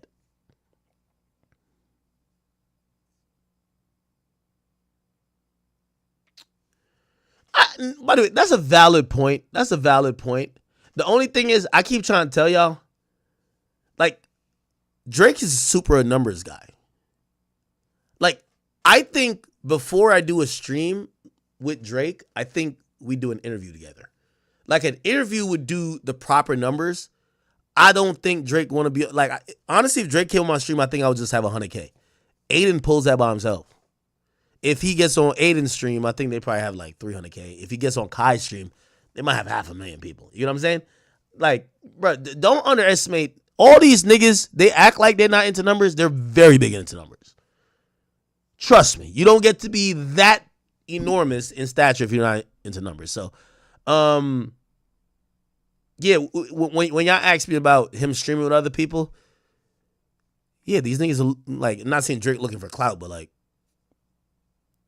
bro, he wants someone who's averaging way more numbers on streaming than me. But I think he'll do an interview. Like, for example, look, that's what I told Kanye. I said, Kanye, you should do a stream with Kai. Not Kai, I mean, I'm Adin. Because that's going, trust me, they care about numbers. That's going to do the crazy numbers. We'll do an interview. That'll, like our strategy with interviews and stuff, like, we're going to get the numbers and make the impact on the interview. But on a stream, just go stream with that nigga. Okay. Jay says, dude, I could tell the guy cares and respects you. Wouldn't be surprised if you are his only interview post-lawsuit. Hey, every conversation I've had with him, and I'm being honest with y'all, every conversation I've had with Drake, bro, he really not fucking with niggas. And he, like, to the point where he's like, yo, you're the only person. But again, and if he was lying, I would tell you. I would be like, yo, he told me that I'm the only person he fucking with. And not that, again, I don't ask niggas for shit because I'm not a girl. But if it came out that it was complete lies, I would just tell you, be like, nah, I ain't gonna lie, it was kind of gassing me up still. And then I seen this, but it hasn't been that. And y'all not gonna gas me up to say something against someone just because their demeanor wasn't filled with, yo, like, put it like this. Yo, go watch me and 21 Savage's interview. Bro, me and Savage talk a lot, bro. Like, Savage, my guy. Like, Savage is like, I fuck with Savage. Like, I'm telling you, if I got 3 fingers, he's one of the niggas I fuck with the most in the game. When we on camera, nigga, of course, like, he gonna have, like, we have a dynamic. But I'm telling you, my nigga, like, we talk about everything. We talk about everything. He's a cool dude. So don't judge on, you know, just because, like, you've seen that interaction, like, oh, no, he just does about with it. Come on, relax. All right. Callaghan, what's up with you, bro? Thank you for the 10. It says, Ack, you saying you're not going to force the glaze out of me is a wild statement. That was a wild statement. You're right. Ricardo Mitchell says, you got to play Mama by Baby Wayne. What's that song about? T.O. says, what happened to his girl that was driving? What topic are you talking about? Girl that was driving. Said Battle of the BBLs. Somebody says, Fatou says, that's Offset's blogger friend. Oh, that's the one who exposed? Oh, okay. I don't be knowing. C-Finch, thank you for becoming a new member. Polar Op says, yo, these bitches ain't shit but hoes and tricks. Diggs letting these rap niggas know what they already know. Now, I ain't gonna lie to you. Rappers, like, it's kind of interesting watching rappers because I feel like if we go back to, like, Big Pimpin', like, Big Pimpin' era, these rappers wanted to be pimps. Like, it felt like they used to disrespect dudes who were tricks, who were Johns, whatever they call the guys who pay money to women. They would disrespect them. They all wanted to be seen as a pimp. Even 50 coming in the game, and obviously Snoop for a time. I don't know what you heard about me, but I'm a motherfucking PIMP. Like, that was the, like, thing everybody was giving up. Like, shit, I just heard Ja Rule on the Breakfast Club, and he was just like, yeah, I'm married. This person's married. And, like, you know, it wasn't popular for them to say, I have a constant significant other. Had to be seen like they were just whores. These days, half of these rappers, they basically shame dudes that can't trick. So they're like, oh, you can't buy her Chanel? Be like, oh, what's that nigga? Bossman D-Lo says, if he can't buy you Dior, he Pior. I hate that line. What the fuck? It's like a nigga saying, if you can't buy a girl Dior, you're Pior. By the way, horrible alert. But still, the rappers now are basking in the fact that they're tricks. They're shaming the guys who can't trick. And they're also like, everything is flipped on, like, you know, it's flipped upside down. It's the same thing with drug use, right? Back in the day, niggas used to be like, nah, I just sell it. I don't take it. Now niggas is like, I'm on 50 Xannies. Yo, pass me the Fent. Like, these niggas are bragging about being the user. Back in the day, they used to shit on the user and say, we're the dealers. These days, everybody's like, nah, I just took 50 Xannies in my... Like, what the hell? So, I think things are just changing because, like, the things people used to brag about, it's changed a lot, right? So, right now, if you're a rapper, you have to trick. And I don't know. I don't even think Diggs is doing it purposely. I think Diggs is just realizing, no, you guys are tricking, not even just for the females. You're doing it because you're competing with your fellow rappers. I'm not competing with fellow rappers. I'm just fucking your girls. So I think that's what it is. Tanya Vincente, thank you again for the Canadian 10. Says, Ack, been watching since the beef. I was going through the biggest depression, and the beef and your streams got me through. Oh, really? Oh, thank you for that, by the way. So we're not only here for content, but for you. Oh, I appreciate that so much. Though that's probably the best comment I've gotten all day. So much love, Chat Queens XO. Thank you, Tanya. Joshua Ben Tinker says, I gotta watch the video of Big Jeff fall to his knees when the law came. Callaghan, thank you. He says, yo, Ack, I just copped tickets for the show. I'll be pulling up from Texas. Hey, if you guys are coming from out of town, by the way, I think we released like, I think it was like 20 more meet and greets because I just didn't want to do meet and greets all day. Even though I want to spend time with everyone, I promise y'all. But they sold out like that again. I don't care if you just came to the show. I don't care if you didn't have enough money to buy a meet and greet. Some way, somehow, let's get a flick. I want to really enjoy the moment with you because I'm going to be in euphoria. This time, you know, my first show, I was so inundated with emotions because I'd never seen a line ever. And I forgot what mindset I was in. People were just shitting on me so much.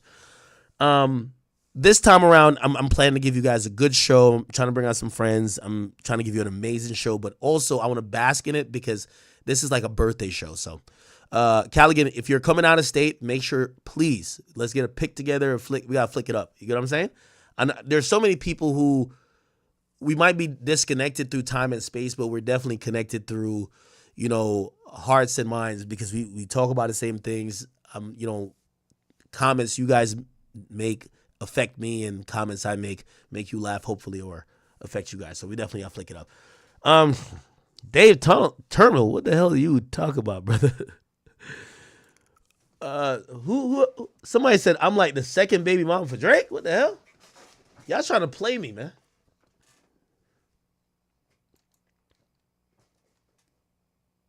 Oh, that's Kendrick intern. Ugh.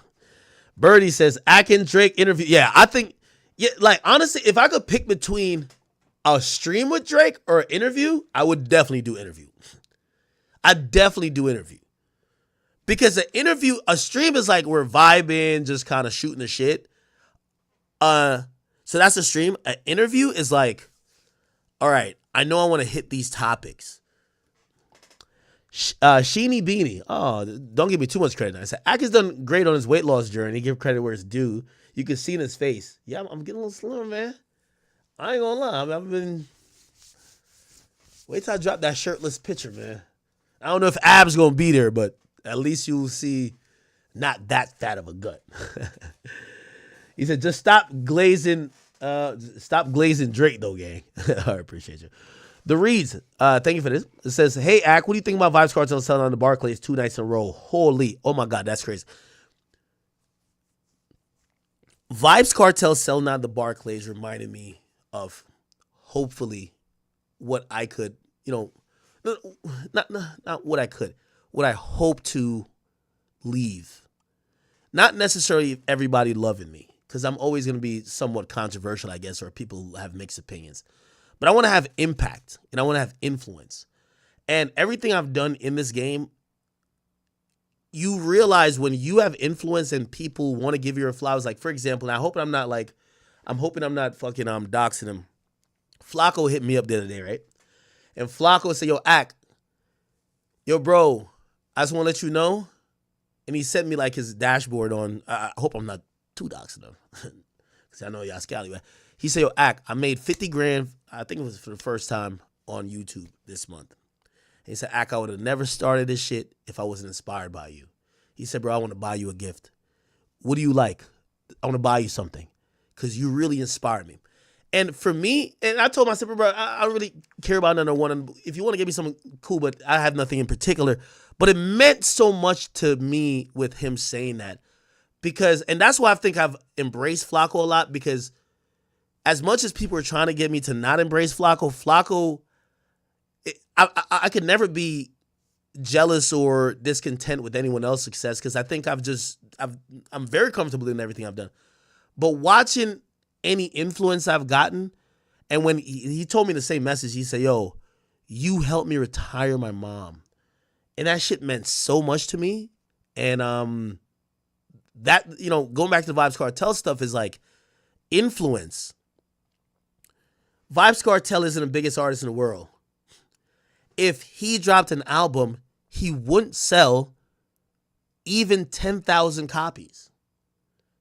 But when he gets out of jail after 13 years being incarcerated, his music has been so much a part of people's lives that he sold out the Barclays, 16,000 people twice. That's 32,000 people in Brooklyn, New York came out to watch him perform. Those people probably thought they would never be able to see him, even though they were playing his music all over the last decade, all over their lifetime. And it's not because he's the biggest artist. It's because he's one of the most influential. That's what that meant to me. And by the way, I spoke to his team. They could have done a third show. Add another 16,000 to that. That would have been 48,000 people. But it just shows you, yeah, he's not the biggest artist, but his impact is undeniable. And when it's time for people to give him his flowers, because that's what it was. I went to go see him in Jamaica. Seen him at the Barclays, he was getting his flowers. He teared up. He teared up on stage.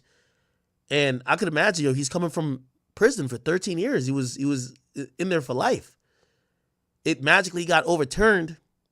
And now he never had a visa for so many years. And he comes to Brooklyn, New York, and so many people are showing him love that he sold out 2 days, 32,000 people who he lost his voice. And people were just there saying, we love you. We appreciate what your music has given to our lives. That's the ultimate credit right there. And for me, I'm like, yo, listen, I'll probably never be as big as Kai Cenat. But if someone could tell me like, yo, I've been listening to you for 20 years. Yo, you helped me with this. You see someone say, yo, I helped them with depression. That means more than any numbers you could value. And by the way, it always gets to the numbers because when people really do appreciate you, they do want to celebrate you and give you a flower. So I know I turned that into a little spiel, but that was really amazing. It was amazing to see. Ranks reviews. What up, bro? Is that a Bin Laden? Oh, hold on, I gotta click on this. I hope that's not you. It looks like Bin Laden. I hope it's not you, bro. Oh man, I'm an asshole if that's him. He's like, yo, bro, did you call me Bin Laden? I'm looking at the Avi. I can't really see it. He says, we need the shortest run list. Roddy Rich, 18 and 20. Yeah, that's about. Fetty Wap, 15 and 16. You don't give Fetty Wap 17? I'll see that. And Lil Pump, 17 and 18. Probably true. Okay, all right. Some Rel 220 says, Act, did you hear that back and forth between Joe Budden and Rocky Thunder last night on Twitter Spaces? Crazy. Okay, all right. You want me to watch it? I'll watch it. And Tony McCrae, he says, bro, you had a plan the last time. LOL, just stop putting 1 of 30 in the title. You've done this for a month. Then I won't expect anything out of it anymore. 1 of 30, no days off. No, I'm going. I'm telling you, I'm going. I got to do it. I got to do it this time. I got to. Yo, you know how I'm going to do this? Yo, chat, put it like this. I'll hold up an end of a bargain if y'all hold it up. If I go 30 or 30, chat, I'll say this. If I go 30 or 30, because I just want to have a good birthday, it's going to really mean a lot to me. If I go, and by the way, I don't have to do shows. Like, literally, I'm probably going to lose money on this show just because I got things planned and who gives a fuck about the money? Here's the thing. If I do 30 or 30 and this shit not sold out, I'm quitting streaming for like 3 months. I got to go live life a little bit, like, because I'm definitely not doing none of what I'm doing for money. I'm just doing it because I love it, and half of my life has kind of been spent with y'all, so this is why I want to celebrate it. But anyway, so I'm doing 30 or 30. This shit got to sell out. Facts. Or else, I don't know. Anyway, let me watch this thing y'all talking about, and then who else? Yeah. Cool. Let's watch this Rocky Thunder. Like, why are we still talking about Rocky Thunder? It's kind of crazy. Rocky Thunder. I remember from like Love and Hip Hop, like season 1. Joe Budden. Well, y'all niggas something. Is it this? What?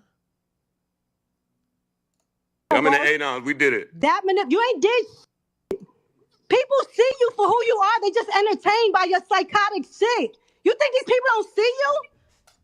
They see you. You're just entertaining. They never seen somebody as sick, psychotic, demented, narcissistic, and retarded as you. You are delusional ass bum who just so happened to make it because mother love clowns.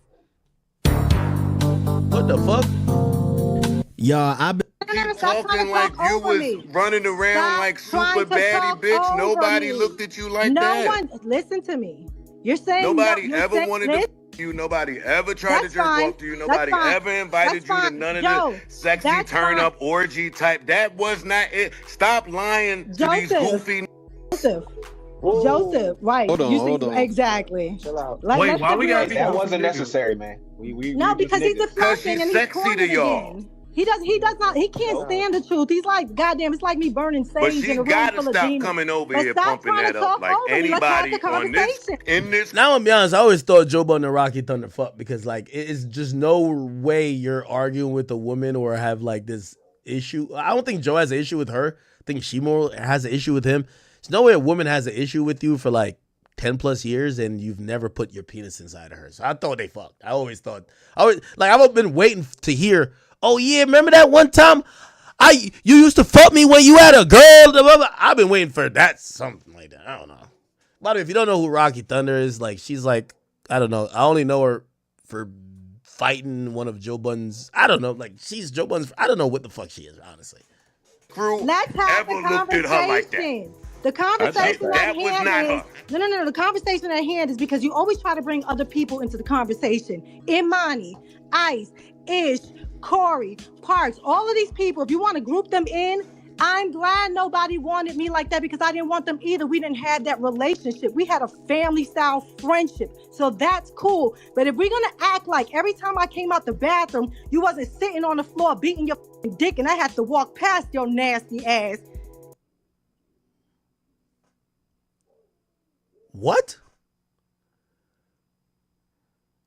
Is this AI? This is AI, ain't it? Yeah. Let's not fucking play now.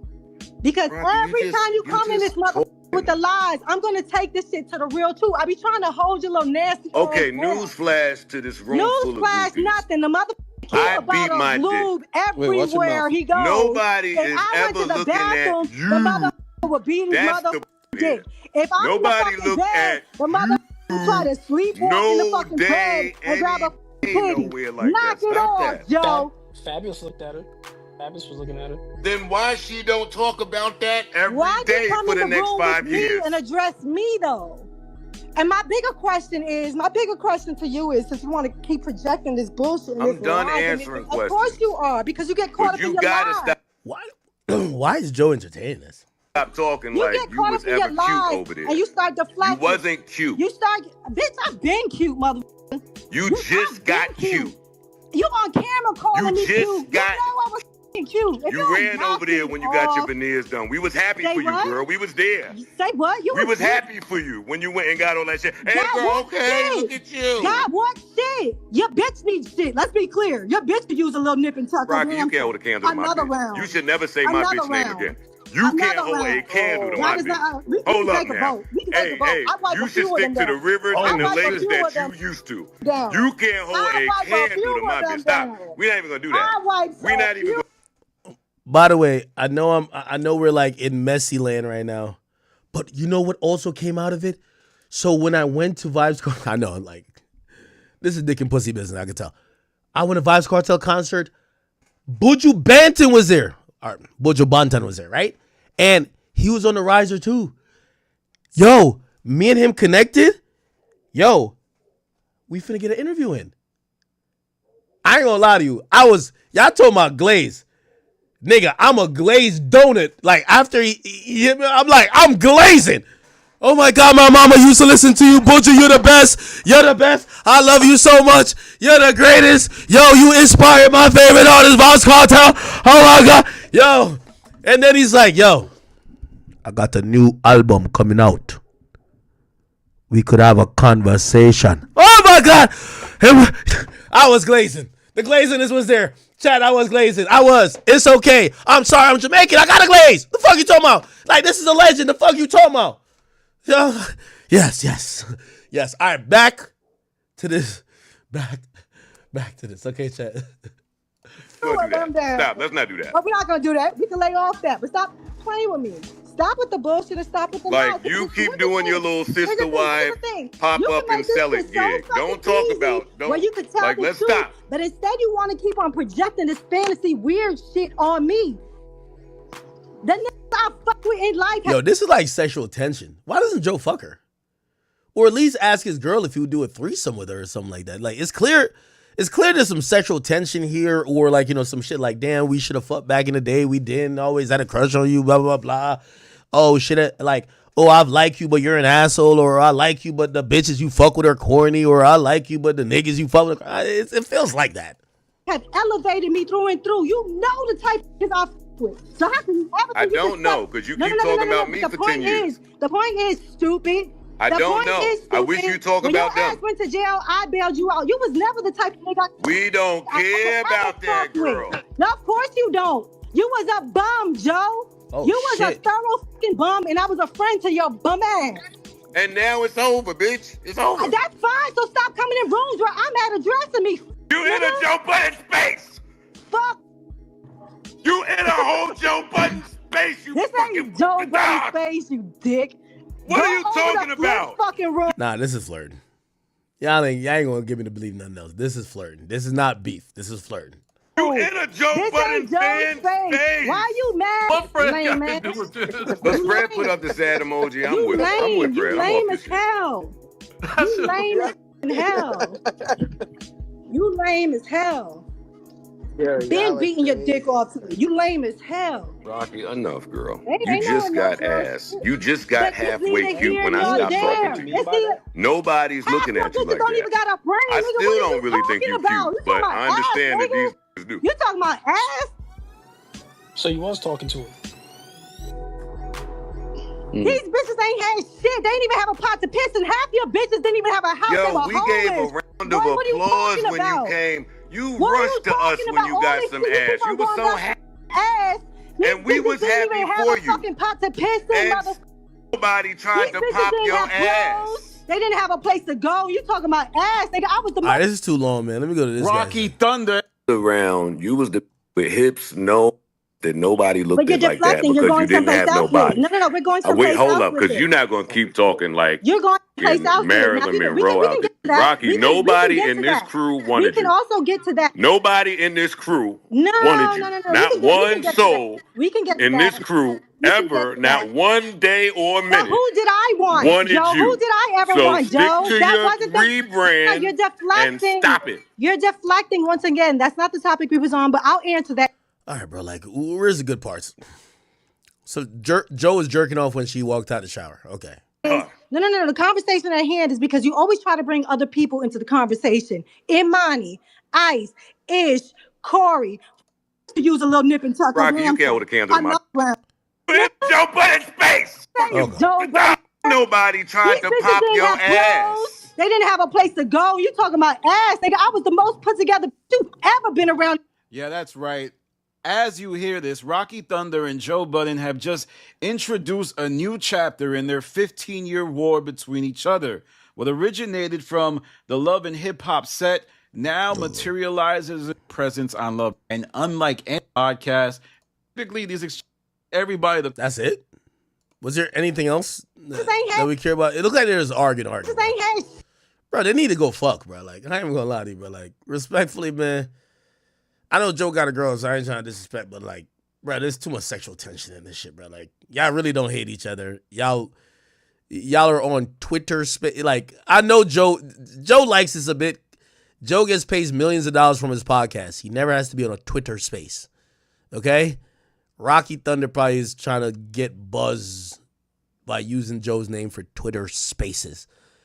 Joe clearly, his dick is tingling when this chick's name is mentioned because he's going, like, if you know Joe, he ain't giving out free content and he's going here to flirt with this girl to give out free content. Come on, bro. You stop talking about Drake. It's over. Dick sucker. It's over. Shut the fuck up.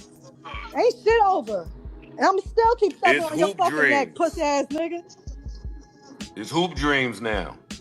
Yeah, aight. Like your fat ass on the court. The window closed. It's okay. Ain't no fucking window. What the fuck are you talking about, bitch? Everybody can't go. Nigga, you ain't been to half the places I've been. What are you talking? You just got Everybody here. won't be You there worked with your you life when to get you, to where you I'm know what I at, mean? nigga. You worked your life off to get into half of the rooms I've been into. You just started going to fucking basketball games. You just started getting on fucking flights. What are you talking about? Nigga, you just started buying your first fucking packs of underwears, you bum. What are you talking about? The last 10 years, you spent your life gossiping about other niggas, sucking Drake's dick. I've been traveling the world, fuck boy. What are you talking about? You got me fucked. Rocky Thunder. I do, as a guy who talks about other men, I hate when y'all women do that. If you're traveling the world by men flying you out to fuck you, you can't shame the guy who gets his money by critiquing other people, especially in a skill-based craft like hip-hop. I'm sorry. That's like an escort telling Stephen A. Smith, all you do is dick suck and dick ride other niggas to get your money. And Stephen A. looks at her and says, I know it's not the pot calling.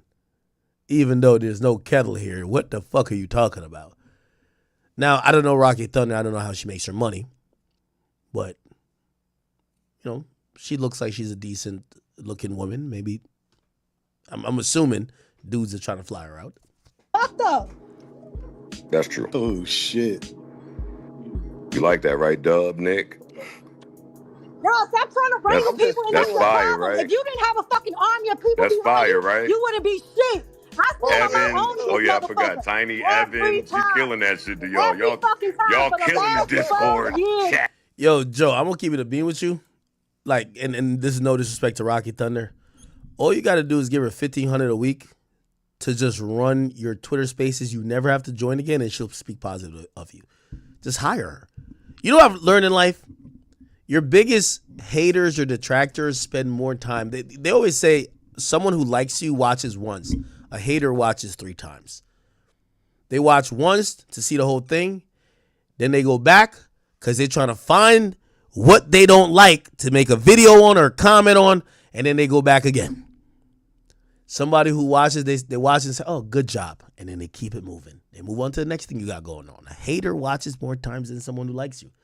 So if Rocky is Joe's hater, but really they kind of have this weird relationship, just pay her $1,500 a month or a week or whatever, and have her run this, because I think it's keeping up the Joe Budden community. Have her do that, and you solve the problem. Now she's indebted to you because you know what I mean? Sometimes you got to hire a hater. That is a fact. Not saying she's a hater, but you got to, like, I'm telling you. I stood on my own fucking 2 feet. You have to wrangle people in to make you. If you ain't had fucking Imani, if you ain't had Corey, if you ain't had Parks, if you ain't had niggas in these spaces, you wouldn't be shit. You need a code, nigga. I stand on my own too, bitch. So like, Dub, can I pay you like $500 just for the exclusive rights? I'm uploading this to my YouTube Please too. upload I this ain't shit, gonna hold you. motherfucker. I'm Please uploading this to upload my this shit too. Please upload it. Like 2-0 with the faces today. Nah, yeah, we lit tonight. We This killed rollout, this shit tonight, Dub. This is rollout. And now motherfuckers will We realize need this. why the fuck 1,000 views on this. Because you was a fuck nigga in real life. Big we works. Dub, Danny you owe might me a hit the 30. favor. Let me stop talking shit. Danny might hit 30 on this one. That was crazy. The rest of you niggas, we hitting 600 on this shit. I'm over what y'all talking about. Coming your way from real it. fun. Now we about to have some real fun. Here we go. That's what I'm waiting on. Yeah, you know how we do. I'm waiting on the real fun. Aw, shit. Just a wipe down, I think also.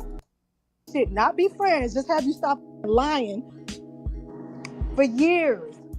You coming here fucking with me. I want you to stop I don't being want a to fucking rekindle pathological liar nothing. and a narcissistic I ass don't want to bum. chill and hang out. Who the fuck Kick wants to it hang like out with old you? times. You can't hang out. You get punched in your face Forward every time you motion. come out. All you can't come 2012 bitches, You cannot it's come out. over. You get ducked every time you step It's out almost the fucking 2030. house. Don't nobody want to hang out with you?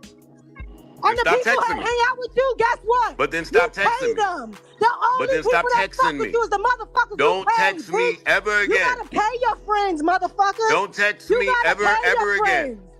Do you hear me? Yo, that's all. She sounds like a friend that wants to get paid too. I mean, I don't care if Joe pays his friends or not, but like, if you're the only friend not getting paid, you probably feel away. You got no problem. Don't No problem. you use that number Show a text, because I got some text. You want ever to show text? again. Show what text you got. I You don't got want text, Joe? amends. You got text messages, Joe? Air them out. What text you got? Because we could go for one. We could go blow for blow with that too. Are they about the thighs? We can go blow for blow with that too. You got no wings over here, Joe. And the I don't wanna easiest win you amend would with ever you. have with a bitch like me or any fucking body is stop being delusional. Want to amend Stop being a you. delusional bum. Stop using this bullshit ass narrative with me to get your shit off with your cult following. You're not hot enough to do that. Nigga, yeah, I see you on here losing your breath. You're not hot you enough on this to do that. motherfucker losing your breath. too cold Nigga, to you do on that. This motherfucker catching asthma. If you was Shut hot, the fuck maybe up. I'd share But you some still war here. stories I'm not too. that You're hot, not but you hot. still here. You still here? Don't though. nobody know you. You still here? There's no motion. Get to stepping. Hey, this is There's no juicy. Get to traction. stepping then. I would like to use our war stories the way you do, but it's Ain't no war value stories. in it. You couldn't get me. There's absolutely no value in it. You're salty. And here's the real shit. Here's the real shit if we want to make sense of it for anybody. If anybody wants to use common sense in here. If all the other bullshit that he threw, all the smut that he threw on my name, that should be the reason why he don't with me. But he knows that that's not the truth. So he hangs on to this bullshit. I'm in love with you. I'm obsessed. This is some elementary school bullshit. This is elementary. Knock it off, Joe. How long you gonna hang on to that? It's unfortunate that most of the majority of your following are some bums and some morons. All right. That was good. That was good, I guess. Okay. I have no idea what I just listened to, bro. Yo, lock them in a room and let them fuck, man. Please, Jesus. All right.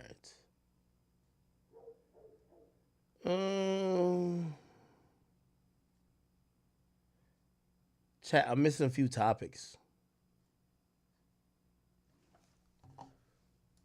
Let me go dumpster diving a bit. Chat, I know we have a shit ton of other topics to get to. Yellow Beezy keeps... Oh, no.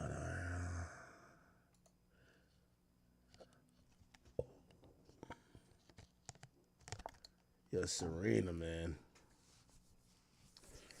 Serena Williams says her decision to crip walk during Not Like Us during Kendrick Lamar halftime show was not about getting a shot back to Drake. Absolutely not. Would never do that. This is the lame shit that I'm talking about. Serena, we fuck with you. You're a legend. You're much darker than this. Tell him stop lightening your skin, whether it's on an app or whether... That's why people think you're skin bleaching. You're a melanated queen. I don't think you're skin bleaching. But you ain't that light. You're a dark-skinned woman. And they got you like you're almost close to Drake's complexion here. You're not that. So that's the first thing we got to address. Number two, let's read your full comment. Absolutely not. I would never do that. And it was sad. And if anyone would think that, I respect how they could. Obviously, I could see how someone could think that, but absolutely not. I've never had any negative feelings towards him. We've known him for so many years. Who would have thought that a tennis player from Compton would be regarded as one of the best tennis players of all time? It was putting the exclamation marks on it.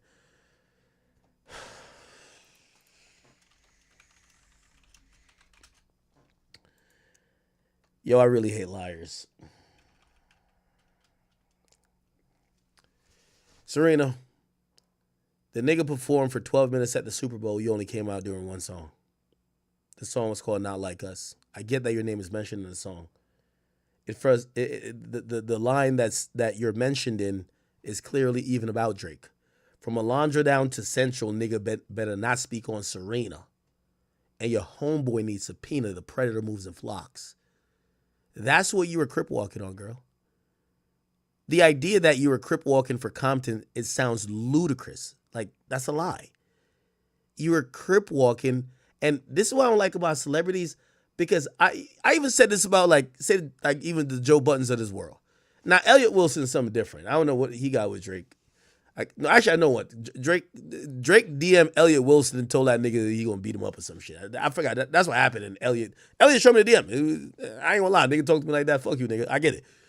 Now, granted, he's taken to another level, but whatever. But, a nigga like Joe, I believe Joe should go with Drake. I'm never telling Joe not to go with Drake. Supposedly Drake fucked his ex. What the fuck? Hell? Yo, I'm on your head top, bro. What you think I'm some peon you could just, move around women who have been important in my life, whether they're current or not, and just use them as toys to fuck with me? Yeah, I'm going to get at you, my nigga. I got no problem with Drake getting that, Joe getting that Drake. He deserves it. But the same thing with Serena. Serena, Drake dated you, dipped out like a fuck nigga, and then when you got your new man, Drake, supposedly there's some backstory with that we don't know, but then Drake dissed the man's on the thing. He says, Serena, your husband's a groupie.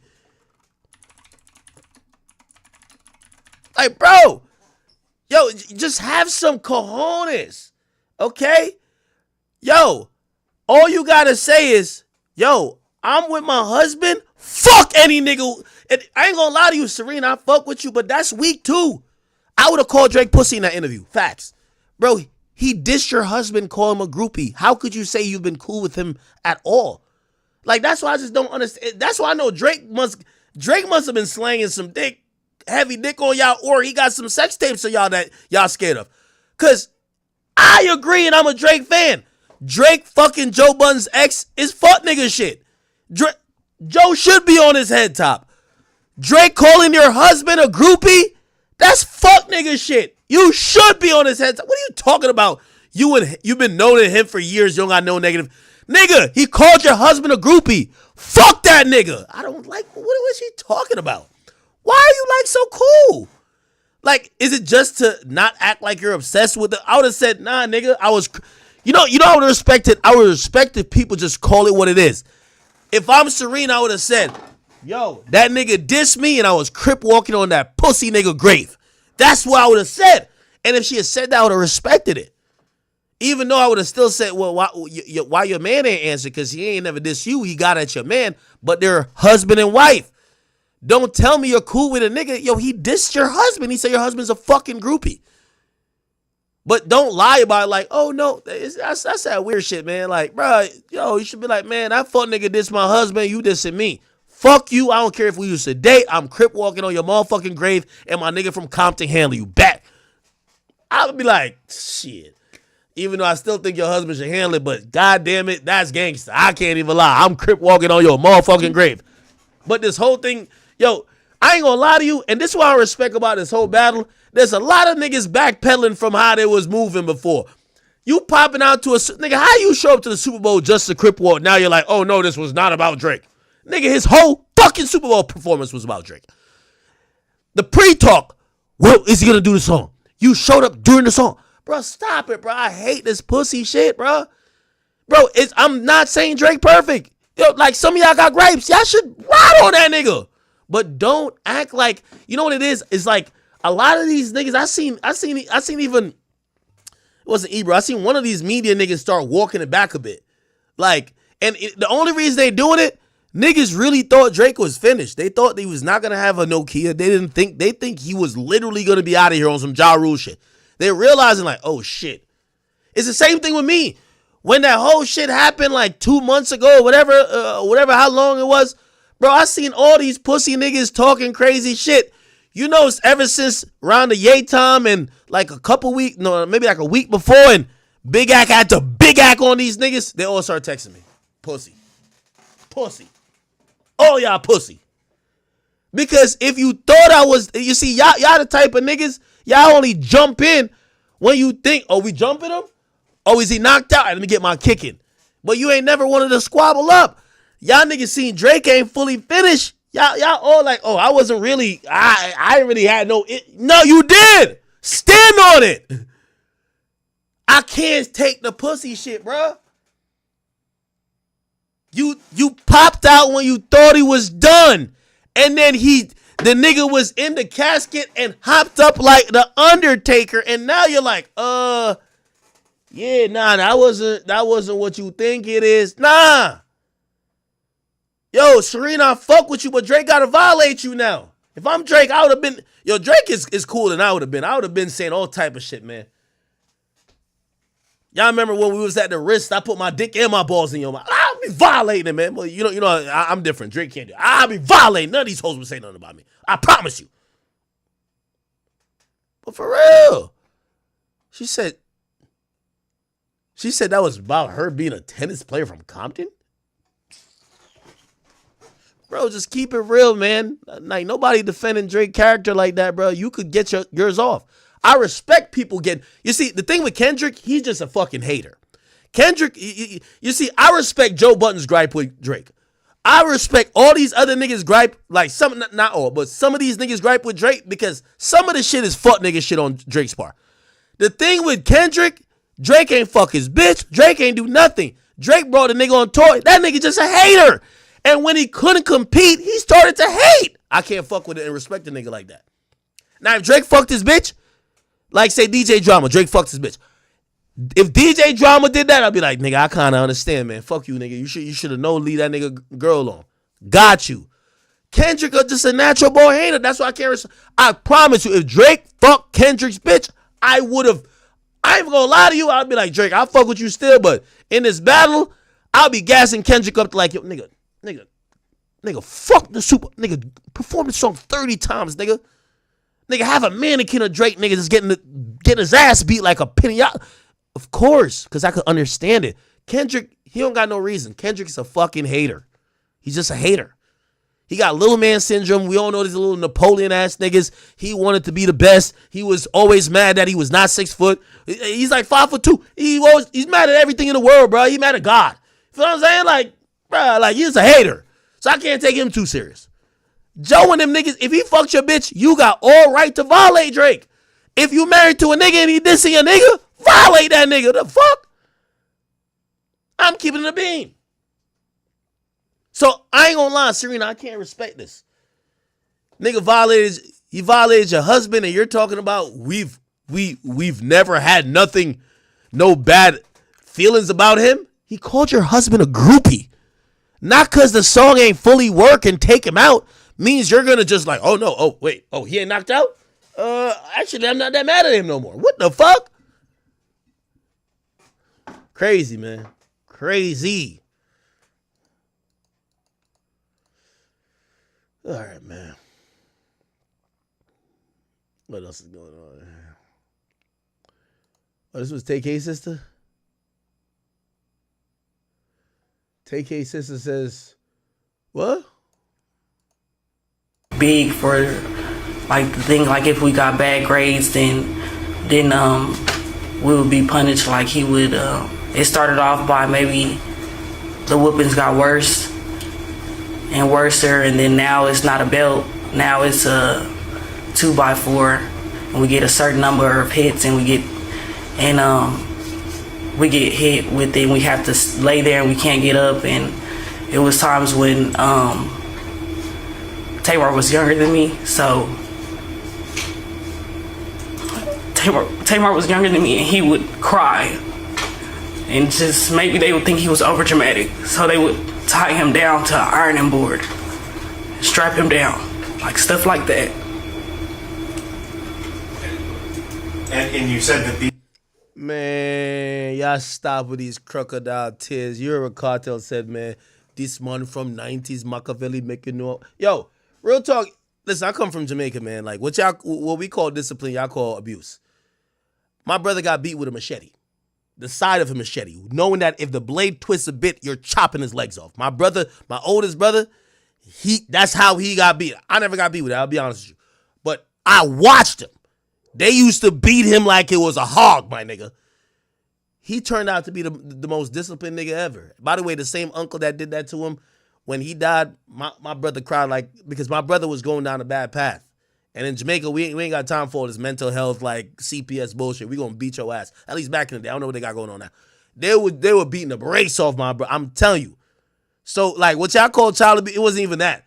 And in reality, my brother turned out to be a really respectful guy. He got married, was it a year ago or 2 years ago now? That's when I went to Mexico. He got a beautiful wife. He's working a good job. Ain't nothing wrong with him. He ain't killed 2 people. Bro, I don't want to hear nothing about y'all getting no ass whooping from your parents that made you kill nobody. Fuck out of here, nigga. Listen, the spirit of Ra, you spoil a child. I've always believed in that. I grew up in Jamaica, nigga. My teachers used to beat kids. I was always like the best kid in class, so I never really got it beaten. But, yo, teacher would throw the goddamn, like, the little, what we call a duster, like, because we had chalkboards. They would, you nodding off, bang! Bruh, like, my principal used to have a special made belt mixed with tire, leather from it was, yo, it used to be like a whip. As soon as you walk in, you're, bruh, I'm sorry, man. This pussy shit, I don't want to hear it. I don't care what that nigga used to get beat with. Don't make you kill 2 people. I'm sorry. I'm telling you. If y'all don't want to hear this story, I was born in Jamaica and I grew up there. Nigga, one of my last memories, because I came up in 7th grade in Jamaica, it was an assistant principal grabbing a motherfucker. So we had devotion. You see over here, they don't do church and shit like that. But we had devotion, which means like we gotta say the Lord's Prayer, and then basically you gotta have like some God stuff going on before classes start. I'm at Edwin Allen High School. Go look it up. That's in Frankfield, Clarendon. That's where I grew up. So after devotion, because people, it was like a square.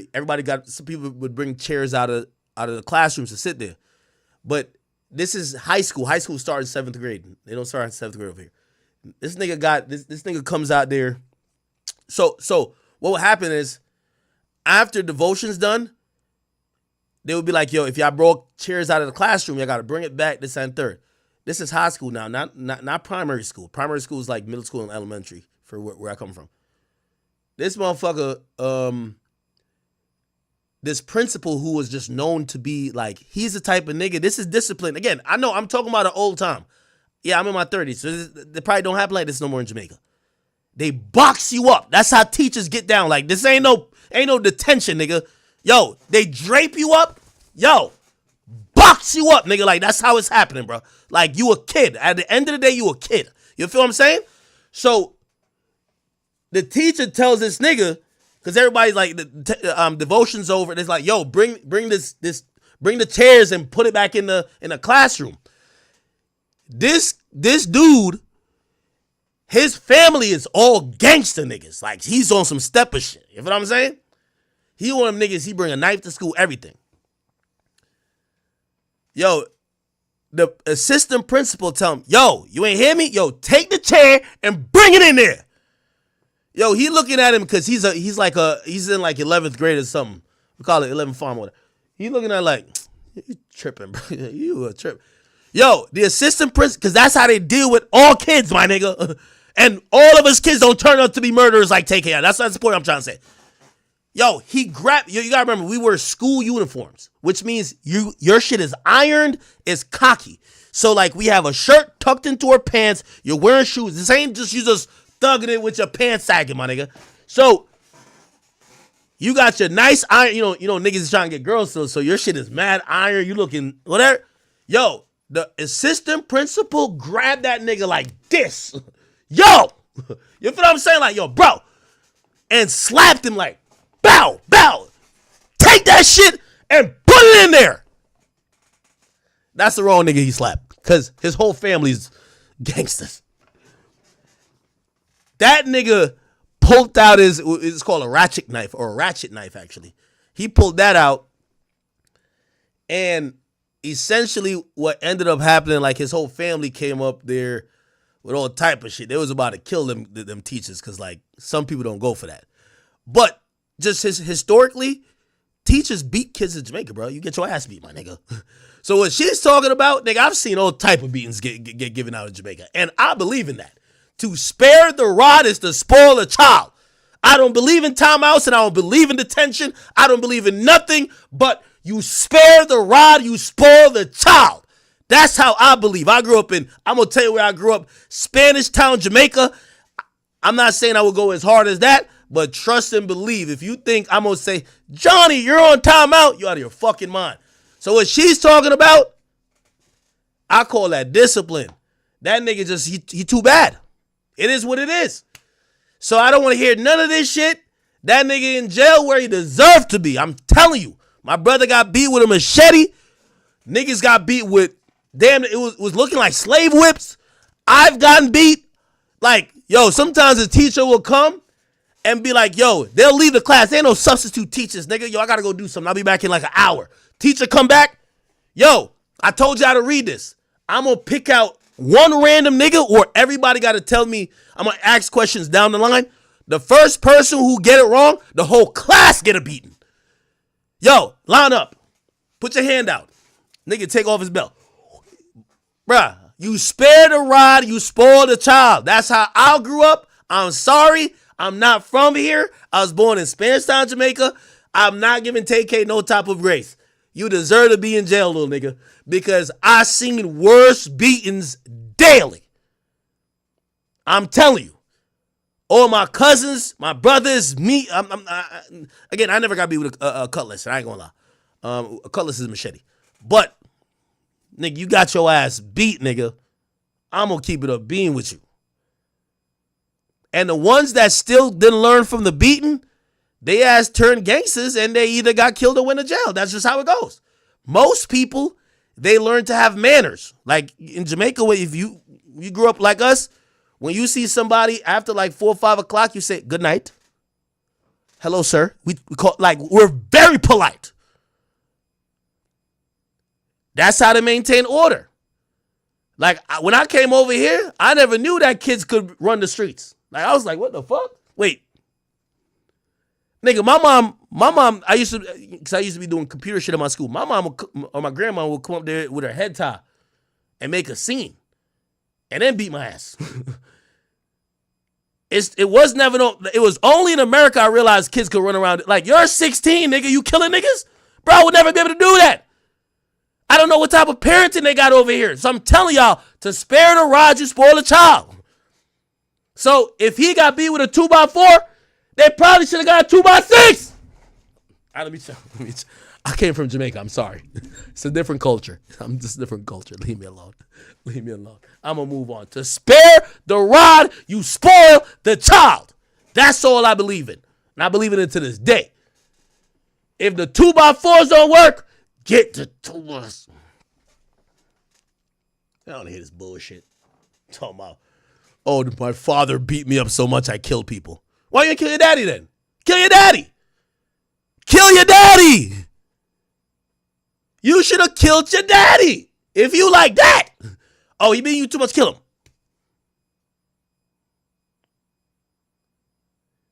Let me tell you this. Mama Demix, you know, she's an angel, of course. But she raised 3 boys. She don't got no daughters. If you think she don't know how to discipline, my mom hit like a man. You talking to my mom slapped earth, wind, and fire out of you, nigga. You think your head is backwards, nigga. She know how to raise boys. You know why? Because after she divorced my daddy, like, she got it. Bro, we not about to, what do you think that, oh, you about to run over your mom because you getting older and bigger? My mom is like a thoroughbred, nigga. Like, nigga, it's war. Again, I'm Jamaican. I was born in Spanish Town. I'm just letting you know. So it's a little bit different for me. So my opinion is jaded. For you pussy niggas who get time out and go to your room, good for y'all niggas. But I'm going to tell you, me and my kids ain't never getting that. The same type of parenting I had, I'm going to give to my kids. To spare the rod is to spoil the child. It's in the Bible, nigga. Okay, let me stop before they try to turn me into Adrian Peterson. Oh my God, this guy sounds abusive. Yeah, when I'm done with my kid, he ain't getting no fucking 80 years. Nigga won't even get 8 minutes, nigga. I'm telling you. All right, what was all this? Slim Thug trying to fuck Meg Thee Stallion. Oh, man. All right, let's look at this. This is the white rapper Mount Rushmore. Russ. Is this Paul Wall? Who the fuck is this? This is Mac Miller, Eminem.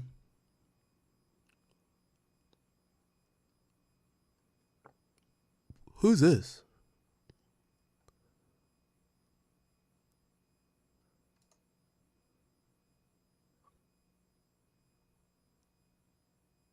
That's Paul Wall, right?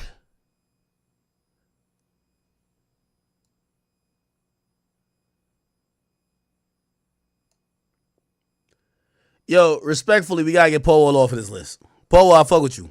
Oh, he about to DM me too, because we've been talking. Fuck. We gotta get you off this. We gotta get you off this list. You're not on this list, bro. I see MGK was just like, me not on the white rapper Mount Rushmore is blasphemy. Your Machine Gun Kelly, I think you should be on it. I think the only reason why they wouldn't put you on it is because you, just like Post Malone, when y'all become prolific artists, y'all start genre bending and y'all start exploring. Like Paul Wall never touched no other genre. Russ never be like, yo, I'm doing rock. Or I'm doing like this pop thing. Mac Miller's a rapper, and of course, Eminem, one of the greatest rappers. So I think that's why they don't got you on there. because there's a saltiness about hip hop, about white rappers using the genre to pop off, and then once they get to be at a certain level, they start genre bending and just going into other genres, which none of these rappers ever did. Even Russ, like, Russ is just still a hip hop nigga. I ain't never hear him say, "Hey dudes, we're gonna get on our EDM wave." Nah, he ain't never did that.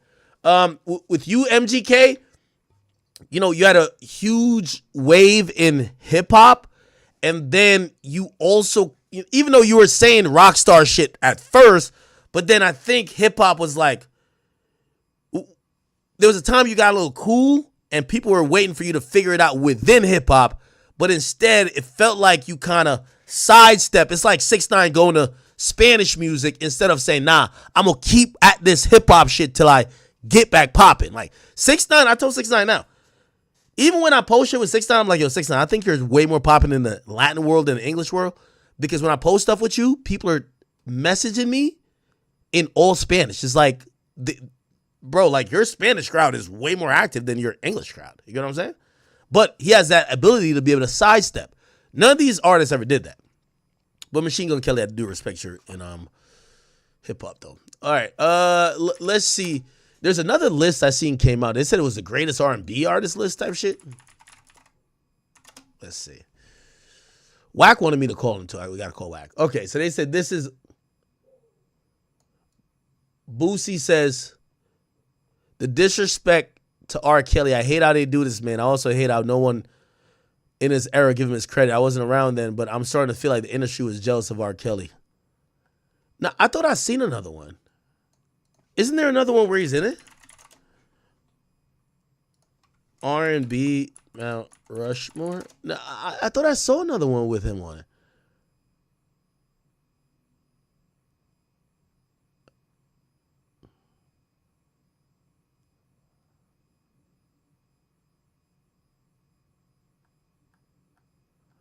Huh?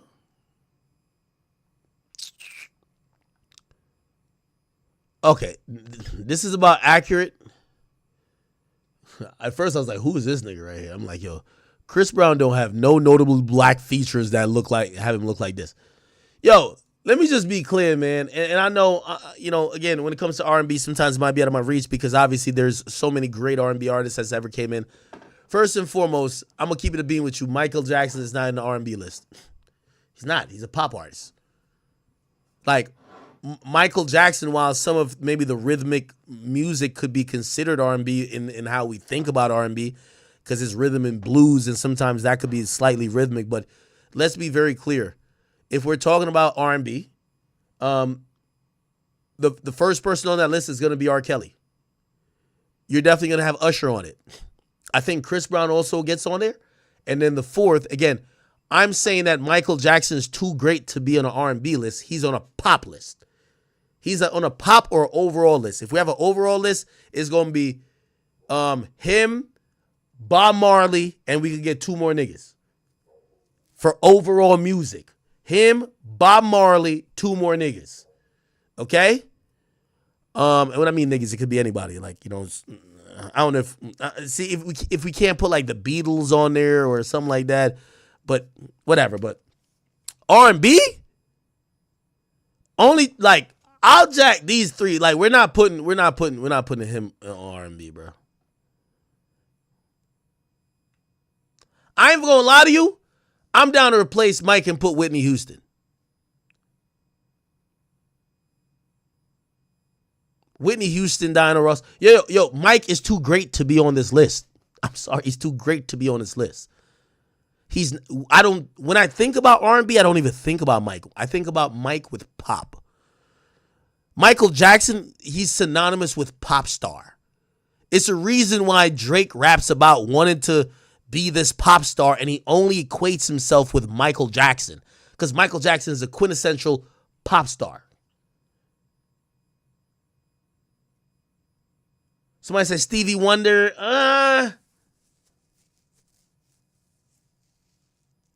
Somebody said Whitney just as pop. I mean, she is pop too, but she has more R&B. Yeah, you're right. I'll get that. I'll take that. Drake is not on this R&B shit. Somebody said Luther Vandross. Okay, I think we're gonna have to go Luther, like maybe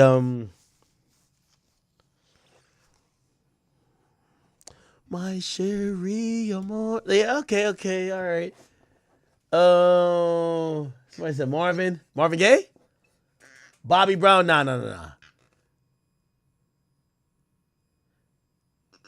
James Brown? I never like considered just straight arm. Yeah, I feel like there should be a woman on this. I think that's what I was trying to think. Whitney?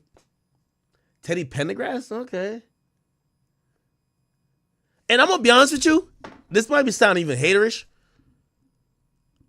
I think the only two that are locked for this Mount Rushmore is these two. You can't have an R&B Mount Rushmore without Kelly. And Usher's right there. Now, the thing with Chris Brown that I'm going to always take away from y'all is that, like, bro, I love Chris Brown, and I know Chris Brown's our contemporary hero and shit. We fuck with him. But, like, a lot of it is his performance factor. And if it was a performance, if it was a performance thing, it would be just these two. Best performers. These two. Right here. Right? I mean, you could throw Usher, but we're going to keep it these two. Like, Usher, like I still think Chris Brown's catalog can't touch Usher's, and it can't touch R. Kelly's. So what are we talking about right now? Yeah, maybe Beyonce. Yeah. Y'all do that. Yo, with all due respect, Chris Brown's catalog, R&B wise, cannot fuck with Usher and can't fuck with Kelly. Neo's not in this. Stop it. Mary J, no. I mean, she could be. It's just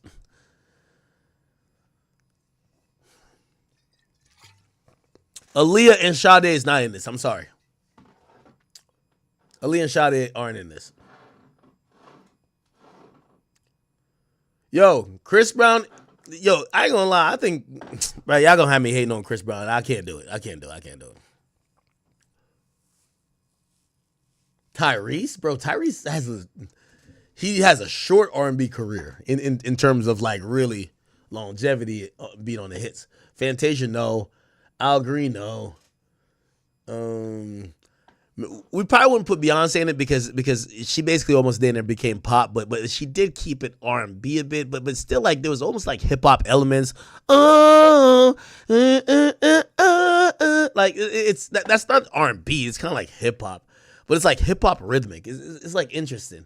What am I drinking? That Casamigos. Chat. By the way, we just hit 6 hours. At least 6 hours overall. I did a 30-minute intro, I think. Mariah Carey. Somebody says Keith Sweat. Raw rapper. Keith Sweat. I could see it still, but nah. I get weak in the knees. I can hardly breathe. Yo, I ain't gonna lie to you, chat. Yo, I got a laptop, my DJing laptop with all the, I got the craziest sex playlist and like R&B. Can I go D? Nah, I ain't gonna lie. I do love R&B though. But really more like sex R&B type shit. Prince? No, Prince ain't R&B. Like, nah, bro, you tripping. Like, where does Prince go in? Because you don't put him in R&B, you put him in pop, right? I mean, he's made R&B songs, but like, I don't know why I'm thinking traditional R&B. SWV as a group, nah, but very good, right? Adele, nah. Serato Demix is crazy. Somebody said I really tried Chris Brown. Yeah, my nigga, I'm gonna just keep it a being with you. Other than repetition, I don't know how I'm gonna put it with me, but bro. Other than that, man, you would tell me like 5 notable R&B hits that. Yo, the thing is, Chris Brown, like I ain't gonna lie to you, 4 hoes hit me up and they were like, "Hey, Ak, could you hook us up with Chris Brown tickets?" Yo, these bitches hit me up. I was thinking, because sometimes I get free tickets and shit, and I don't mind sparing them to people. I was like, what are they talking about? Yo, Chris Brown's coming like to this area like in August, but like people love his performance. Chris Brown is like one of the greatest performers of all time. I give y'all that. But for y'all to act like his catalog is like some... Bro, if I ask you from his last 4 albums, name me 10 songs that like most people would know. You would not know it, bro. Like y'all are tweaking on the line. Chris Brown is amazing performance, and his earlier catalog is impactful as fuck. These days, he might have a song or two that works, but don't act like niggas is... Nah, it's not like that no more, bro. Stop it, bro. Now, granted, I'm not saying throw CB off the list and put like Maxwell. I'm not saying that. What I'm saying is that like, bruh, catalog-wise, bruh, there's no album CB has that could counter. Like, if we're doing a verses and I drop 7 o'clock on the dot, I'm in my chapter, cruising the streets.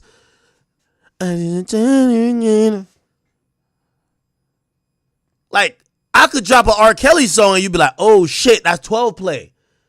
Like, I don't think, unless we do his first album, popping. Like, come on, bro. Somebody said Jacquees, you wildin'.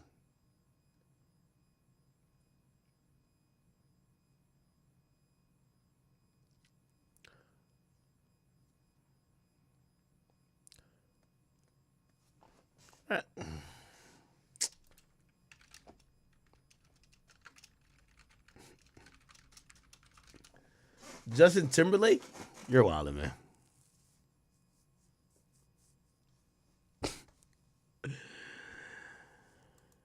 This is how it would go, honestly. Usher, Kells. Again, we're saying Michael Jackson is not going to count for this. Usher, Kells.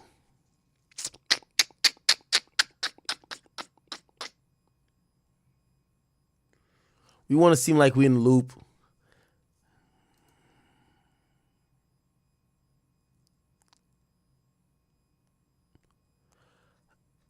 Y'all not gonna like my list. Usher, Kells, Tendy Pendergrass, and Diana Ross. Because like, you know, respect to Beyonce and even Mary J. Blige, but it had to be a Diana Ross before them. You feel me? Like, and again, this is Mount Rushmore, not saying the greatest careers of all time. This is not about greatest careers of all time. Mount Rushmore is the people who were impactful and influential. Without Kelly, we don't see a lot of shit. Usher's shit went crazy. I think he brought R&B to a different level. I think Teddy Pendergrass, maybe not Teddy Pendergrass, but I ain't gonna lie. I think I like Diana Ross. Yeah. Wasn't there a group she was part of? Supremes or something? Diana Ross. I know she was known as the Queen of Motown. I'm looking at it right here. The Supremes, yeah. You know how much she gets sampled? Diana Ross samples. Like, she gets sampled a lot. I'm coming out. Oh, yeah. I mean, I'm not coming out. But still. She sampled on More Money, More Problems. What else she's sampled on? Stop. Oh, Stop, Look, and Listen to Your Heart. Her and Marvin Gaye. Oh, that's using Get a Quran? Oh, fire. What else? Wait, hold on. What the fuck?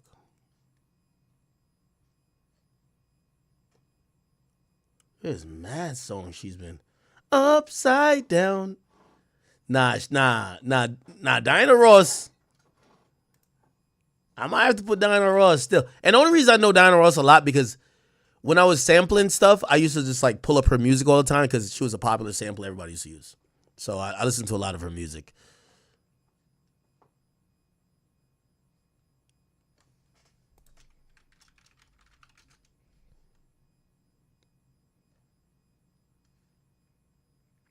Okay. All right. Whatever. Erykah Badu, fuck no. Shaka Khan, okay.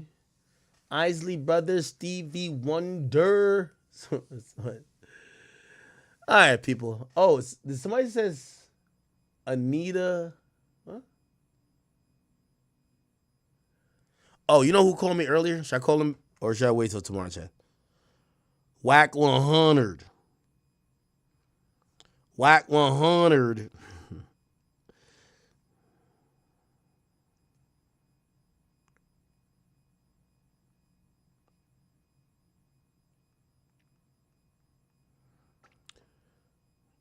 Wack 100 want me to call him. I think I should. What do we got to talk about Wack about? As soon as I call Wack, you know I'm here. Hey, bro.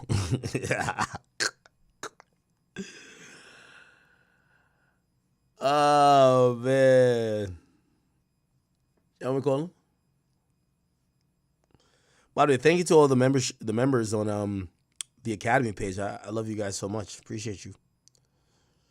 Hey, yo, bro. All right, let's get the content. Let's get the content.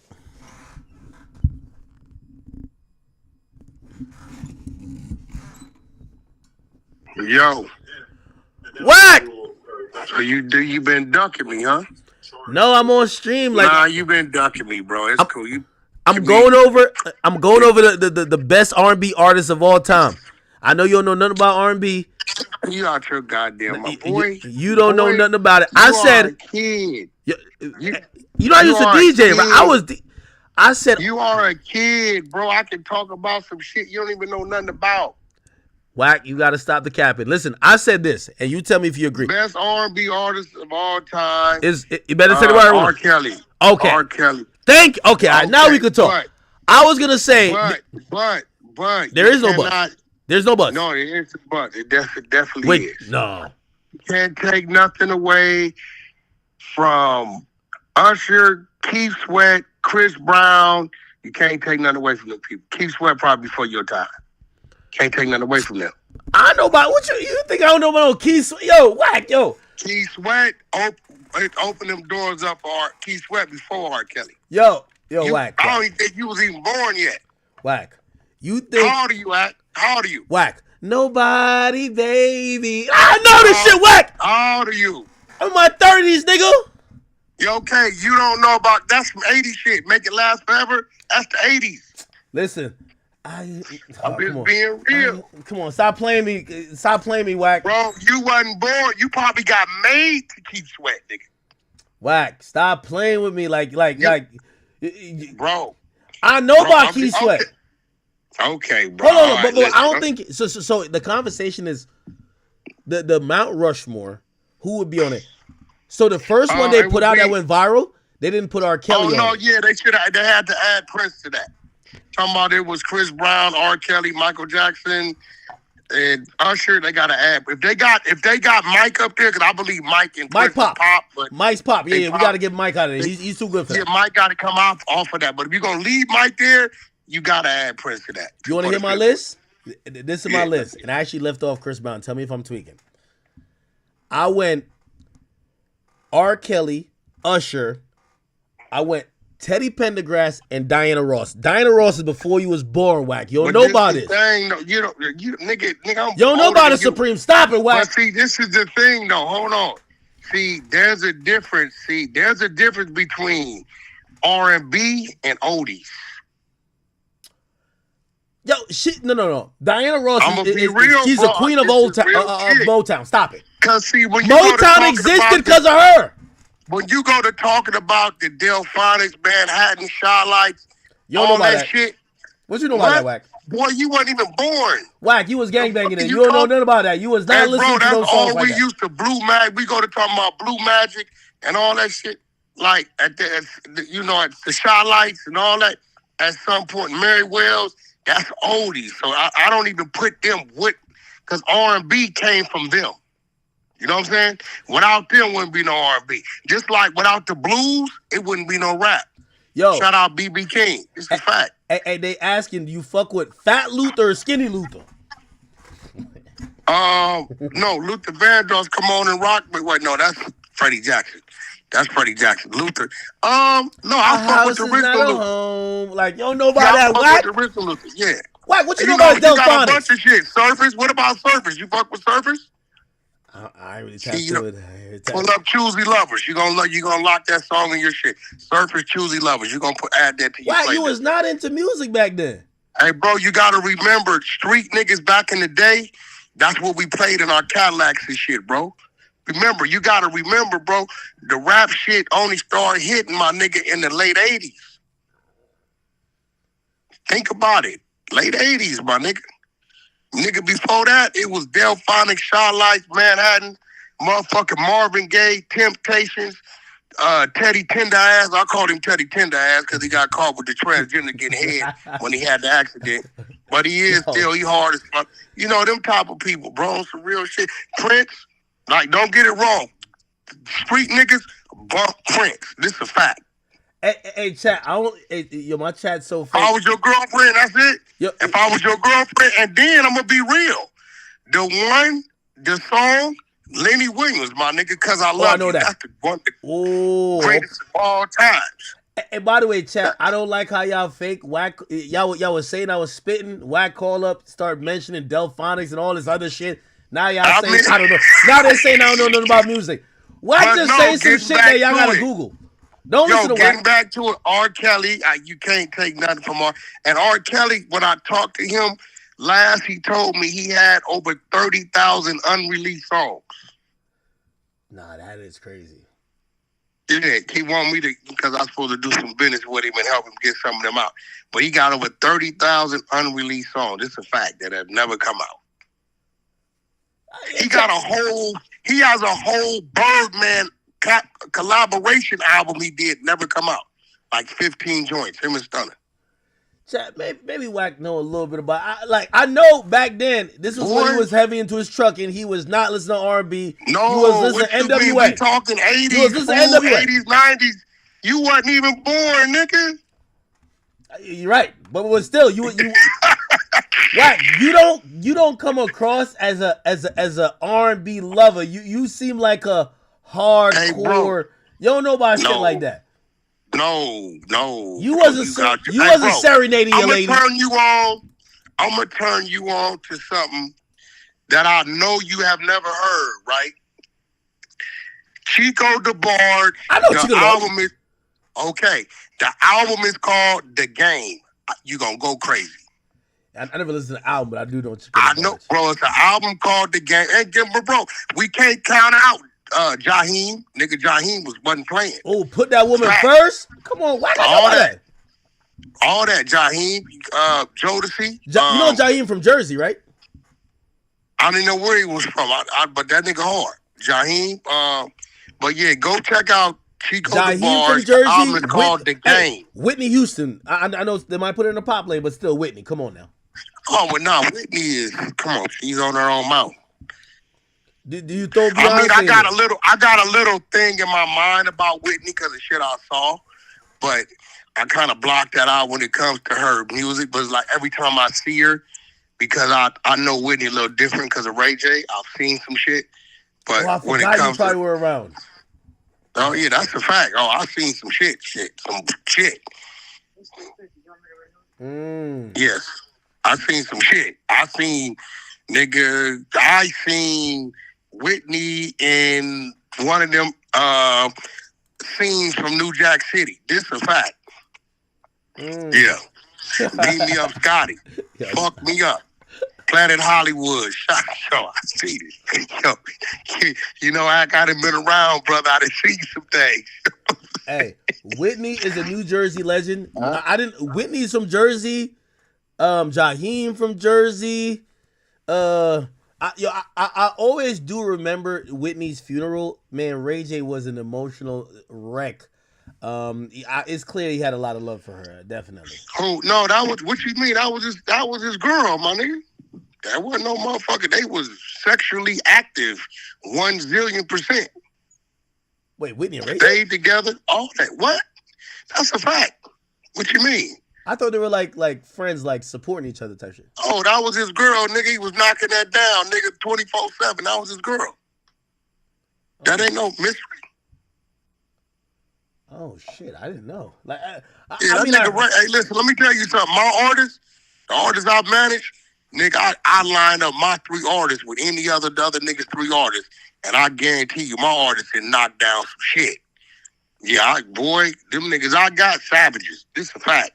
Now, you do know they were trying to blame Ray J, claiming that he got her on some stuff. They were trying to say it was Ray J was Bro, they tried to blame Bobby Brown, and then Shaka Khan came out on the interview. You could pull it up and said, check this out. Me and Whitney was getting high off crack and everything else when Bobby Brown couldn't leave the porch. So ain't no way if Bobby Brown, she was doing that prior to Bobby Brown, how the fuck is Ray J got her on it? Like, do the math, bro. Shaka Khan came out and kept it real. She said me and Whitney was getting high as a kite off everything. Crack, powder, this, that. Before that little boy could leave the porch, we was doing that. So if anybody turned anybody out, Whitney turned Bobby out. So if all that was already established. We watched the documentary. No, she was an angel, and Bobby came around with that bad boy image. Like, no, bro, Whitney is way older than Bobby, nigga. Doing all that, you Whitney, know. Pull up Shaka Khan, talks about her and Whitney getting high or some shit. I watched the documentary, that New Edition shit came around, and that nigga was just always doing a little bit too much and getting into the mix. Hey, bro, Whitney is way older than Bobby Brown, bro. The fuck are you talking about, bro? Think about it. What the fuck are you talking about, bro? Yeah, but a lot of times, you know, when you're with a woman, sometimes your habits influence her. She gonna get down with whatever you want to get down with, cause she fuck with you. Bro, what I'm saying is, what nothing Bobby could introduce her to that she wasn't already doing. Whitney like 6 years older than Bobby, bro. Whitney born early 60s, like 63, 62 or something. Bobby born like 69, 70. Yeah, this is a fact. Really? And Whitney, this is real. She like 6 years older than Bobby. But no, you know, Whitney, shout out to Whitney. She did her thing, but I done seen some shit. And it's crazy. I mean, Ray took it hard. He used to be on her to slow down. You know, Ray didn't do nothing with her. Cause she did hard drugs, bro. You know the bullshit they were trying to say? They were acting like Ray supplied her with the drugs that got her killed. Nah, hell nah. Whitney, you can't supply Whitney with shit. Whitney had her own shit, bro. Nigga, I seen Whitney come out her purse, nigga, with a quarter piece of hard rock, straight cocaine. Dead homies. Nigga come out the purse, nigga, like in the motherfucking, in the little baggie, nigga, and bust that bitch down. Nigga, I seen it. Nigga, Whitney. That's Whitney Houston, bro. People like that already got the people they deal with. It's a fact. Anywhere they go. Then you know she staying on the PJ, so in the back of her mind, she moving like, you know what I'm saying? Juice WRLD was moving around this motherfucker. You know what I'm saying? They ain't thinking they gonna get checked. So, you know, Whitney led her life, but you know, back then, bro, like with Bill, you know, Quaaludes and all that shit, that was like a party drug. You know what I'm saying? We've never seen Whitney like fucking cracked out where she couldn't hit the stage. She just got high like everybody else. That's it. It's a whole lot of motherfuckers got high, bro. Bro, look at James Brown. James Brown took the police on a 2-state chase, nigga, on PCP. Off Sherm. Off that butt naked. Yeah, so that was what that was, bro. You know what I'm saying? Like how they got Bill Cosby. That was, hell yeah, I gave a bitch a Quaalude. That's what we did. Yellow Jack is Red Devils. This was the name of pills and shit back then. That's what everybody did. Damn. That's what it was. You know, you had to be rich to use cocaine. Crack was created because cocaine was so expensive. That makes sense. That was a party drug. Yeah, it's real shit. And you know, crack was created in Oakland, in the Bay. That's where it was created at. Hey, not to switch gears and shit, but yo, Wack, I made a bet, and I'm wondering if I'm about to lose. You want to hear the bet? What's up? So my bet was, I know messy relationships, and I know toxic relationships. Shit, I've been in a few my damn self. My bet was that Cardi B and Offset finna get back together and they're gonna salvage stuff, but the more shit I see, it ain't looking good. No, that ain't gonna happen. That's over with. I know both of them personally. That's not gonna happen. Did you see this new shit where they're saying Offset fuck Ari, which is Moneybagg yo girl? I mean, listen, man, nephew been doing this thing. This ain't nothing new. Like, let's keep it 100. Shout out to Cardi. That's my homegirl. I love her to death. But it was an Offset before it was a Cardi B. You know what I'm saying? So let's not act like Offset has not been the Bobby Brown, the bad boy of the group Migos from day one. When them niggas got signed, that nigga Offset was in jail doing time. So Offset been running through shit. That ain't nothing new. That's nothing new, bro. Let me ask you a question, though. Because, so this is what I was thinking. I say, yo, listen. He did some dirt. She did some dirt. But I ain't gonna lie, with the recent dirt being exposed, like it's something like, yo, and you know, whether it's with, your former situation or even your current girl, certain shit that y'all might go through, you don't want the world to know because you and her could work it out and you could forgive it without the world knowing.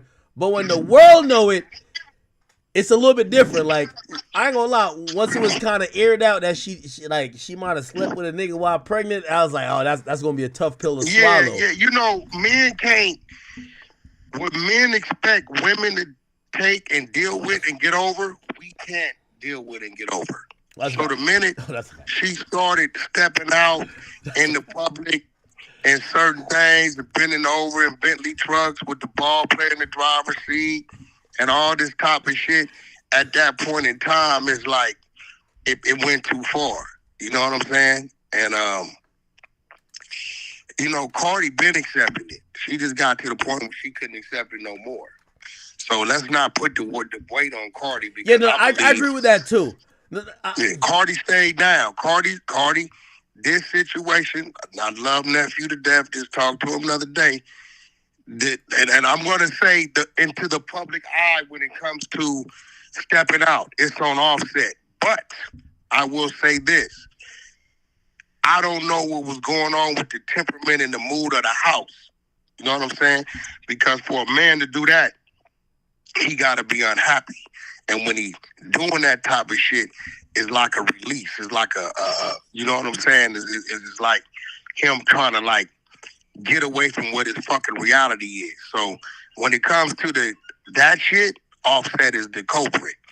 But I don't know, because Offset had a song, bro. And I don't know if you listen. What was the name of that damn song? The one where they said he was supposed to be dissing Cardi. The niggas had some words. He said, "She's a bad bitch. Yeah, she's bad, but she's bad for me." You get what I'm saying? Yeah. You get, yeah, she's bad, but she's bad for me. So I ain't gonna lie to you. I've talked to Cardi B, right? And and I even told her, because there's a few times we talked, and she fucks with me. She has a lot of respect for me. And that's my homegirl. I love her to death. And she always says, but I also tell her, I said, Cardi, I'm a man. Because I remember one time I said, you can't go online and say you could replace your nigga like that. And anyway, I was recently, we had a conversation. I think that's when, because she was just like, I was confronting her about the Stephon Diggs thing, and she was like, "How you even know?" Whatever. Clearly now it's like public news. But what I said to her was like, in our conversation, she said something to me that I couldn't understand as a man, because I'm a man. Where was it?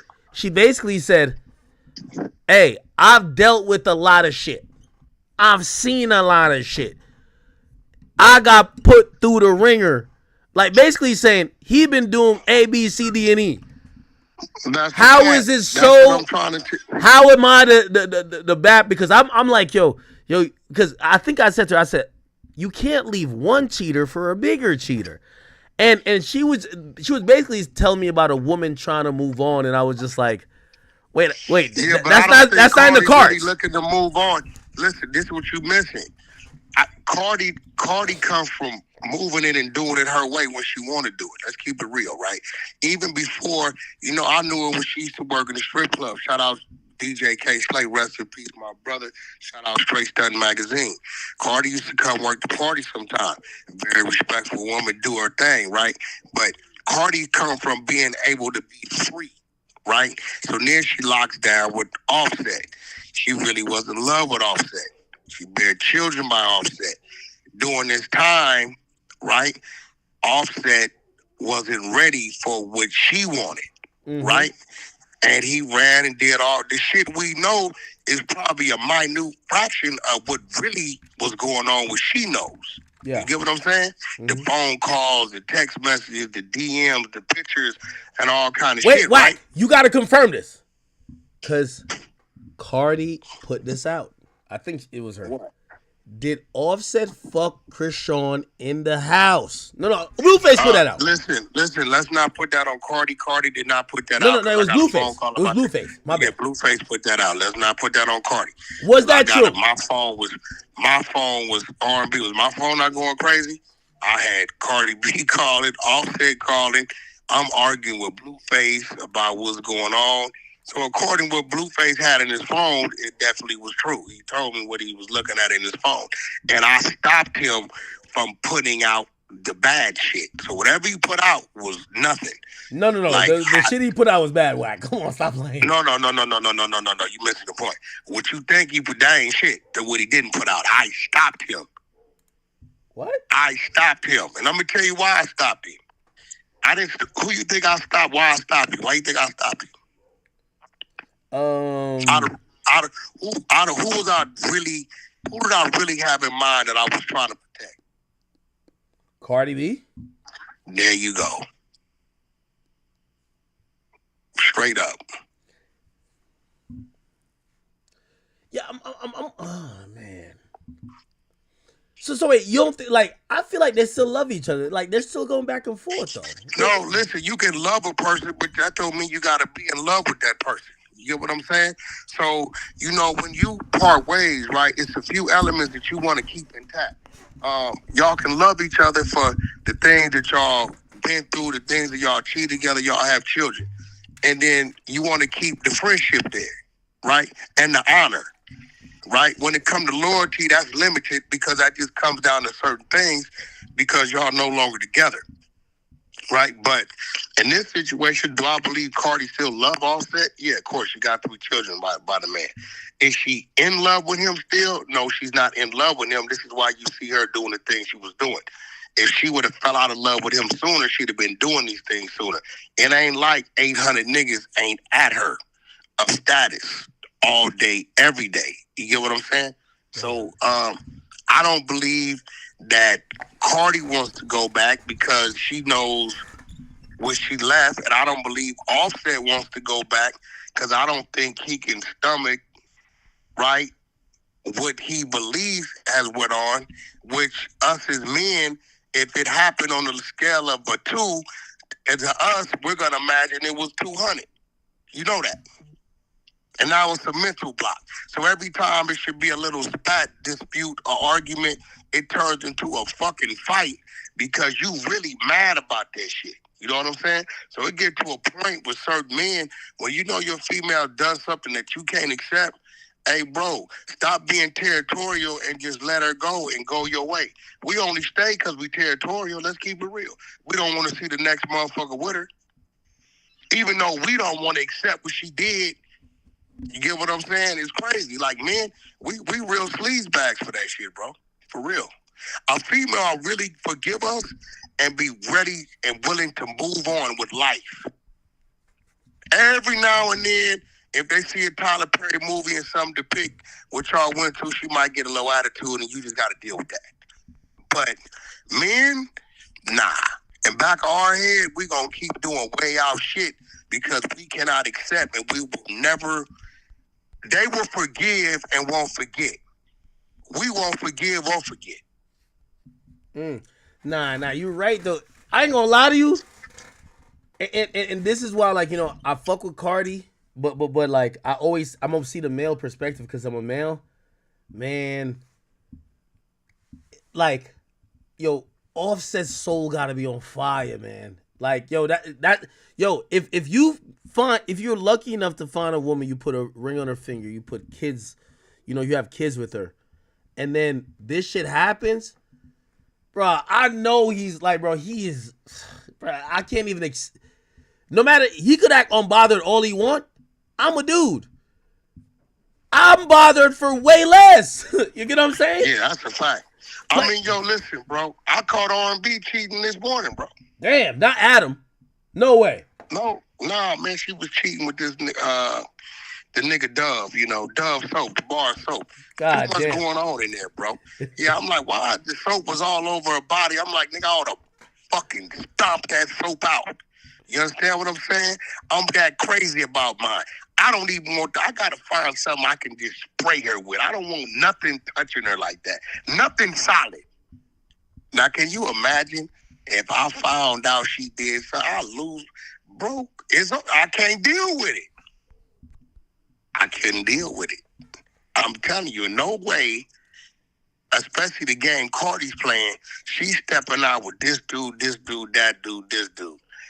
And Offset mind is really making him grind harder because he kind of like, in his head, like, kind of competing and not even realize he's competing. That's a fact. Because, see, here goes the thing. The chances of Cardi B finding somebody on the level of Offset and greater are high. The chances of Offset... Wait. You think the chances of Cardi B finding a nigga the more lit? chances of Cardi B finding a nigga on Offset's level or greater are high, very probable. No, I the think chances of Offset finding a female on Cardi B's level or greater are slimmer and less. No, I agree in principle with that, but like, men don't try to get a lit female. Female always try to get a more lit nigga. Like, a female not gonna go from a nigga with a Rolls Royce to a nigga in a Honda. Bro, I'm just telling you like, now. A nigga will go from a chick that got all her shit made to the chick working at the window at Chick-fil-A. What Offset could do is he can find a younger, badder chick. He can't do that. Now, what her status is going to be is another thing.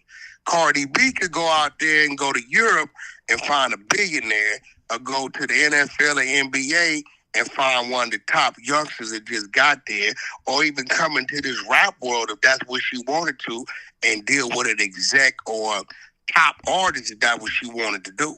All right, but here's the thing, though. Cardi B got 3 kids by Offset.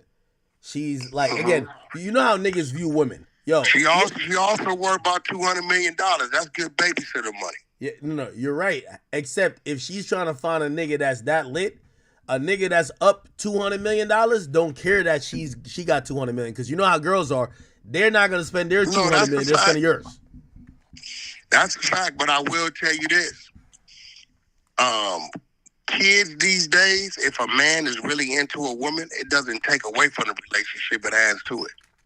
Really? That's a fact. No. Yo, my rule right now, I could never date a single mother. I don't got no kids yet.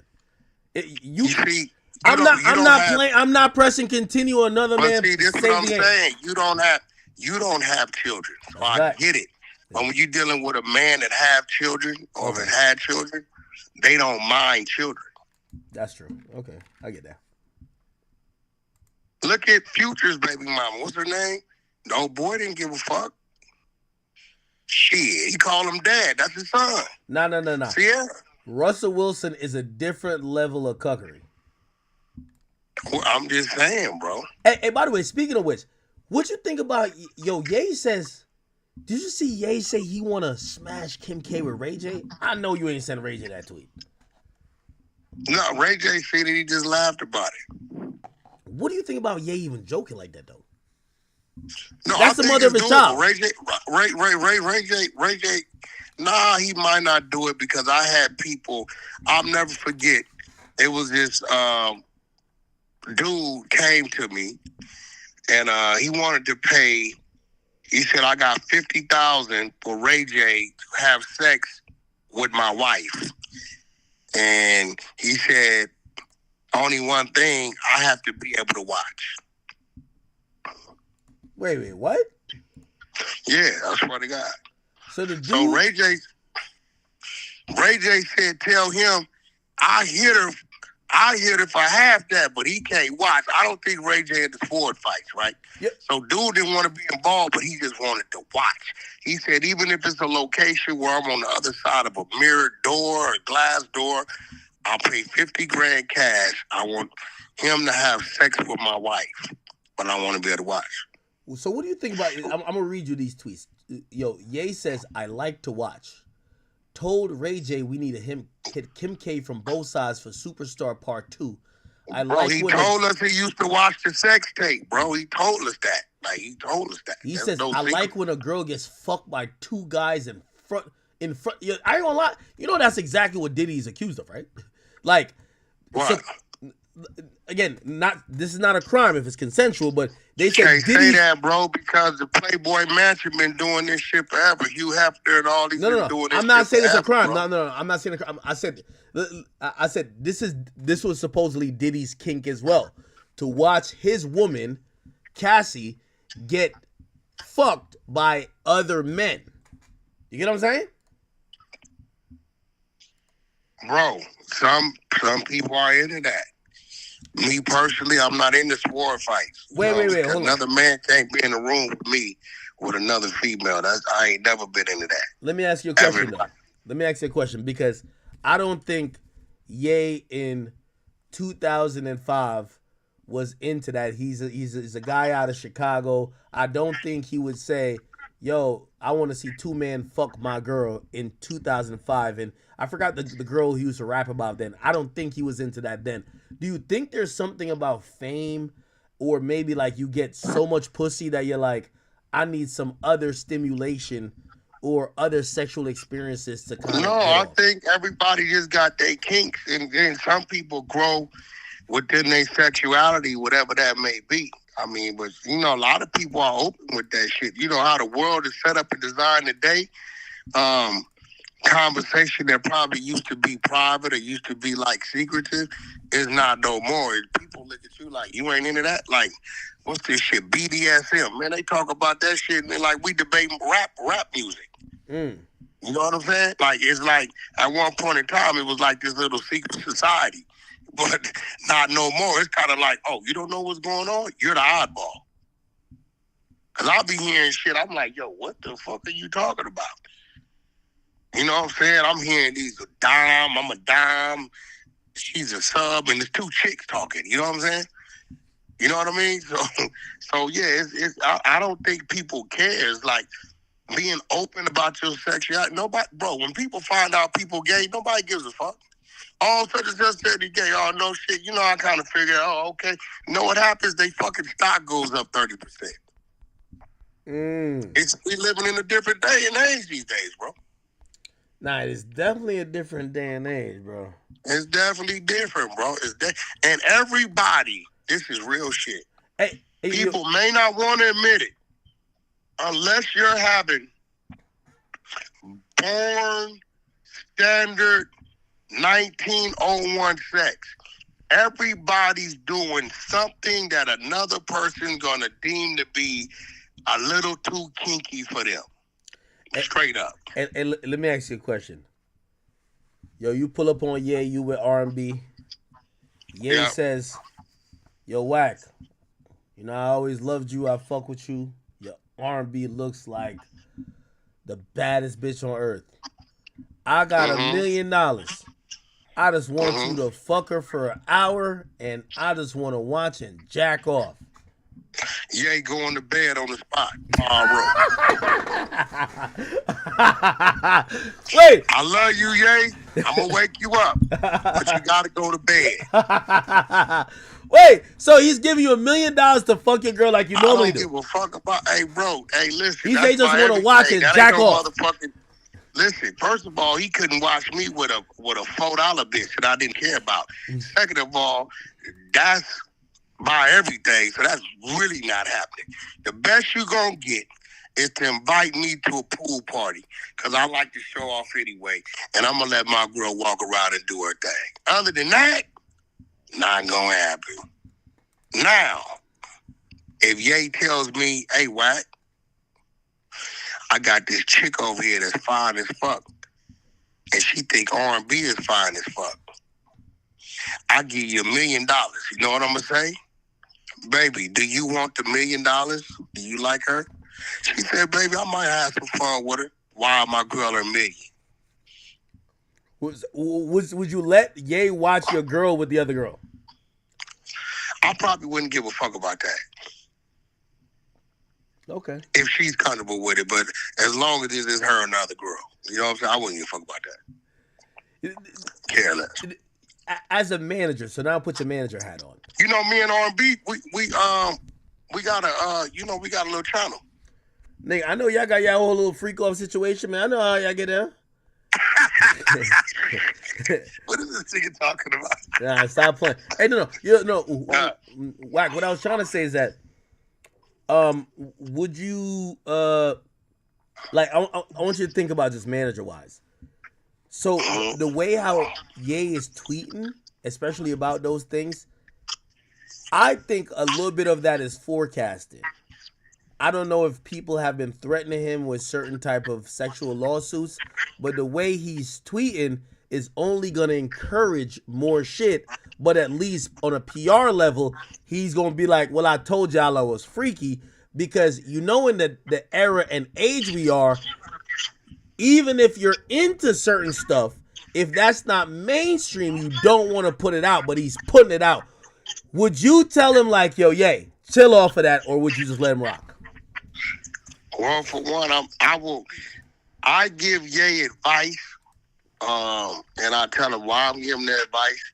Cause you can't tell Ye shit, but if you give him some advice and make him think about it and see it a different way, then he might adjust. But it's always a method to his madness. For one, you got the side of Ye, so what? That's what I want to do. Fuck whatever comes with it, I'll deal with it.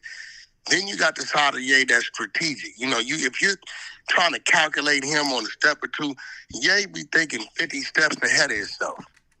And then by the time he gets to step 10 or the 50, then he changes that up and goes a total different direction, right? He's never going to walk a straight line for nobody. It ain't going to happen. Everything is always going to change direction. And by the time he gets to where he's going, it's a maze, right? We have yet to see Ye go back to somewhere he's been. You know what I'm saying? We seen him try to send him back, but he came back stronger, right? So I believe it's a method to his madness. It's a little I don't give a fuck, a little bit of strategizing and marketing, and a little bit of let's just see what happens. That's Ye. He's a risk taker, bro. You know that. Yeah.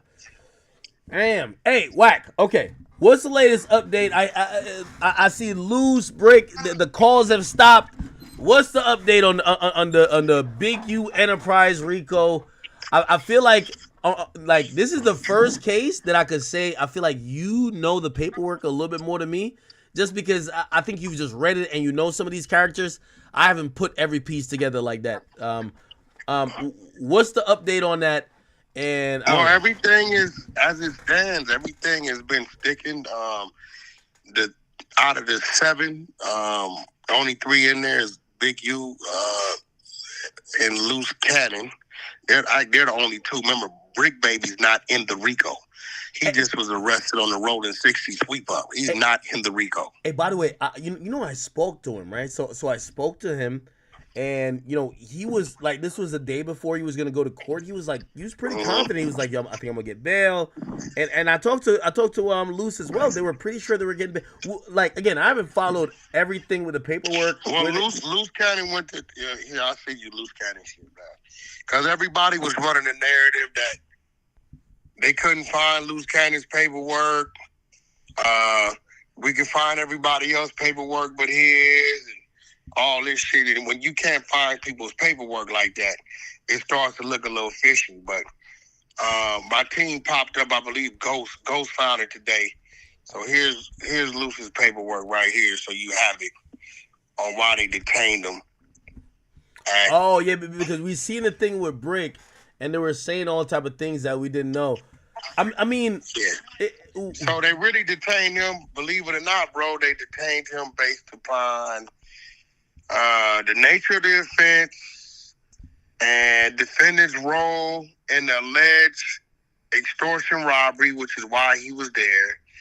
2 active protection orders, noting one is reciprocal, and then outstanding warrants, report of violence of January 25 incident, which is, I don't know what the January 2025 incident, because No Jumper was December 2024. Hey, and let me ask you a question, right? So, and this is my whole... Don't you think it's odd that supposedly they're communicating that much while being incarcerated? I know that Brick isn't on the RICO with them, but here's the thing. You don't think that the feds might have some type of vested interest on, hey, these 2 dudes know each other. They're locked up for, not the same thing, but let's just say something that's similar, or it was in the same sweep. If we get them to talk to each other, we might get something. I feel like it's a setup. Like every time I mean, it could be. I don't believe that Brick and Loose on this situation. I don't think they were part of each other's demonstrations, whatever they got went to jail for. I don't believe Brick had anything to do with the alleged robbery they're accusing Loose of. And Loose has nothing to do with the gun charges in the little parking lot shooting that they're accusing Brick of. But maybe they putting them together to see if they're going to talk about something. Maybe they are. Maybe they put them together to see if they're going to do something to each other. All right. Maybe they just didn't give it any thought at all. I don't know. No, they definitely gave it thought. Well, I got a wild theory, and I want you to weigh in on this. I don't know if you've ever heard of this character. There's a character named Whitey Bulger, and it was basically this person. I know Whitey Bulger. Okay, he basically was a person who worked with the police, but he was still pretty much active in the streets or whatever, until he did some stuff that the cops didn't like. Yeah. When I look at even them being incarcerated, I'm like, and I'm not making no accusations here, but I'm like, it feels like because I've heard this before. I forgot who they did this with, where they'll put a cellmate in your cell with a listening device or try to extract evidence while you're locked up. I'm like, if they're doing that with Loose and Brick, I gotta believe there's somebody in the mix. It could be Loose or Brick or anybody else that they're like, yo, this person, we're gonna strategically make them look like they're also with everybody else, but that person is actually trying to extract information. Because why the hell would the feds want any of these guys talking to each other? Well, let's add to your theory. Why, after all those years of Brick Baby saying, fuck Loose Cannon, I don't know Loose Cannon, he ain't from the hood, on the dead homies, I'll never sit down with you, I won't fuck with you. We had shit arranged 2-3 times with Brick pulled out, and then all of a sudden, he just does it. If that person is anybody between the two, it would definitely be Brick, because Brick was the one showing resistance, wouldn't have nothing to do with Loose Cannon, none of that shit. And all of a sudden, it was cool, bring him in. And then all of a sudden, the next day, they're all arrested. So right before the arrest, it's cool, bring him in, we're good. Because for years, he wouldn't talk to Loose. He denounced Loose, said Loose wasn't from his neighborhood. I never heard of you, never seen you. You ain't been put on. They said egregious shit to one another. Then all of a sudden, I know what Loose Cannon's motive is. Loose Cannon's motive is he trying to get his foot in the door and build his little YouTube social media presence. Well, Brick, you already had that going on. So what was your motive? I mean, this is based upon your theory. Wait, what? Did you miss something? No. You make actually perfect sense. Yeah, I'm just going with your theory. Instead of me debunking, I'm going with your theory, because for years and years, Brick Baby's whole stance is fuck Loose Cannon. I don't know you. You ain't from the hood. The reason why you're fucking me up is because here's the thing. If the feds is like, hey, well, we're gonna bring him in anyway, but we're just gonna just throw them in the same area, but we can't have them beefing because there will be no trust. Let's have them be cool, and right when they get cool, now they come in. Now it's no problem them being the same. But that instruction would have to go to Brick Baby because he was the one with keeping the door closed. He opened the door. If he said he wasn't going to interview with Luce like he did 2-3 other times when we were coming in, he always wanted to interview with me. But I'm like, I'm not going to interview with you unless you interview with Luce. Right? And he's like, all right, every time he said he would do it, he would leave right before we got there. He didn't like Luce. He didn't fuck with Luce. He didn't know Luce. So then all of a sudden, it's cool. All of a sudden, let's meet and bring your kids with you. That was 2 weeks prior. And then all of a sudden, all right, it's cool. Come up here. I'll interview with you. Then the next day they go to jail. And then the first day Luce gets to LA because it took him 2 weeks to get there. It's cool. We're in the same cell. It was all love because of the previous 2-3 weeks. So if any of that massaging was happening or that communication with them people is coming from Brick Baby's side. He's the one that wasn't named in the RICO, and they could have named him in the RICO because he's in there having discussions about certain things. They could have, but they didn't. If we just build on your theory. Like, yo, this shit is something else, bro. No, trust me, I know. Yeah, I agree with you, and everything you're saying is right. It's hard to think, and I think I perceive Brick in a certain way, but what you just said does have a little bit of merit. I ain't gonna lie. Yeah, I mean, just building off your theory. You know what I'm saying? But I mean, both their cases is pretty cut and dry. Brick got some gun cases, ammunition, and a shooting, and allegedly, they call him dead bang, and Luce Cannon allegedly got a robbery. But looking at this paperwork, what is January 2025? That must be a typo. Because I believe the other incident was December. Man, this shit's great. Hey, can I bring up this other Wack, please? Wack, could you just be easy on my man Trap Lord Ross, man? Come on, be easy. Hey, bro, let me tell you something, bro. Let me tell you something. I called Trap Lord after we got off the phone. Okay. I believe he may have talked to you or talked to Vlad. Okay. Vlad called me. Right? I see this is a table right now. He called me, said, Wack, I talked to him. He was reading you wrong.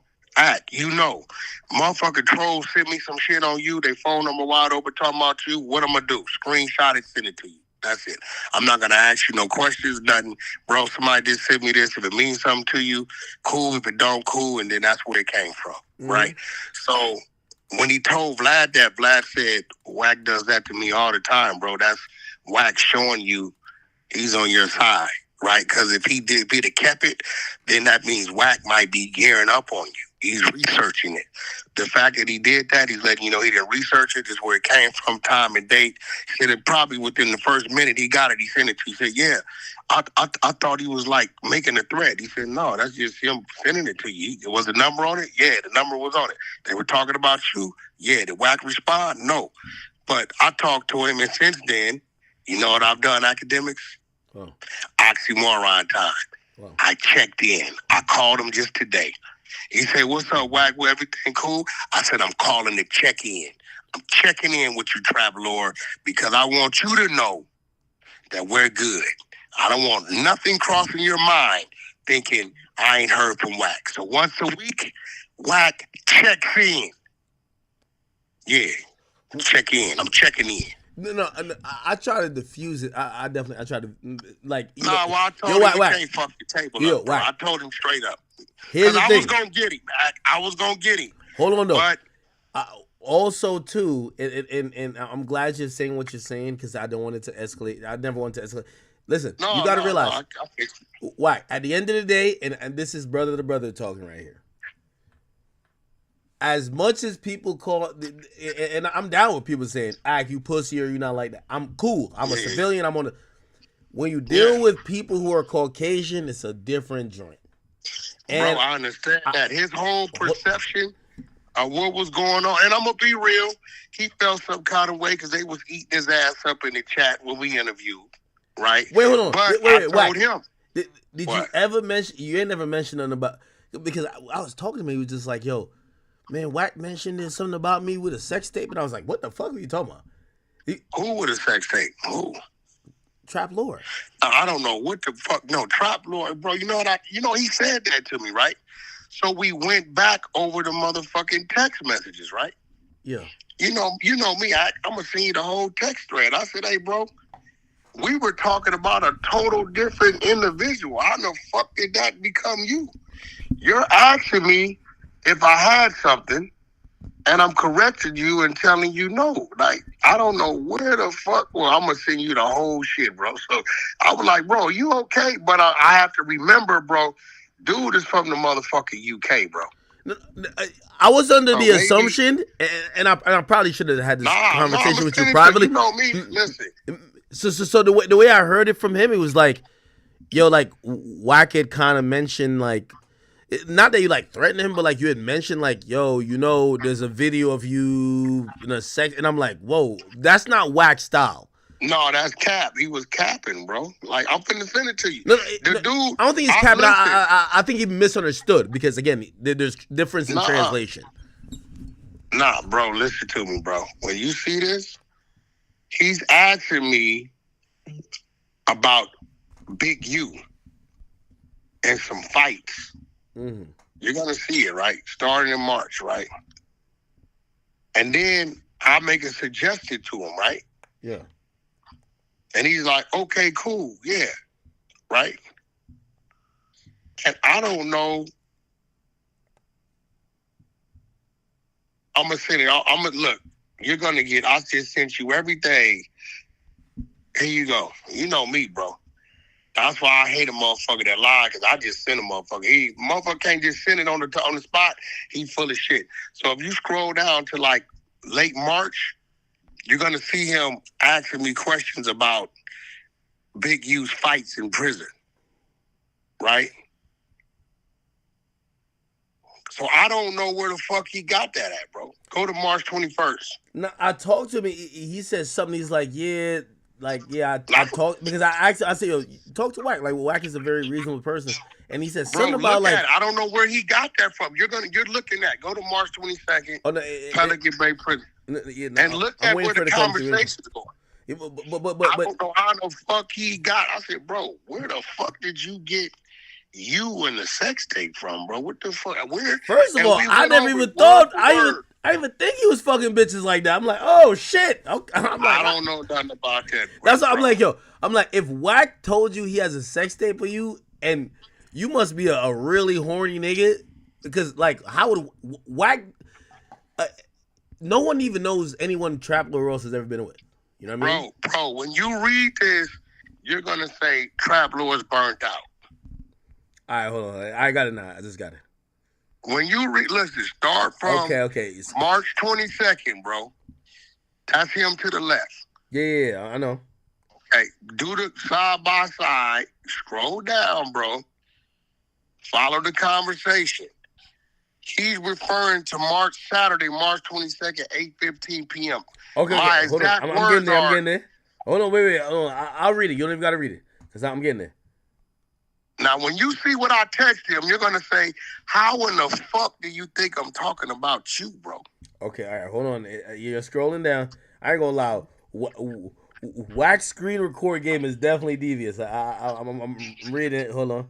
We'll keep it looking. All right, cool. There we go. All right, it's going to be March 22nd, you said? Yeah, 8:15 p.m. Look what I tell him. All right, we're all right. Now we're on March 22nd. We're at 4:11.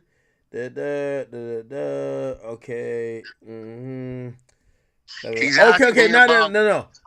Now we're there. Okay, I'll read it. Get that from that. Go ahead. Read. So you said you should And I think buy, but you spell buy wrong. You spell it B-Y-U, but it's B-U-I. Yeah. Buy the footage. It'll go crazy out your way. Right. You should buy, right? Yes. There you say you. That's how does he get I'm talking about? What the fuck? Hold on. Then he says, you think it's still around? That was like 25 years ago or some shit. So now I see he's talking about, I don't realize what he's talking about. He's talking about the fight, the Big U fight, right? Okay. And then you said, I'm the only one that has access to it. I'm the reason it hasn't come out. Nah, it's from 2019, right before he died. So we're talking about Big U and Nipsey. Okay. And then where the fuck does he get? Look what he says. He says, man, that's crazy. Man, that's crazy. That seems too deep, though. I'm usually just messing with public sources. And then you say, text messages and consent to record is given by Nip on the recording. And then he says, oh, you're talking about the Nipsey fight. And then you say, no, not the fight. And then where does he get? I'm talking about him, bro. Oh, and then after that, y'all don't. So I guess he didn't connect it that you're talking about. Now what he's telling me, without me saying it, is maybe something's out there about him, but nothing about that act is remotely saying I'm referring to him in any kind of way. Keep it real, bro.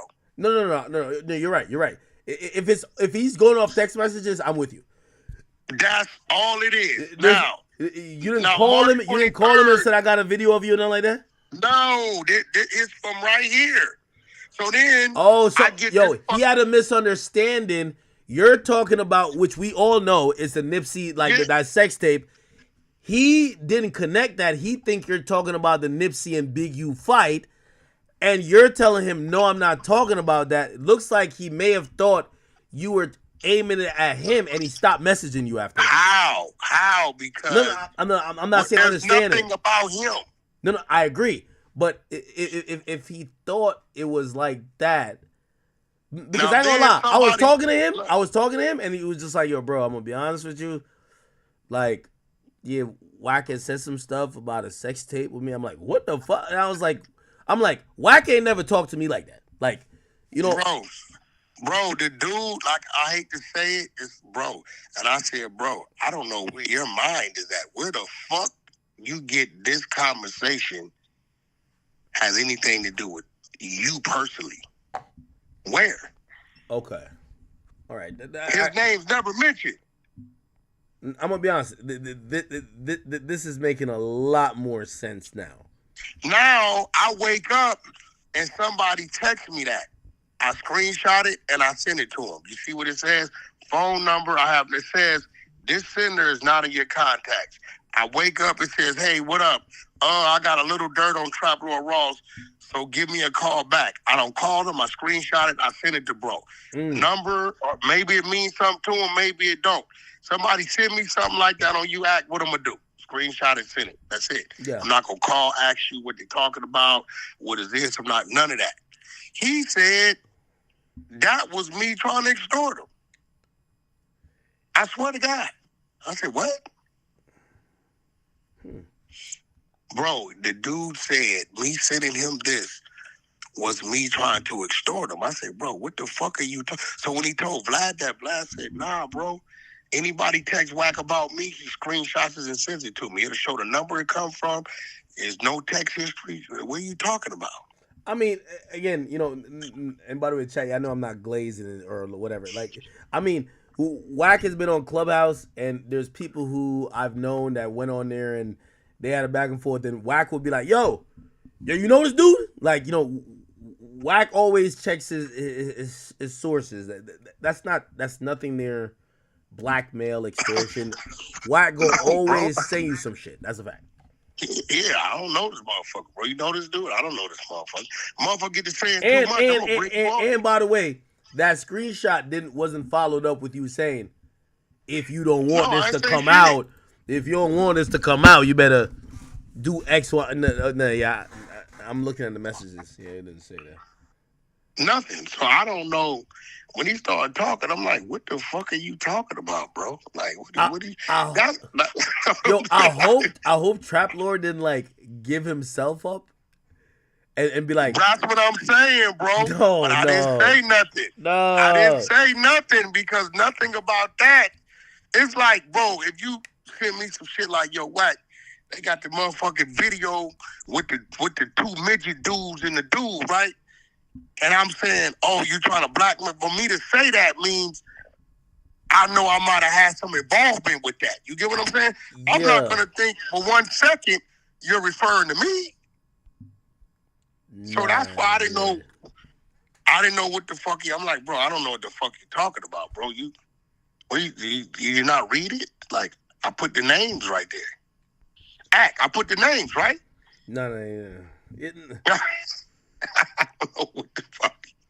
I don't know, bro. But nevertheless, you know, I'm the elder, right? I said maybe it's a breakdown in language barrier, or understanding, or whatever the fuck. You know, I've been overseas. I've been around the world 7 times, bro. And how they perceive it and hear shit based on how we talk. We move fast as fuck out here in the United States. I'm glad you're clarifying it because, you know, I had a conversation with him and, you know, I mean, I didn't know what the fuck he was talking about, bro. No. I remember the conversation we were having, and he's telling me, I'm like, wait, why is Wack doing that? And I ain't gonna lie to you, Wack. I was thinking, I said, man, I know Wack for a long time. He ain't never did that with me. And I was like, wait, maybe it's a white people thing because I'm like, maybe it's a white people thing because he never. Like our first conversation was never, yo, Ack, I got XYZ on you. So how you want to play this? It was never that. Like, never that. Bro, I don't know. And then he started saying some crazy shit. What did he say? He said, what did he tell me? He said, he told me I extorted Kanye. I made Kanye pay for the sex tapes to get back. I said, no, I didn't. I said, if you go to Bootleg Kev's podcast, that's where it came up. And he said, Wack, what do you think it's worth? I said, I don't know what it's worth. We wouldn't do nothing but give it to Kanye for nothing. And I was said day one. I'm like, what are you talking about? We gave it to Kanye. Where are you getting this shit from? Well, the internet. I said, bro, you believe everything on the fucking internet? You think if I extorted Kanye, he just fucking gave me a shout out. It was like 2 days. You know what I'm saying? I said, you think you be giving me a shout out? Bro, nah, fucking it. What are you talking about, bro? Where are you getting this shit from? So some people really believe what's on that internet, bro. I mean, bro, certain shit. When I know a person's character, when the girl put the shit up about you, I called you, I say, what the fuck is this live bitch talking about? Yeah. You told me, I said, I knew it had to be something to it. Then you gave me the bombshell of what already was the ending results to it before you told the world, right? Mm-hmm. So I already knew it went to grand jury and they already shot. I knew all that shit, right? So at the end of the day, but then you get some people that are still right now today shout it out like the shit's real. So with him, I don't know, bro. I don't know. I said, you know what, bro? Listen, that ain't what I'm on. We went on. Wack, can I request something? And I don't know if you're down for it. Because when he was talking to me, I said, listen, I do know, I know Wack really well right now. Like, me and him, we talk all the time. Yeah. We do business. We do all type of things. We do great content. I said, Wack has respect for me, and I know we got respect for Adam. I said, yo, Trap Lord, we fuck with you. If Vlad as well. Yeah. I said, if you feel it might be anything like that, let me, you, Adam, get on a call with Wack, and at least, you know, we'll be there. Like, you know, you guys can have a conversation if you feel like he's gonna get, like, we're talking about you. Like, hey, bro, I'm gonna tell you what I think it was. It don't seem like you got nothing against him, right? I have zero. I called him today. Okay. Right. I called him again today and he said, Wack, what's going on? I said, I'm just calling to check in, brother. Make sure everything's good. He said, yeah. I said, okay, cool. Then we start talking. I gave him some inside information on something he might want to look at. And that was it. I said, I'm just calling you to check in. I said, because I don't need you thinking nothing crazy about nothing. Right? Now, look, I'm going to send it to your text. Now, you see that? We was on the line 21 minutes. That's today, 11:31 a.m. So I'm doing my part. I said, look, Nah, we got I a see it. table. I don't want nobody uncomfortable at the table. So I'm the elder. I think maybe fucking Vlad got me beat by a couple years or so or whatever. I said, so it's on me to make sure you're comfortable. Yeah. So I'm going to take the initiative. I'm going to call you once a week, check in. That way, if somebody told you some weird rumors or some dumb shit. I'm going to tell you what it is. I'm going to tell you what it is. You see, every time I'm on stream and say we get into, because we disagree on a bunch of shit. And it's good because it's great content. The thing is, I know you so well because even my own audience be like, man, why you let him call you a square or sidewalk niggas? You say, man, yo, hey, bro, you ain't like. I said, me and Wack. I said I don't take none of that offensive. Now here's the thing. I know how we talk off of here. I know how we communicate. I also know we make the best content in the world. And I've said that to you and I've said that to them. Yeah. Trap Lord might look at you because I ain't gonna lie. Yo, Wack, do you remember the first time you called me? The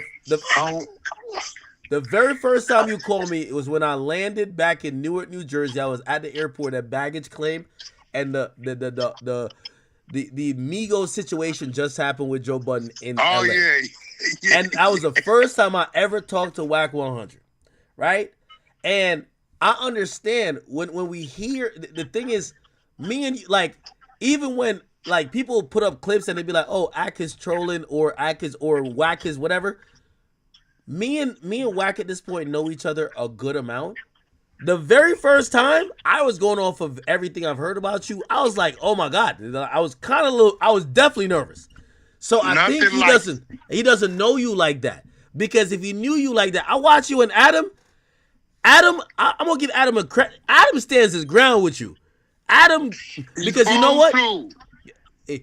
But here's the thing. He's supposed to say, that's my brother. What you mean? But it ain't nothing but a fucking, first of all, bro, look, we're the yin and the yang, bro. Straight up. So, at the end of the day, our show is what it is because we're two total opposites. This motherfucker be saying a bunch of weird shit that my people think I'm going to get mad and whoop his ass about. That never happens. I get attacked for that. Adam get attacked for this. That's what makes the show. Like, what the fuck? I know where I'm at, bro. This ain't no motherfucking park or no fucking block. We in a motherfucking podcast setting. You come in there to debate. You win or lose based upon if you could if you come back strong enough or if he shuts you down. If you jump up and start fighting over a conversation, you lost. Wack, no, you're 100% right. But let me tell you this. Before people get to that place of understanding you and knowing that, it is scary. And I think when you called me about 6'9", I showed up with no men on purpose. Hold on. But by the time we got to that point, we've had multiple conversations, right? Ain't never judge a book by its cover, bro. Here's the thing. Trap Lore is going off of Wack 100, the biggest pyro. He might do something to me. But see, but here goes the thing, right? Here goes the thing. When you, and I'm not the biggest pyro in the entertainment game is the game, right? Let's get it right. We're talking entertainment, right? Mm-hmm. Worldwide, a lot of people know me and a lot of people know me through him as well, right? So, Trap Lore, let's do the math, Act. Trap Lore has nothing he can hang his hat on saying, Wack, because I seen you do this or I seen you do that is the reason why I'm scared. Show me something, bro. What? It doesn't exist. No. Show me something, bro. What? You gonna put up with me in stitches because I was defending my artist? That wasn't a pack of dudes jumping the dude. I was defending my artist. I got tased fucking 4 times and all kind of shit. You cannot show me something where Trap Lord can say, because I saw you do that is the reason why I'm scared of you. Show it to me, bro. Where's it at? Hey, I'm going to be honest with you. I think he took, you sent me the message now. I think he took it out of context. And he way out of context. Yeah, and he was reading it too much. And You're talking about another situation which we all know about, and he attributed to himself, and then things probably didn't land. But why would you attribute that to yourself if that doesn't exist? I don't know nothing about him with no shit like that, bro. So yeah, no, I think he gave himself away with that because I ain't gonna lie to you. I don't even think Trap Lord Ross would be the type of nigga who even record himself fucking a girl. So that was a little news to me. But no, I mean, bro, to get that nervous and that like that, I don't know, bro. Like I don't know. I was taking, bro. He hit me off guard. I'm like, bro, what are you talking about? When he got on the phone, R&B was looking. She's looking at the phone like, what the fuck is he talking? I'm like, bro, what the fuck are you talking about? And you sent me that screenshot. I said, yeah, somebody sent that to me, so I just sent it to you. I don't know who it is. Maybe it means something to you. Maybe it doesn't. Maybe you know the number and maybe you don't. Like, I'm just looking out for you. I'm letting you know, hey, this came to me. Boom, that's it. I didn't call and ask you no questions about it. I do that to anybody I feel I fuck with. No. And then when he called Vlad told him, nah, Wack, if somebody text Wack about me right now, you're going to screenshot and send it to me. That's it. Yeah. Nobody's ever going to be able to tell you, Academic, I text Wack about this shit a month ago. And you called me and say, hey, Wack, did you get a text from a dude, whoop saying this? And I say, yeah. If I get it right now, I'm going to screenshot and send it to you, bro. And I'm not going to call you and ask you about it. You want to call and discuss it with me? If that's what you want to do, cool. But look, this was somebody sent me by my brother. There you go. That's it. Because for me to hold it and not say nothing about it, it's like I'm on some bullshit then. You're right. You get what I'm saying? No, you're right. I don't know, bro. Like, it was a little different. I'm looking at the phone like, damn, this is crazy. You know what I felt like? I felt like somebody that was getting convicted of a crime he didn't do and found guilty. No. I was a little shocked when I had a call with him. I was just like, wait, Wack tried to extort you? I'm like, oh, why am I? And I ain't gonna lie. So I felt twofold. You ain't never heard nobody in the street say Wack got him robbed, Wack set him up to get robbed. Yeah, Wack. I don't do none of that kind of shit. Wack, you know what I said to myself? I said, I feel twofold. First, I'm shocked, but second, I respect Wack a little more because I think it's clear Wack only extort white people because he never did that to me or nobody black that I know of. So bro, I'm like, I don't fuck around, bro. I said, Wack only extort white. I'm like, wait, Wack is telling you about sex tapes? I'm like, oh shit, Wack is only extorting the white people, bro. You're looking at that, bro. How the fuck did he misinterpret that for him? I don't know. What he's talking about? Yeah, 100%. I believe that I believe y'all should be, you know, if I need facilitated, but y'all got to get to a better place because I could tell there's no. Listen, I'm gonna keep it gangster with you. I called him back 2-3 times on my end, right? And at that point, if you're not clear, that's on you. Fuck it, drive yourself crazy. Because then that makes me believe you got some shit going on that only you know, because I don't know nothing about him. All I know is he does content on U.S. shit. People don't like it. That's it. Cool.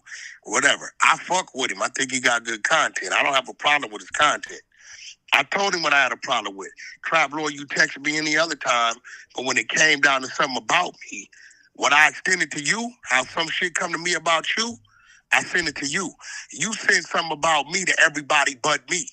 So since you did that, I told Adam that day, hey, Adam, Trap, I'm going to troll the fuck out of him. I'm going to turn the heat up on him. So I'm letting you know, I don't want you to get nervous thinking I'm really tripping. I'm going to troll him and turn the heat up on him. Be like, cool. He knew. Right? So when I turned the heat up on him, I said, yo, bro, you called into a live thinking you were going to embarrass me, right? Okay, cool. We live again. Here he come. Troll for a troll. What's the problem? Makes some sense. I kept it podcast. I got strength with me everywhere I go. I could act like I left a little early and it could have got weird. But then that's some street shit in the place of business. No, we in podcast. We in YouTube world, right? Okay, he tried to call in and troll me with some bullshit. Cool. He took his shot. Now it's time for me to take my shot. And what happened was, it was kind of like you got pranked punk type situation. I got real serious, looked at him, said some crazy shit, told him what I should do, and the world watched him clam up. The world watched him do what they've been wanting him to do. A lot of people that don't like him want somebody to catch him. So he got caught. But only he didn't get caught in a situation where somebody wanted to do something to him. I just addressed you on the internet. You did a podcast game on me. I can do a podcast game on you, right? And I think the comments for the first time ate his ass up. And I think that's what triggered him. But hey, the comments ate me up. So what's the problem? Yeah, I rather. And I'm gonna be real, Act. You saved them. You walked in right when I was turning it up. I realized it now. I only realized it afterwards. If you wouldn't have walked in at that motherfucking fire, ask your chat. Right when you walked in, I was turning the blaze up. I had him shook, and you walked in and broke the monotony. And then I tried to get back to it, but I couldn't get as hot as I could because at that point, we had to get to you. You saved him, bro. I was on his line. Nah, I rock with it. I rock with him too. Like, you know what I mean? No, I fuck with him. Listen, I fuck with him, but Act, you know, you come playing a game with Wack, you come playing a game with Act, certain others, we gonna play the game back with you. Be ready. Hey, here's the thing too, though. I think that was a Wack 100. Let me see the real energy behind you. And by the way, however he was gonna react in that moment was gonna dictate from whatever happened afterwards.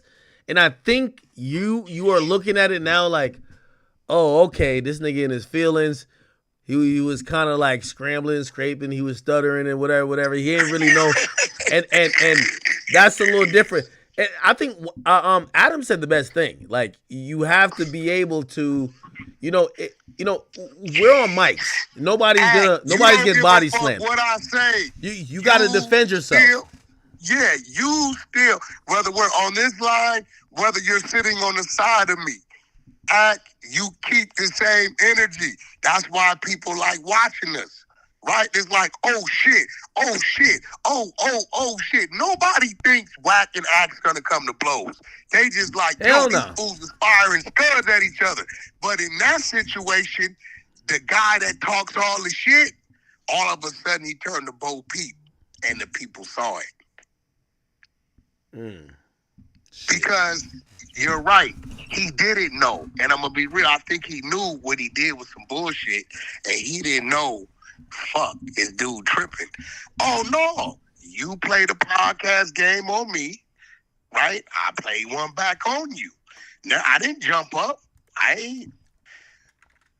Out of nowhere, he was like, yeah, Wack. So I said, you know what? You's a bitch ass nigga. Out of nowhere, I came with that shit. Straight up missile, huh? You heard what the fuck I said? You's a bitch ass nigga. And at that point, when I seen the glasses fog up, it was on. Now we about to entertain. Because I'm here to entertain. That's what I'm here to do. You're right. Wack, listen, I've been on for a while, and I'll probably hit you tomorrow on stream. I'm going to hit you off stream. Because we got to talk about some shit. Hold on. No, I just want to bring up one more last thing because I said, I talked about it, and I got mine off, and I wanted you to get yours off. I said, listen, I said, my brother Wack, and I hopefully I described the conversation well. I say, yo, Wack hit me. Wack say, yo, Act, I don't like you running a narrative on me. I didn't feel I was running a narrative, but I understand narratives. Oh, you was definitely running a narrative. You think I was running a narrative? You was running a motherfucking narrative. Chat, like was I running a narrative on Wack 100? Here's the narrative you was running. Tell me. You were saying because the feds came and talked to you about 6ix9ine because you had a tape that they wanted. Yeah. And they talked to Adam because he had a document that they wanted. You're saying because I'm mentioned by this dude on what he wanted to do to me, He said, I want to whoop his ass one time. Another time he said, I want to break his jaw. Another time he said he caught me somewhere, right? Never in those times did he said it was any ever physical activity. You're saying it ain't no way they didn't come talk to you. I said, bro, if they come talk to me, then they are alerting them. They don't know what I'm going to go back and say. Why the fuck would they come talk to me? It was no crime committed against me. Okay, Wack, I fully agree with you. I fully agree with you. I'm going to bring up two situations, and I'm going to let you talk for as long as you want to talk. I was at the Barclays recently, right? And I know this is not the Feds necessarily, but I was at the Barclays recently because I went to Vibes Cartel concert. One of Meek Mill's close associates that I'm cool with hit me yesterday, and they say, yo, we got to put you back on the phone with Meek, man. We need y'all to squash this shit. I said, what are you talking about? You can't never trust Meek. You did too much. Hold on. No, listen, sir. They said Hip Hop Police was at the venue, and they were inquiring with certain individuals like, yo, because I guess they knew I was there, because I was out there. Like, I announced I was going there. People else. They said they were inquiring with certain people like, wait, are y'all into it with Act?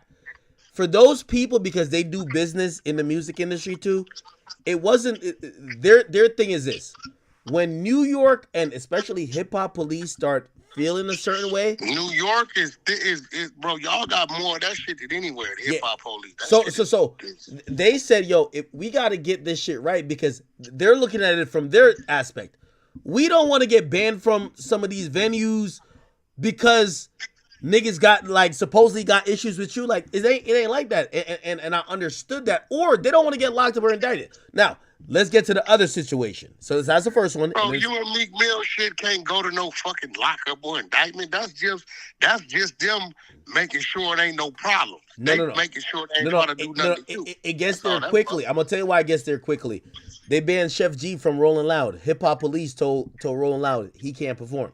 So Hip Hop Police been doing that kind of shit. You know, that ain't nothing new, bro. Yeah, but they hit me up because I have mutuals that's cool with me. They're just saying, yo, who hit you up? We could talk offline about it. I don't want to throw their name in this. Hip Hop Police in New York? No, it wasn't Hip Hop Police. It was somebody who's mutual with Meek, but Hip Hop Police inquired with them.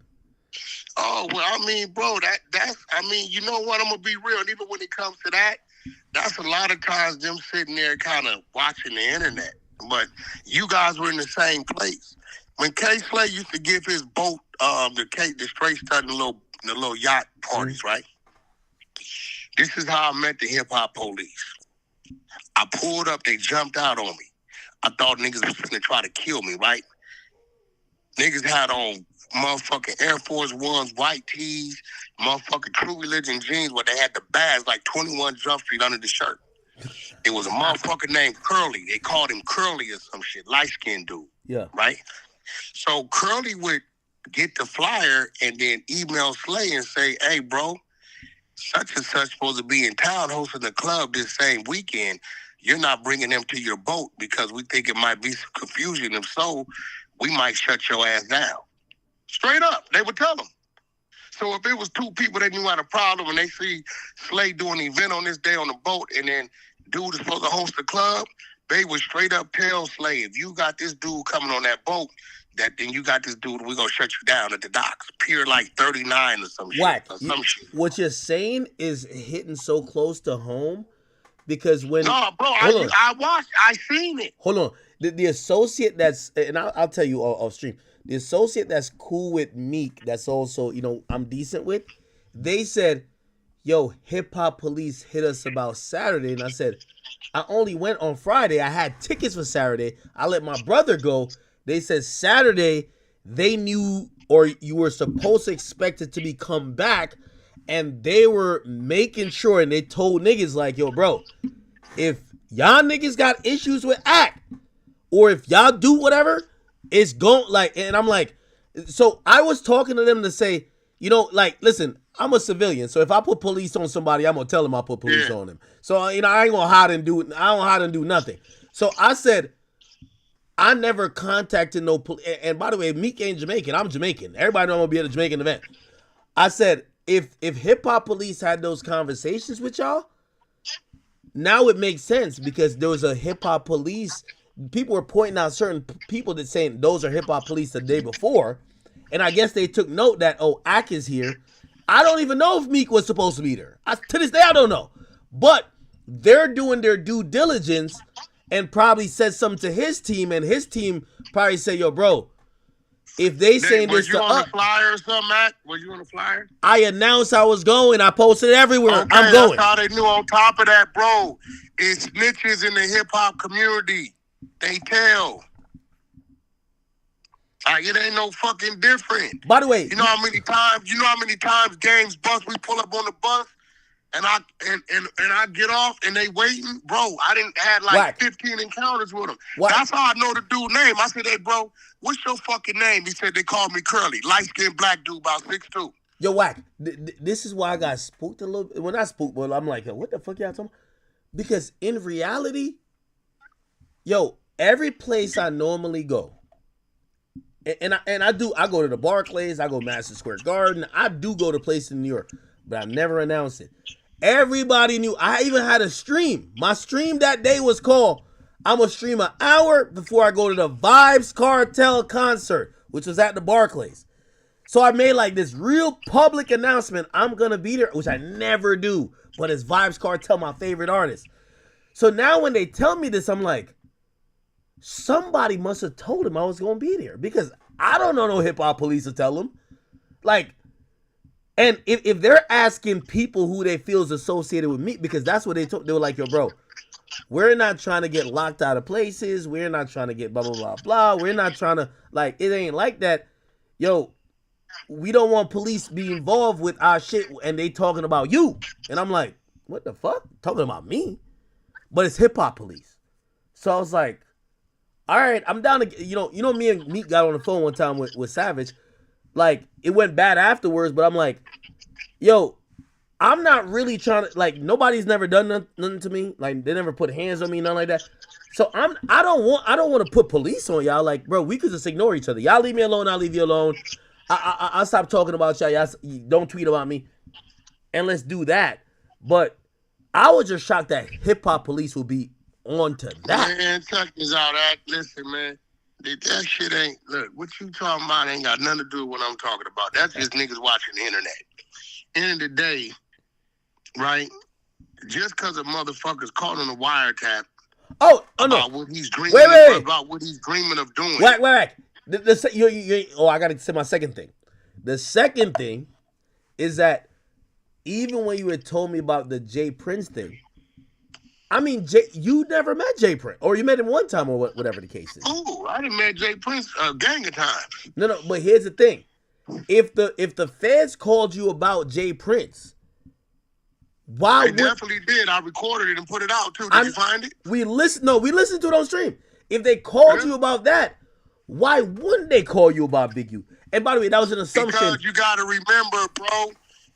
The only reason why they called me is because either his phone is hot or it's a rat over there that told them people they want to do something to me. Now, when that shit happens, when a plot starts to happen, they will call you.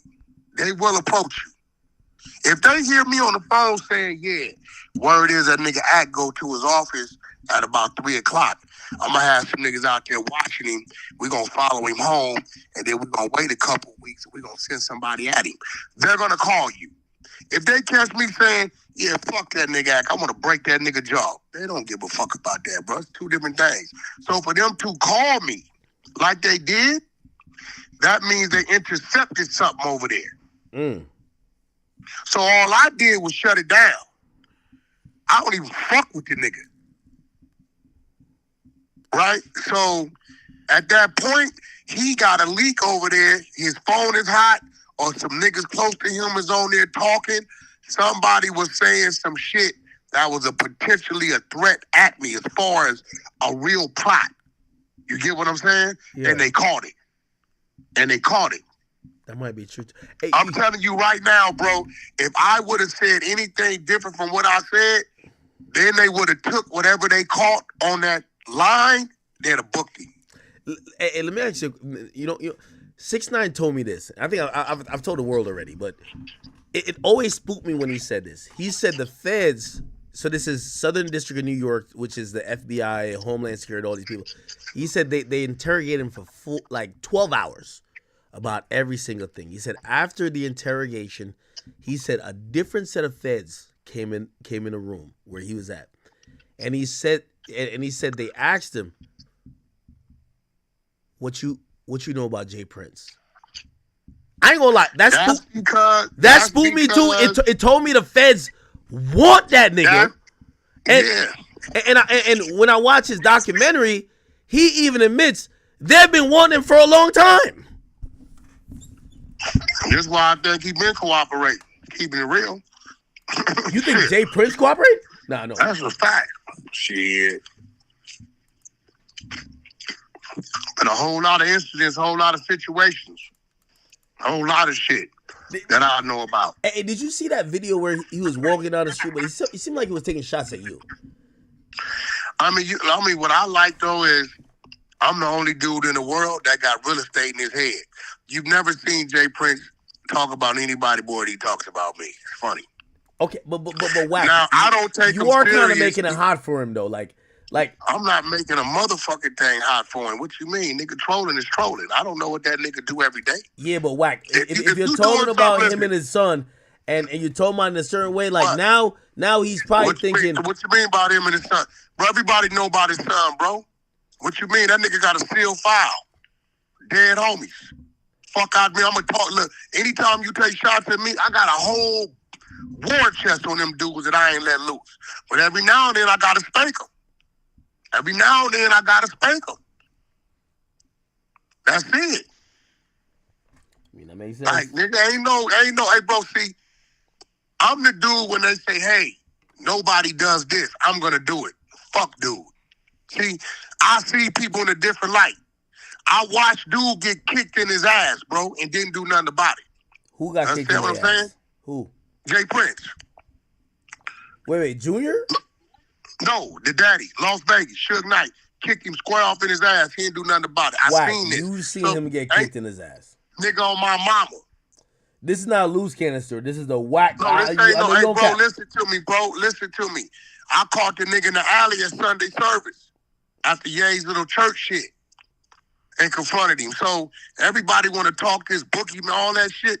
I don't know the niggas for that. I've seen situations that ain't who I seen him as. It's a few people the world look at niggas like that I know shit about that I'm like, that ain't what that is. And then there's a few niggas in this world that people don't talk about that's really what that is. This is real talk. One of the most underrated dudes in this industry with maximum street credibility. You never hear nothing about him. Uncle Murder being one. Real humble guy. Ain't nothing to be played with. Fuck what niggas talking about. I'm telling you what I know.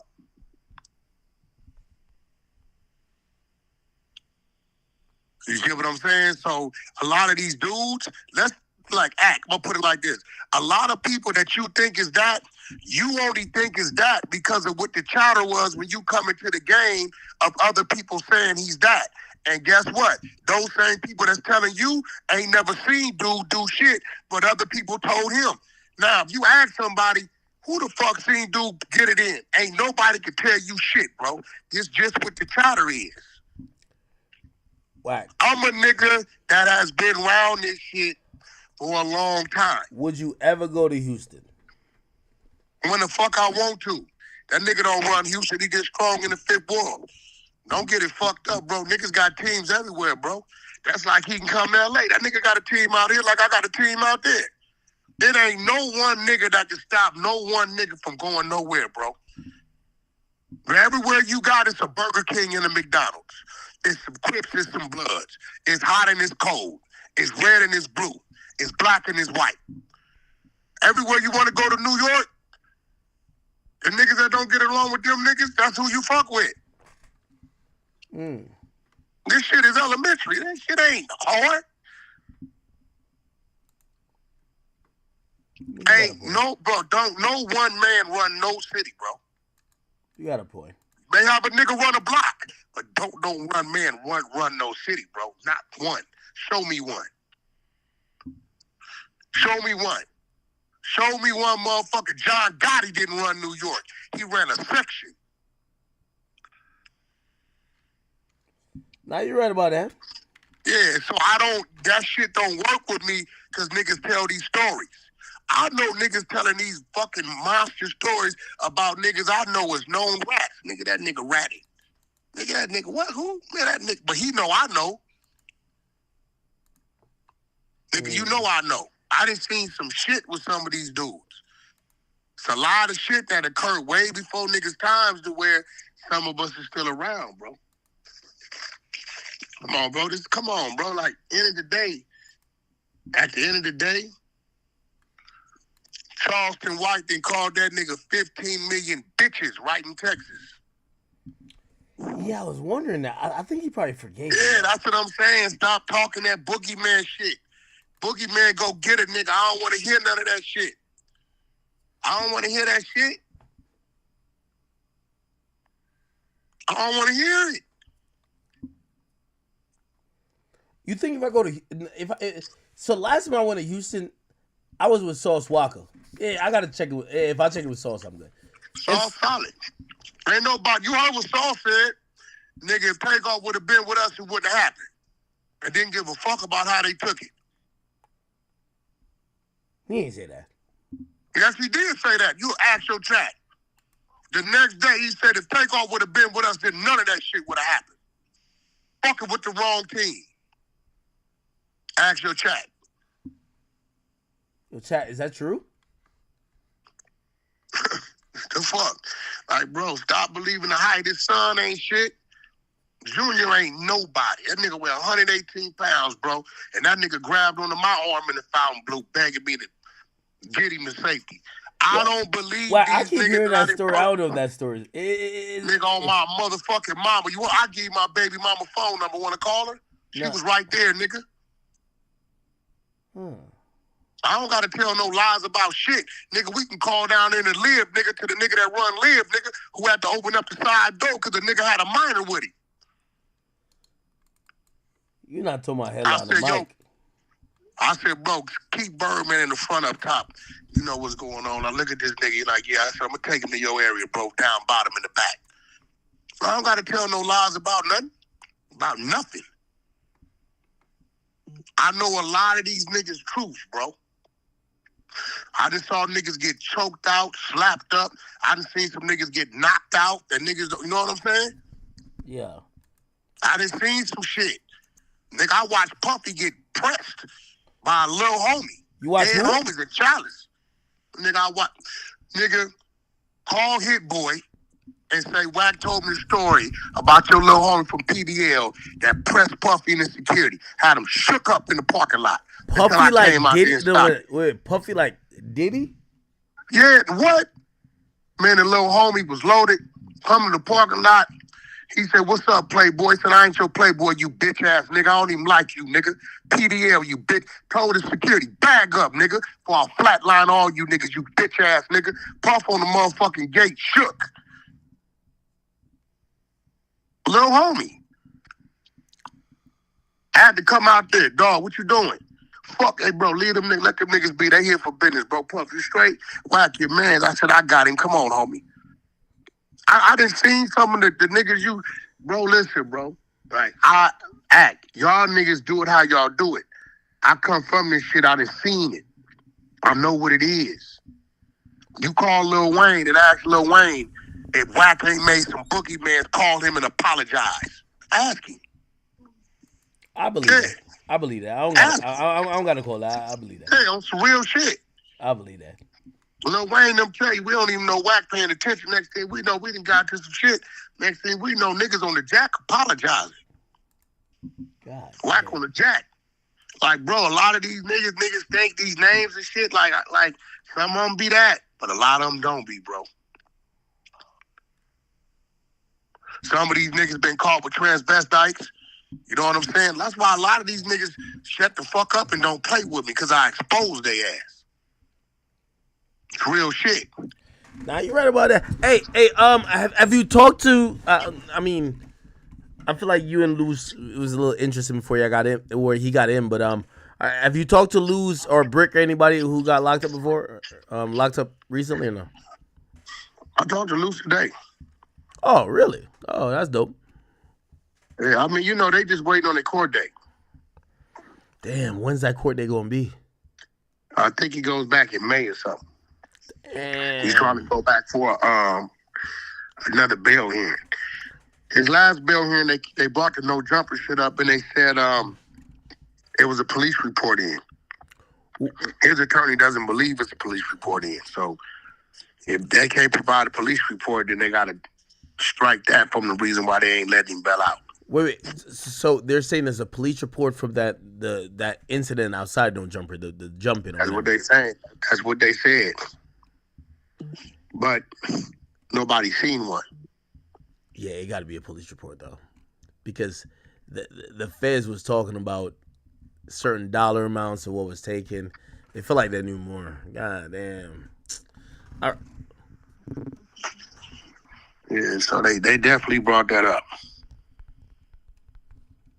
Yeah, man. All right, well, I ain't gonna lie. I'm about to get off stream. But everybody if you gonna be in Las Vegas, you too at. I stumbled up on a new spot called Hattie Marie's. What's that? It's soul food, barbecue, sports bar. Hattie Marie's. It's on Las Vegas Boulevard. Google this shit. It's out the way. It's a little past the casinos and shit, like going towards the LA way. There's Las Vegas Boulevard to your left, down by the other outlet or something down there. Hey, bro, they got some amazing food. Pull their menu up. One of them, you ain't got to be worried about no valet, waiting no motherfucking lines. NFL football player, played for Denver Broncos, a brother. This not no hood spot, right? Like, don't tell my people to go to those spots they could get P&B rocked at. Nah, bro. I'm trying to tell you, you gotta fuck with it, bro. I stumbled across it, bro, on accident. I'm telling you, bro, you gotta fuck with it, bro. I'm telling you. Shit's crazy, bro. Like, their food is crazy. They got salmon, barbecue salmon, lobster tail. They got all the different barbecues, ribs, everything you talking about. All the sides is crazy. Yams, fucking collard greens, the fucking mac and cheese is crazy. Hattie Marie's, bro, on some real shit. You gotta go down there. It's a laid back spot. It's on my Instagram on a couple days ago. Go check out the vibe, the setup. It's cool. It ain't in the hood. It's out the way. But the food is crazy. They got a nice bar. Got some crazy drinks. I was seeing people ordering all kind of different kind of drinks. I could tell by how they served, what they came out. One was like in a cobra's head. It's cool vibe, bro. Y'all got to go check it out. And I ain't gonna lie. They got some eye candy in there for the fellas. Holy, that's what we talking about. Gotta check it out. But keep doing your thing, man. I'm gonna hit you up tomorrow. Appreciate you. Appreciate the chat. Incredible Diapers available on Amazon.com. Y'all go check them out. And y'all be safe out there. I'm out. All right, bro. Wack 100, people. I ain't gonna lie. I didn't even know we were pushing 8 fucking hours. Chat. I know y'all have little faith in me. We're doing a 30 of 30. I can't miss a day now. As I told y'all want me to keep doing this? All I ask is show to my birthday party. We're going to have a good time. I'm going to have giveaways. I'm going to have all type of shit. Just go to Ticketmaster. Type DJ Academics in. By the way, obviously, you know, we're going to take our show on the road at some point. So, like, I do want to go to Miami. I know Toronto people want to see me again. And I definitely want to go to the UK. But please, go check it out. Tickets to my live birthday podcast in New York. Please, go cop it. All right? Chat. Let me see. Did I get all the... I just want to see if I got all the fucking... I think we're good for today, chat. We're good for today. It's like 7 hours. Y'all, I don't even know how... I was able to like manage drunk for that long.